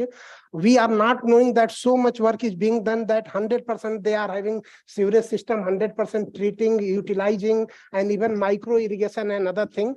I think it is going to, yes, it is going to show way to country progressively, of course, but one example will speak 100 times more than what we are speaking. Thank you so much. Thank you. Just one point out here, sir, about that reuse. In fact, recently, because circular economy is a buzzword in the central government also, and we were trying to formulate the reuse policy. So this was the exact, the organizational structure which I created, and we submitted to our ministry that this could be looked into. We never knew that Haryana is already doing it, including the authority also. We said there should be some kind of a joint urban rural authority which can take charge of this water. We are an agro-based country. In most of our states, 65% of the land goes for agriculture, and urban, sprawl is only about 1%. And as he can vouch, what was exactly happening is that the discharge of urban per square kilometer area can be taken up by 100 hectares, which is how much? 0.1 square kilometer. It's 100 hectares? No, 10 hectares. What is 100 hectares? 1 square kilometer. 100 is 1 square kilometer. So 10 hectares can take the entire wastewater, treated wastewater, which will come out of 1 square kilometer. So the requirement is, it is so simple, such a simple practical thing that all our water can be taken by agricultural fields in the neighborhood of our towns, because we are agro-oriented country. So whereas we take examples from Singapore and Namibia, where they are reusing water and using for toilet flushing and such things, we don't require it because our agriculture is available just next to our urban, all the cities. And like I said, 1 kilometer ka discharge from the urban area, only 0.1 kilometer ke andar consume ho jayega, khatam. So that is the simplest possible solution. And like he has also pointed out, where possible, like in Gurgaon, if you can use it for some secondary purpose, do not go for those quaint looking things called toilet flushings and such things, which will become so problematic because of smell and other problems, and may also be cause for pollution in case you don't utilize that water immediately. It can be used in places like airports. Delhi airport uses Bangalore airport, where regularly people go to the toilet and keep flushing it. So that's fine. But if I store the water, that treated water, and I store it for 2 days and I go out of my house, that water becomes as foul as anything. So please do not go for anybody who tells you quaint solution. Solution is very, very simple. We have urban discharge, we have agricultural just next door. If there is a particular city, I could imagine in Rajasthan or some other place which does not have agriculture, we can look into industry. If there's no industry, construction, like he said in case of Gurgaon, construction. So these were the, our priorities: agriculture, industry, this urban construction activities, landscaping and such things. So these are the places where we can use the water. Wonderfully done, sir. We are already doing it. So thank you, sir. Thank you so much. Thank you, sir. Sir. Anybody else has a question? Yes. Sir, I'm from Punjab, and we are also around the same level in terms of number of STPs and treatments. Okay. I just want to ask, how are you maintaining F. coli below than 100? Actually, less than 230. That is quite a difficult question. Less than 230 is also being maintained very difficult. It is very difficult to maintain it. And it is through chlorination only, disinfection. And it also increases the cost of honors. We are being pulled up also sometimes by our Haryana State Pollution Control Board for not maintaining it less than 100. So not in all STPs we are doing it less than 100. In new STPs, we are doing it through effective chlorination only. Right. No another method is being used. But STPs are to be upgraded for this. That is for sure.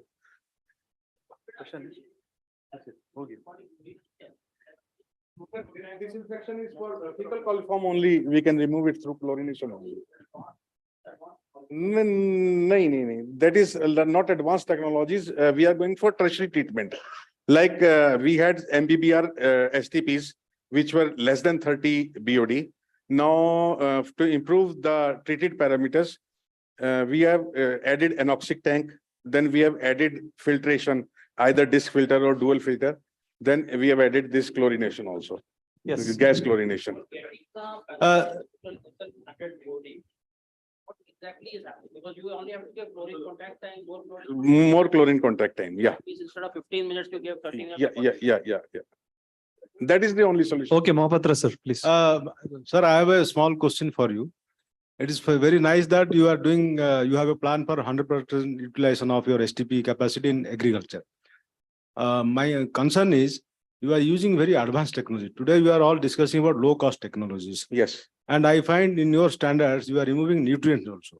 So if you are planning for reuse in agriculture, you have a long run plan, you need not remove the nutrients fast. And you need not go for high-end technology, SBR or MBBR. You could do it with low cost technologies. Very true, sir. Very true. Very true. But we are bounded by the HSPCB norms, Haryana State Pollution Control Board norms. And sir, rather, Chaurasia sir, in chapter 7 of the manual, it defines about the this parameters to be used when we are putting water for agricultural use also. So wherever raw water, raw vegetables are being consumed, raw vegetables. वो problem क्या है basically what we learn in Israel, why they are also going to tertiary. For last 20 years they have been using secondary treated, as Mr. Mahapatra mentioned. It is containing nitrogen, phosphorus, nutrient and everything, but later on to optimally utilize and uniformly, they are all plants, whether vegetable or fruits, they are fully controlled through drip irrigation. So when they have switched over to drip irrigation, their secondary treated sometimes clog and flushing is required. So that's why even at the cost of tertiary treatment and removing some nutrient, they are going for tertiary treatment so that in drip irrigation things are in a controlled manner. So this question I raised there, why you are going and 20-25 years you have been doing. So I am only drawing because you mentioned that drip irrigation mein our irrigation department is going there. So this may be thought process. So what they have taken, why they are going. Huh?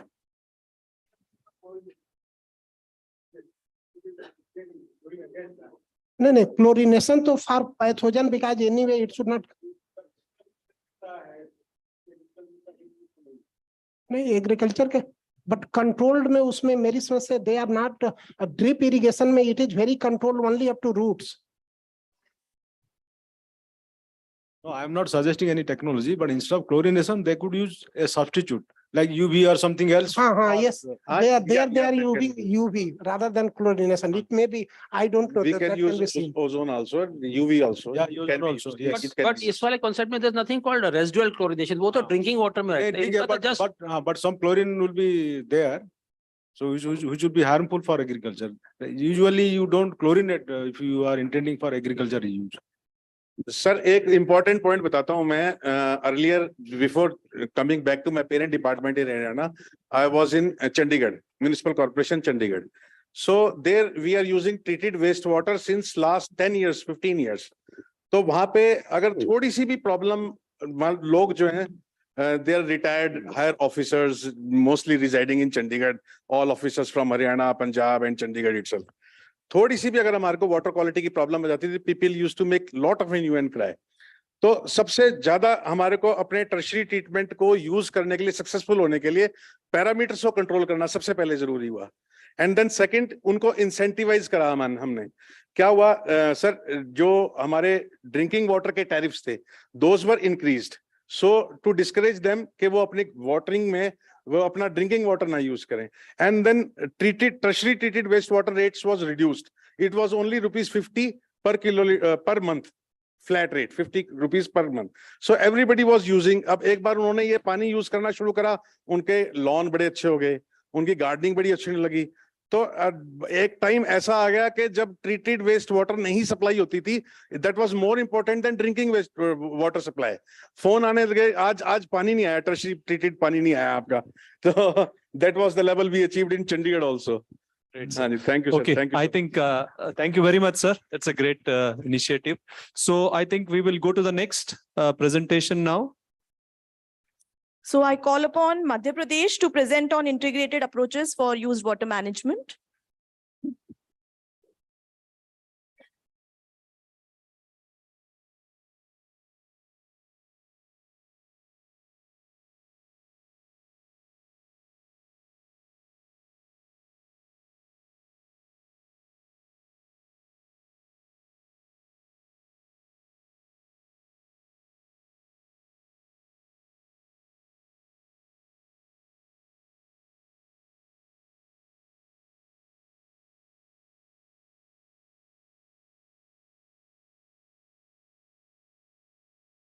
Use of the use water.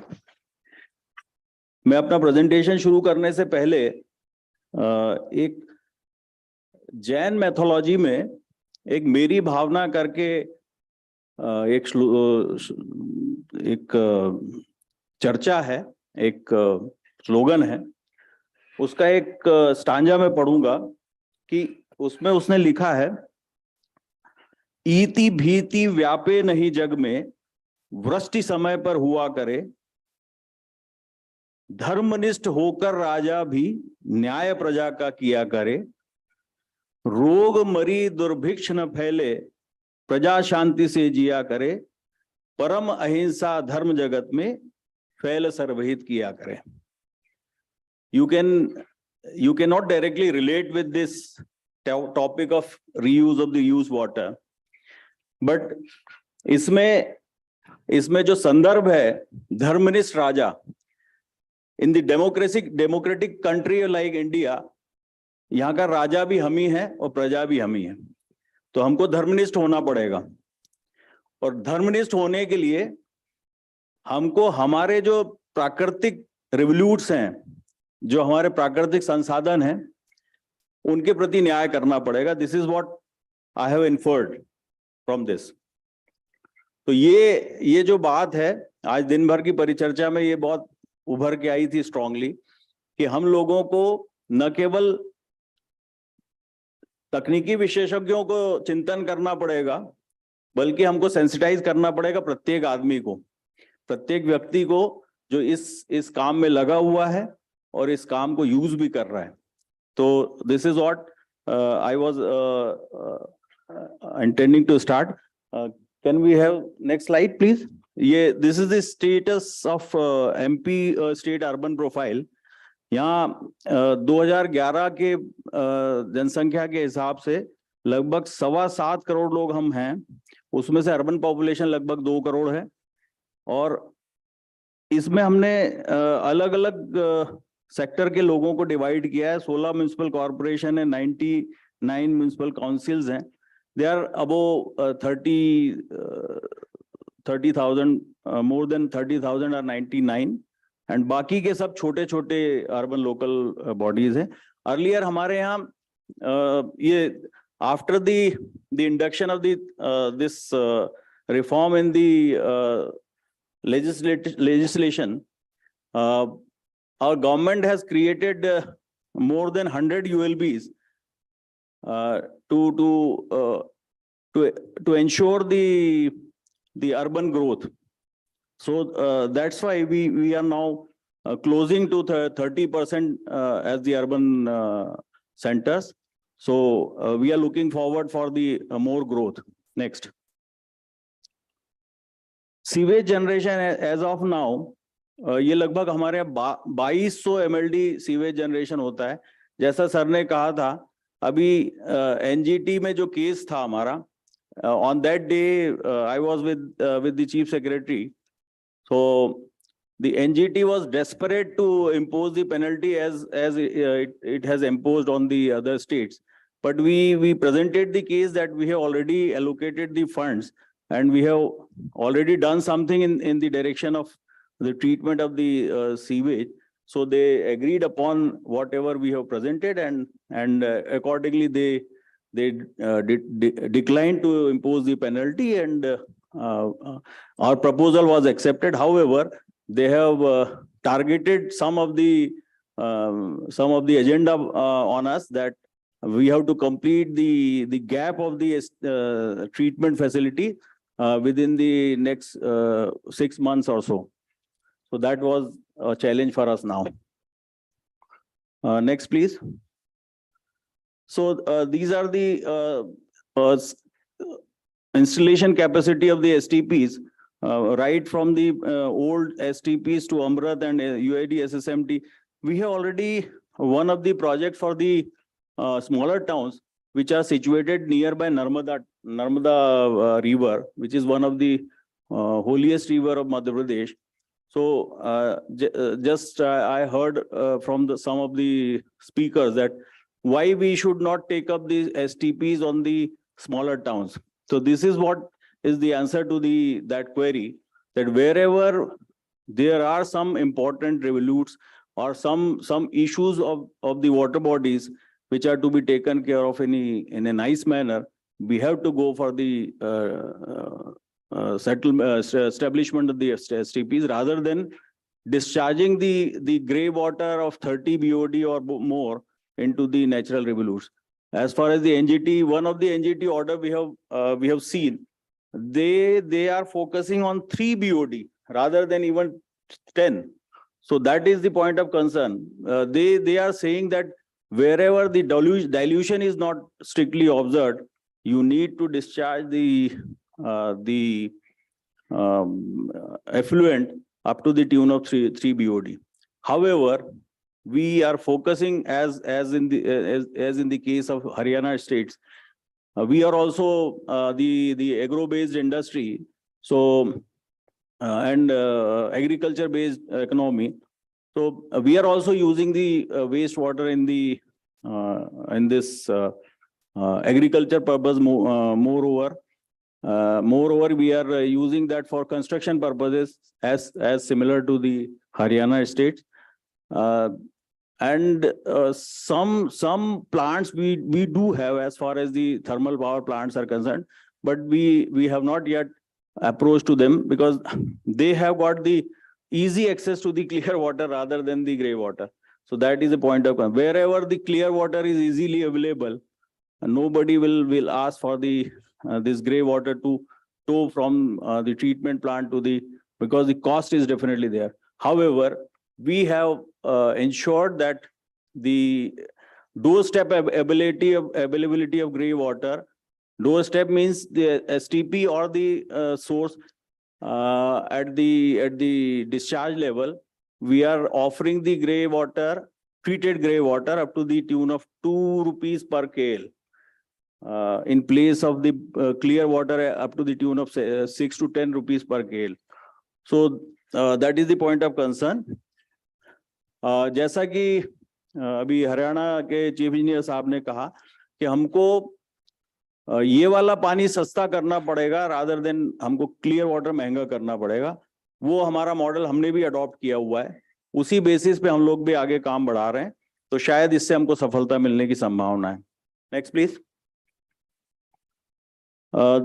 See, as far as this was the status presented before the honorable NGT, that in the Amrit 2 we have earmarked some of the rupees for establishment of the gap filling into the STPs and the network as far as the 1 lakh plus population is concerned. And in SBM2, we have earmarked 1,200 crore rupees for the establishment of this STP or the nature-based technology. She is showing me. I have just finished everything, I think. So we have already earmarked these amount of money for this purpose. Next, please. Next, please. These are some of the policies which are already in place, which includes the rainwater harvesting plus the reuse of the wastewater. एक बार मैंने अभी गडकरी जी की बात सुनी थी, उन्होंने एक बात कही थी कि रेन वाटर हार्वेस्टिंग और वाटर मैनेजमेंट के सब्जेक्ट पे क्या काम करना चाहिए. हमको दौड़ने वाले पानी को रुकने, धीरे चलने के लिए कहना चाहिए, धीरे चलने वाले पानी को रुकने के लिए कहना चाहिए, और रुकने वाले पानी को जमीन में उतरने के लिए कहना चाहिए. This was the good slogan from his mouth.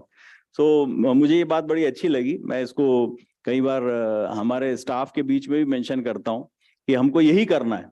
सरलता में समझाने के लिए सबसे सरल है. जैसा कि सर ने कहा कि बहुत सारी स्टेट ये कह रही हैं कि भाई how do we enforce the urban local bodies to indulge into this difficult subject. मेरा ये ऐसा मानना है कि हम कमजोर आदमी को कब तक ये कमजोर बना के और ये कहते रहेंगे कि तुम कमजोर हो, तुमसे ये नहीं होगा. जिसकी वो जिम्मेदारी है उसको करने के लिए जरूर बनाना चाहिए, उसको ताकतवर बनाना पड़ेगा. तो we enforce from the outer side by the state government, induct some these kind of trainings and programs, and we insist them to deliver. So in the case of Madhya Pradesh, we have already taken care of 300 plus water supply scheme in the smaller towns. And now we will be definitely taking care of these wastewater treatment facilities to be established. And we have decided that we will be getting these things done through the ULB only. We are not making, however, we do have one of the company called the MPUDC, Urban Development Corporation, which are dealing with the smaller towns nearby Narmada to establish some of the water supply scheme plus the treatment facility schemes of the wastewater. So this is next, please. These are the bylaws which I was talking about. Next, please. These are the status of the used water. Almost 54 odd STPs are having some of the facilities to pump the water to the agriculture farms and give it to the farmers. Next, please. Next. 52 or 52. Next, please. This is the best example of state of affairs in Indore city, where we are utilizing the wastewater by installation of one overhead tank nearby some garden, pumping the treated used water to that overhead tank. And we have created some hydrants, pipe hydrants, water hydrants. People can come, they take water from those hydrants rather than getting the water from the clear water hydrants. They used to get the this treated water from the hydrant, and they can use for the agriculture or horticulture or their gardens and all that. So she's alarming me. Thank you very much. I think I have to close. Thank you. Any question? Thank you very much, sir. Any questions to sir?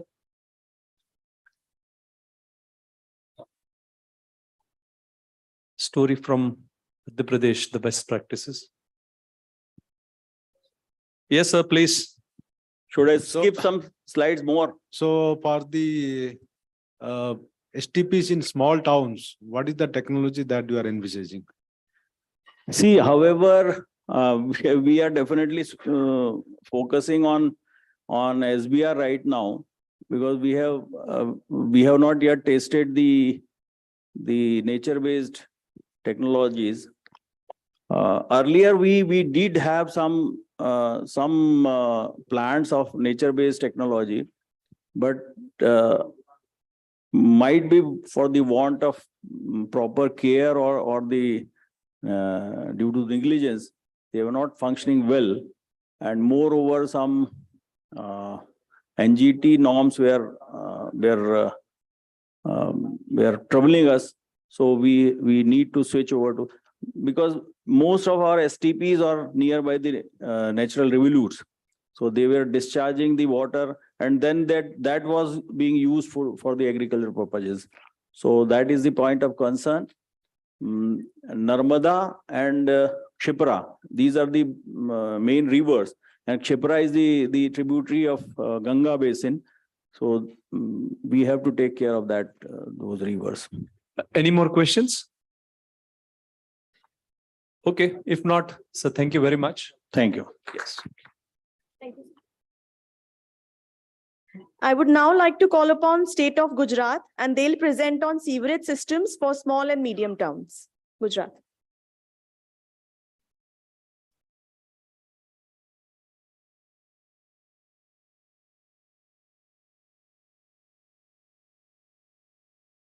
Good afternoon to everyone.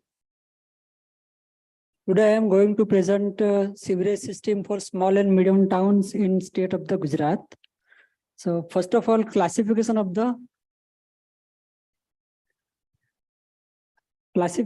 towns in state of the Gujarat.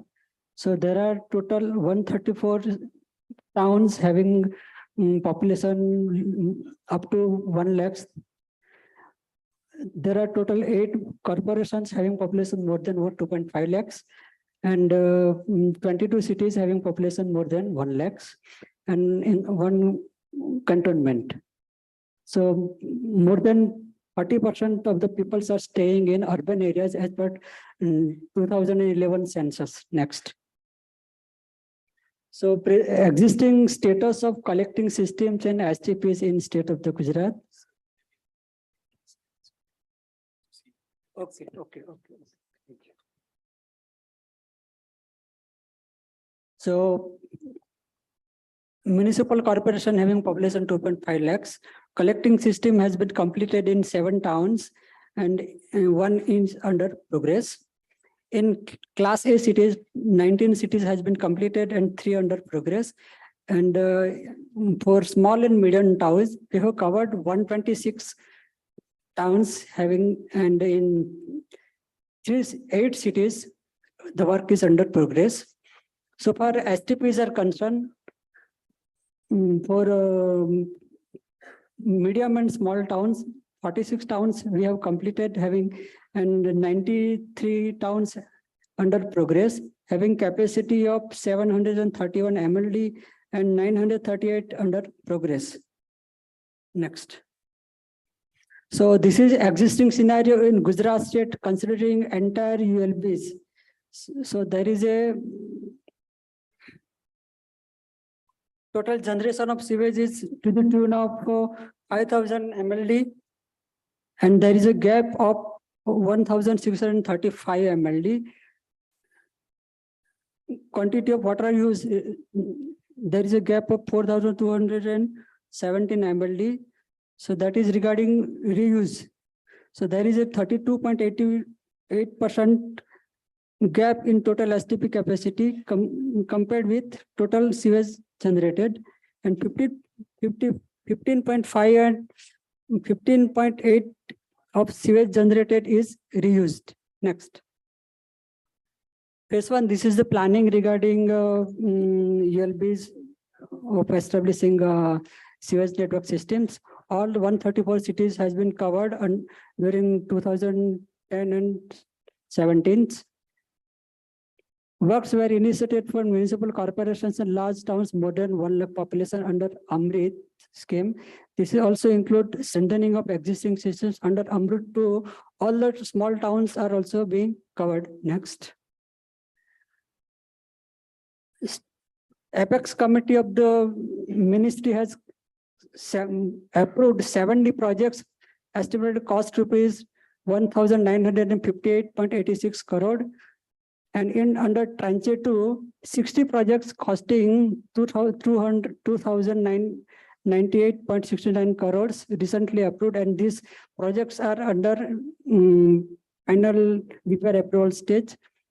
And in under tranche 1, tenders and work orders has been also awarded in certain projects. Next. Now house connections. So Government of India is providing 3,000 rupees per house per connections. In addition to that, the Government of Gujarat is providing 700 per connections for municipal drainage connection, for drainage connections. Next. Operation and maintenance. Operation and maintenance of entire system is most important to have a efficient functioning of the projects. So to ensure safe and optimal functioning of sewage system, Government of Gujarat is providing financial assistance to the ULBs because the ULBs are having financial constraint due to limited income. So during the first year, Government of Gujarat is providing 90% financial assistance, and that amount is being reimbursed, and 10% is borne by the ULBs. During the second year, 75% is reimbursed and 25% share is borne by the concerned ULBs. During the third year, 50% share by the state government and 50% by the ULBs. In the fourth year, 25% is given by the state government, and 75% is borne by the concerned local bodies. So following assistance is provided by the state government for O&M to the population of the year, population as per 2011 census. So A, B, C, and D category. So far small towns are concerned, 290, 207, and 145 rupees are given. Next. Policy for reuse of treated wastewater. The government of Gujarat is having reuse policy 2018. So vision is maximize collections, 80% coverage and collection of sewage in all municipal towns to reach a level of 100% treatment of collected sewage as per the prescribed standards. To reuse at least 25% of total freshwater consumption from treated wastewater. To reuse 70% of treated wastewater by 2025 and to reuse 100% of treated wastewater by 2030. So next. So next I will come directly on small and medium towns where we are having reuse of treated wastewater. Next. This is the policy. Next. I will come to direct case study. Next.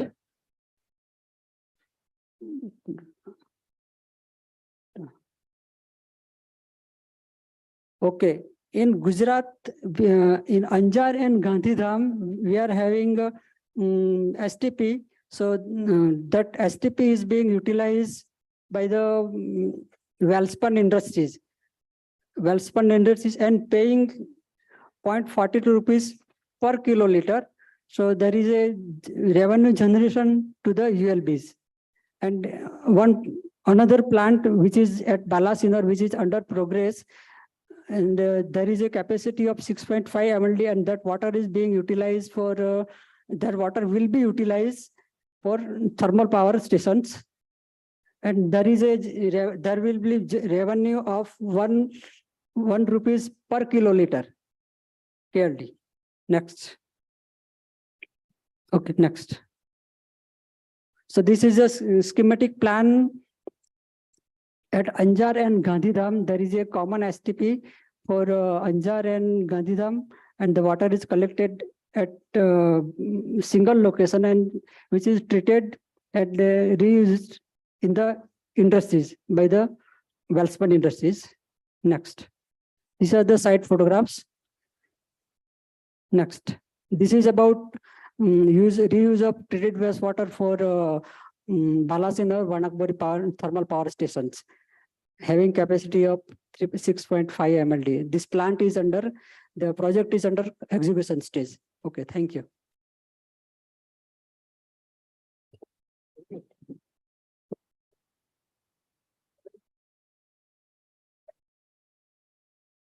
Yeah, okay.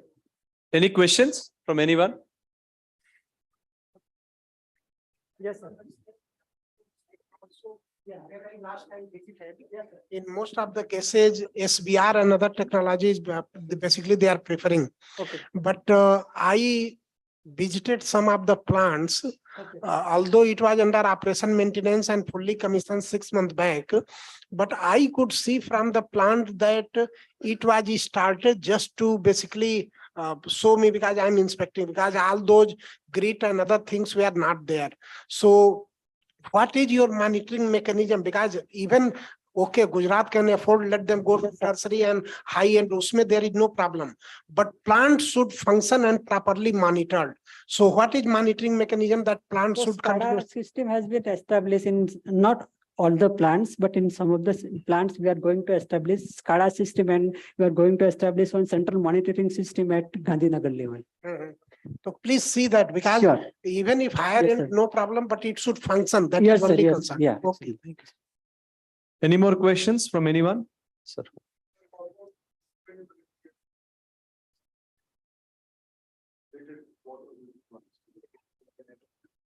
How do we ensure the sustainability and So, economics? so we are carrying out laboratory testing at the output point. Hey, I mean, economic sustainability. Economically, yeah. Economic sustainability, how do we guarantee that? So at present, we are getting revenue. ULBs are getting revenue. Is it more than the operation management, this maintenance? So cost? exactly this, there is a shortage of water in drought-prone area in Kutch region. Okay. So these industries are shortage of water. So therefore they are taking water from the industries and they are treating by themselves and they have established their own STP. Okay, Hence government, these ULBs are getting revenues. okay. Thank you, sir.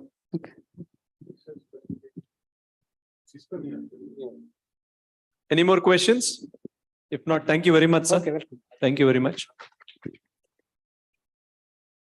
Thank you so much, sir. The last state to present is Uttarakhand, and they'll be presenting on interception and diversion. So please. Good afternoon, Namaskar. I am Rakesh Jakmola, Assistant Engineer, Urban Development Directorate, Uttarakhand. यहाँ पर तो अभी आज का जो brainstorming session था sir, very nice sir. हम चाहते हैं कि इस टाइप का जो है सेशन आगे भी करते रहें, वो बहुत जरूरी है. दूसरा, अभी तक जितनी प्रॉब्लम्स हैं वो प्लेन्स एरियाज का है. हम लोग हिल्स में जो प्रॉब्लम फेस करते हैं, I will like to point out Uttarakhand in respect of universal sanitation or septage management. Next. Approximately 20% of urban households are connected to sewer network in Uttarakhand state. Following challenges are faced by smaller towns for providing sewer network. Uttarakhand is predominantly a hill state. Thus, topography is one of the major challenge in planning of sewer. Availability of land for treatment unit is another major challenge, considering the topography and land use of state. Laying of sewer network can make the town landslide sensitive due to hilly terrain. Few terai towns like Kashipur and Rudupur and part of southern Dehradun has extremely high water table, because of which laying of sewer network become technically not feasible. Connection all urban area is not suggested in Uttarakhand due to following reasons. Capex and OPEX of sewage system is very high. Economic condition and affordability of urban population is comparatively lower in Uttarakhand to pay for high O&M cost of sewage system. Decentralized solutions with combination of sewage and septage management is preferred for a state like Uttarakhand. Following low-cost sewage system can be adapted for hilly Indian cities, that is fecal sludge treatment plant, FSTP, to cater on-site sanitation dependent population. Co-treatment in STP to utilize the existing infrastructure. Mobile treatment unit to serve the area where generation is low. Lastly, septic tanks and soak pits to ensure no water is disposed directly and unsafely into environment, and that is contained and treated scientifically. Regarding O&M, key step of O&M, we have survey of households which are connected to sewer and to be connected with sewer network.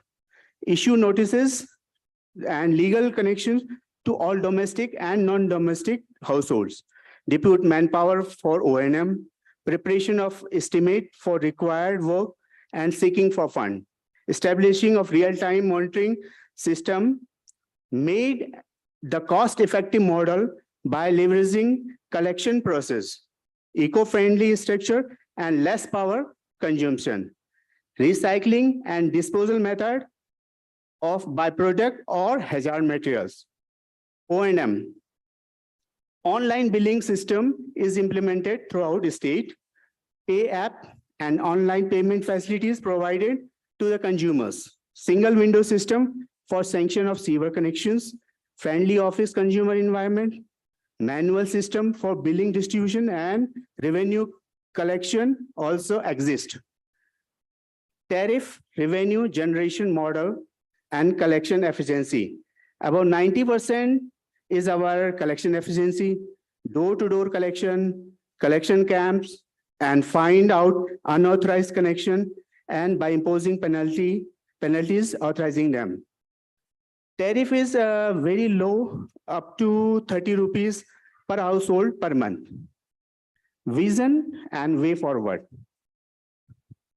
Our vision was to cover all households either through sewer line and STP or with septic treatment facility in the existing STPs or proposed STPs.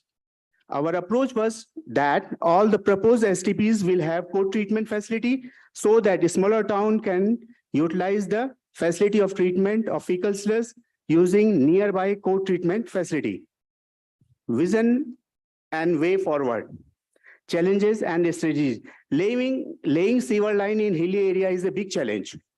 Evacuation of septage from individual septic tank is also a big challenge because of lead up to 200 meter and lift up to 50 to 60 meter with respect to approach road. High suction vehicle, for this purpose, high suction vehicle, septic suction vehicle were designed with the help of septic vehicle supplier, which is costing about 35 lakhs. And with extreme case, MTU mobile treatment unit is utilized. Learning from the states, I can say that is a co-treatment, cluster approach. That too with the ULB of STP having co-treatment facility. MTU mobile treatment unit. Thank you.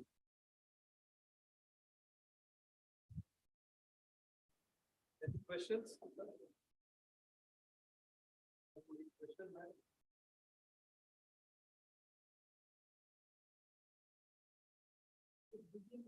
Sir, please. In Tarai towns, for Tarai towns, you mentioned that laying of sewer network is a challenge. Sir. Because of high groundwater. High groundwater table ऊपर है sir, काफी So how it is affecting and what is alternative adapted? Sir, alternatives is all ये जो septic tanks और ये हैं, यही है. Or they are also water table if high soak pit will not work. So how it is being done? I think as per our opinion, sewer network can still work. Only some concreting and other will be required so that proper anchoring is there and leakages.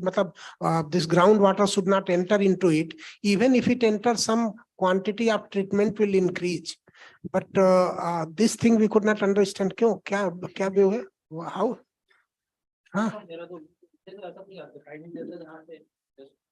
Because I also belong to Uttarakhand. जो नीचे southern portion, but southern portion है, वहाँ पर ground level काफी ऊपर है. I understand groundwater table, but Netherlands तो पूरा ही below water level है, sea level. But still that most of the towns have got sewers. So we have to be very practical. आपका पहले 2 पॉइंट्स बहुत अच्छे थे कि मे बी 100% कवरेज नहीं करना. वी आल्सो नॉट सजेस्टिंग छोटे टाउन्स में बिल्कुल ऐसा ही जैसे आपने बताया, कुछ एरिया को कवर करेंगे, कुछ एरिया में ऑन साइट करेंगे और उसका जो सेप्टेज इकट्ठा करके कहीं पे लेके आ जाएगा जहाँ पे सेफली डिस्पोज हो. बहुत अच्छा तरीका प्रैक्टिकल से. पर ये जो एक व्यू पॉइंट आ जाता था कि यहाँ पे हो नहीं सकता, ठीक है, वो जो एक पहले उसको थोड़ा इंजीनियरिंग बेस्ड पे हम आते हैं, हम we like to get in touch with this kind of जो ये प्रमोट कर रहा है कोई आदमी की हाई वाटर टेबल है और यहाँ नहीं हो सकता, because it is not a good thought. We are engineers, हमारा काम सोल्यूशन देना है. आपकी सड़कें क्यों नहीं ऊपर हो जाती, वहाँ पे सड़कें बना रहे, इतनी अच्छी अच्छी रोड्स बन रही हैं, हैवी ट्रैफिक आ रहा है उन्हीं एरियाज में, काशीपुर और ये सब जगह पे. तो let's not get into this ये थोड़ा ऐसी स्टेटमेंट हो जाती है जो कि इंजीनियर्स के बीच में शोभा नहीं देती. मेरा तो ये काशीपुर में तो सीवर लाइन सन 90 से पहले पड़ रही थी और वहाँ पे सब सोयल था, वो जबरदस्त सोयल था, बल्कि बिल्कुल बिल्कुल क्या बोलना चाहिए, क्ले वाले सब सोयल और सन 90 से पहले खूब काम हुआ वहाँ पर. Anyway, एक बात दिखवा लीजिएगा जो भी होता है, जब कहीं कंस्टेंट है यहाँ कहीं ऐसा होगा तो हम लोग भी करेंगे. ठीक है सर. एक चीज इन्होंने आप लोग जो देखे होंगे बहुत ही बढ़िया ये करके किए हैं. हर जगह हर तरह से सीवर नेटवर्क का एक यूनिफॉर्म सोल्यूशन में नॉट बी पॉसिबल. इनके केस में जहां भी चैलेंजेज आए हैं They are doing septage also, OB economical manner में. Somewhere septic tank soak pit is also there. Interception diversion is there, and wherever sewer network is feasible, that is also there. So the better we make planning in a town, it will be most economical and giving better solution. This approach is very important for all town.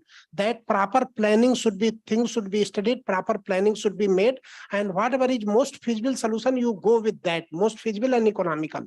So thank you very much. बहुत ही बढ़िया यहाँ करा आपका presentation. That's good. कुछ questions?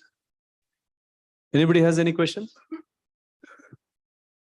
Okay, I think if not, then we are concluding for the day.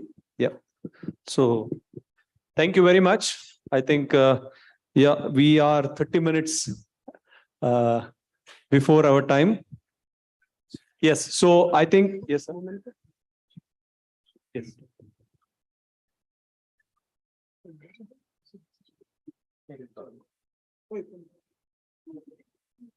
That's only for the speaker.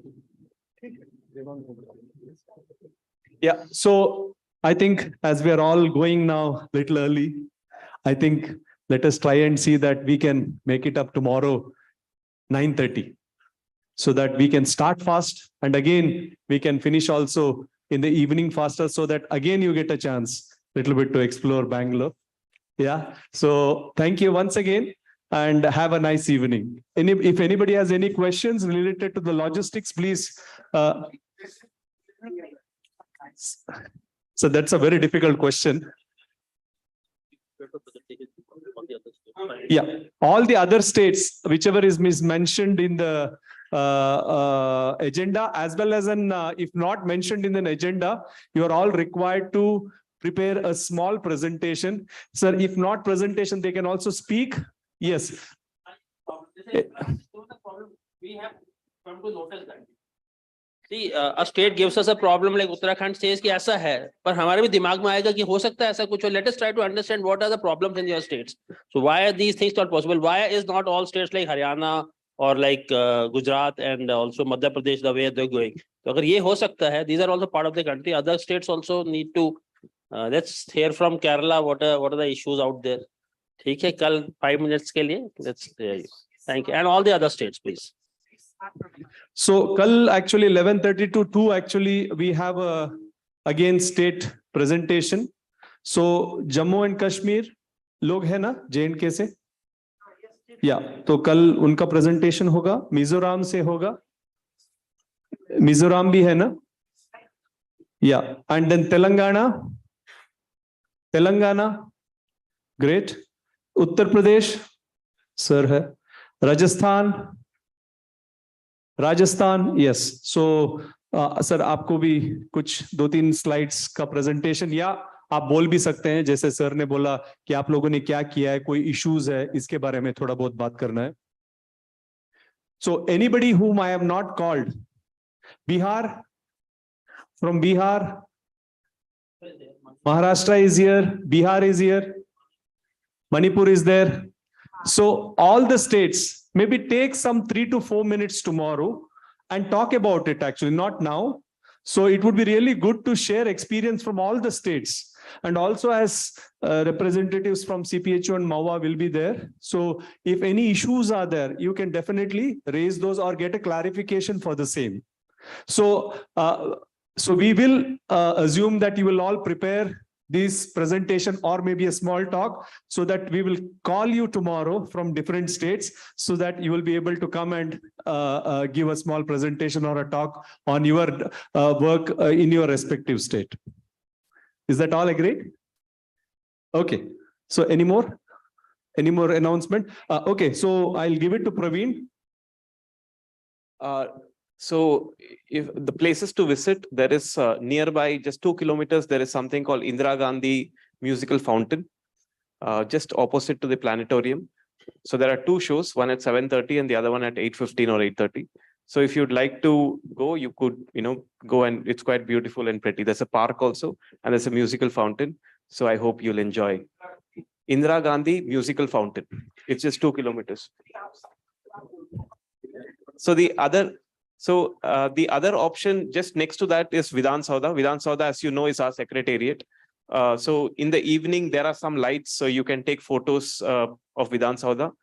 The park in front of Vidhan Sauda is closed after 6 o'clock, so you'll not be able to see any parks. But the other place is MG Road. MG Road is again quite nearby. I mean, like we stay in Central, so it is around 4 kilometers. So MG Road is good for shopping, like handicraft items or any textile items. Even books are available. Just parallel to MG Road is again, you have something called Church Street. So if you want to explore different cuisines and also beverages, so all that is available there. Yeah, so MG Road is also very beautifully designed. It has a very nice boulevard. So in case you just want to walk and take a look at how the city feels. And if you want to have ice cream, there is a place called Milky Way.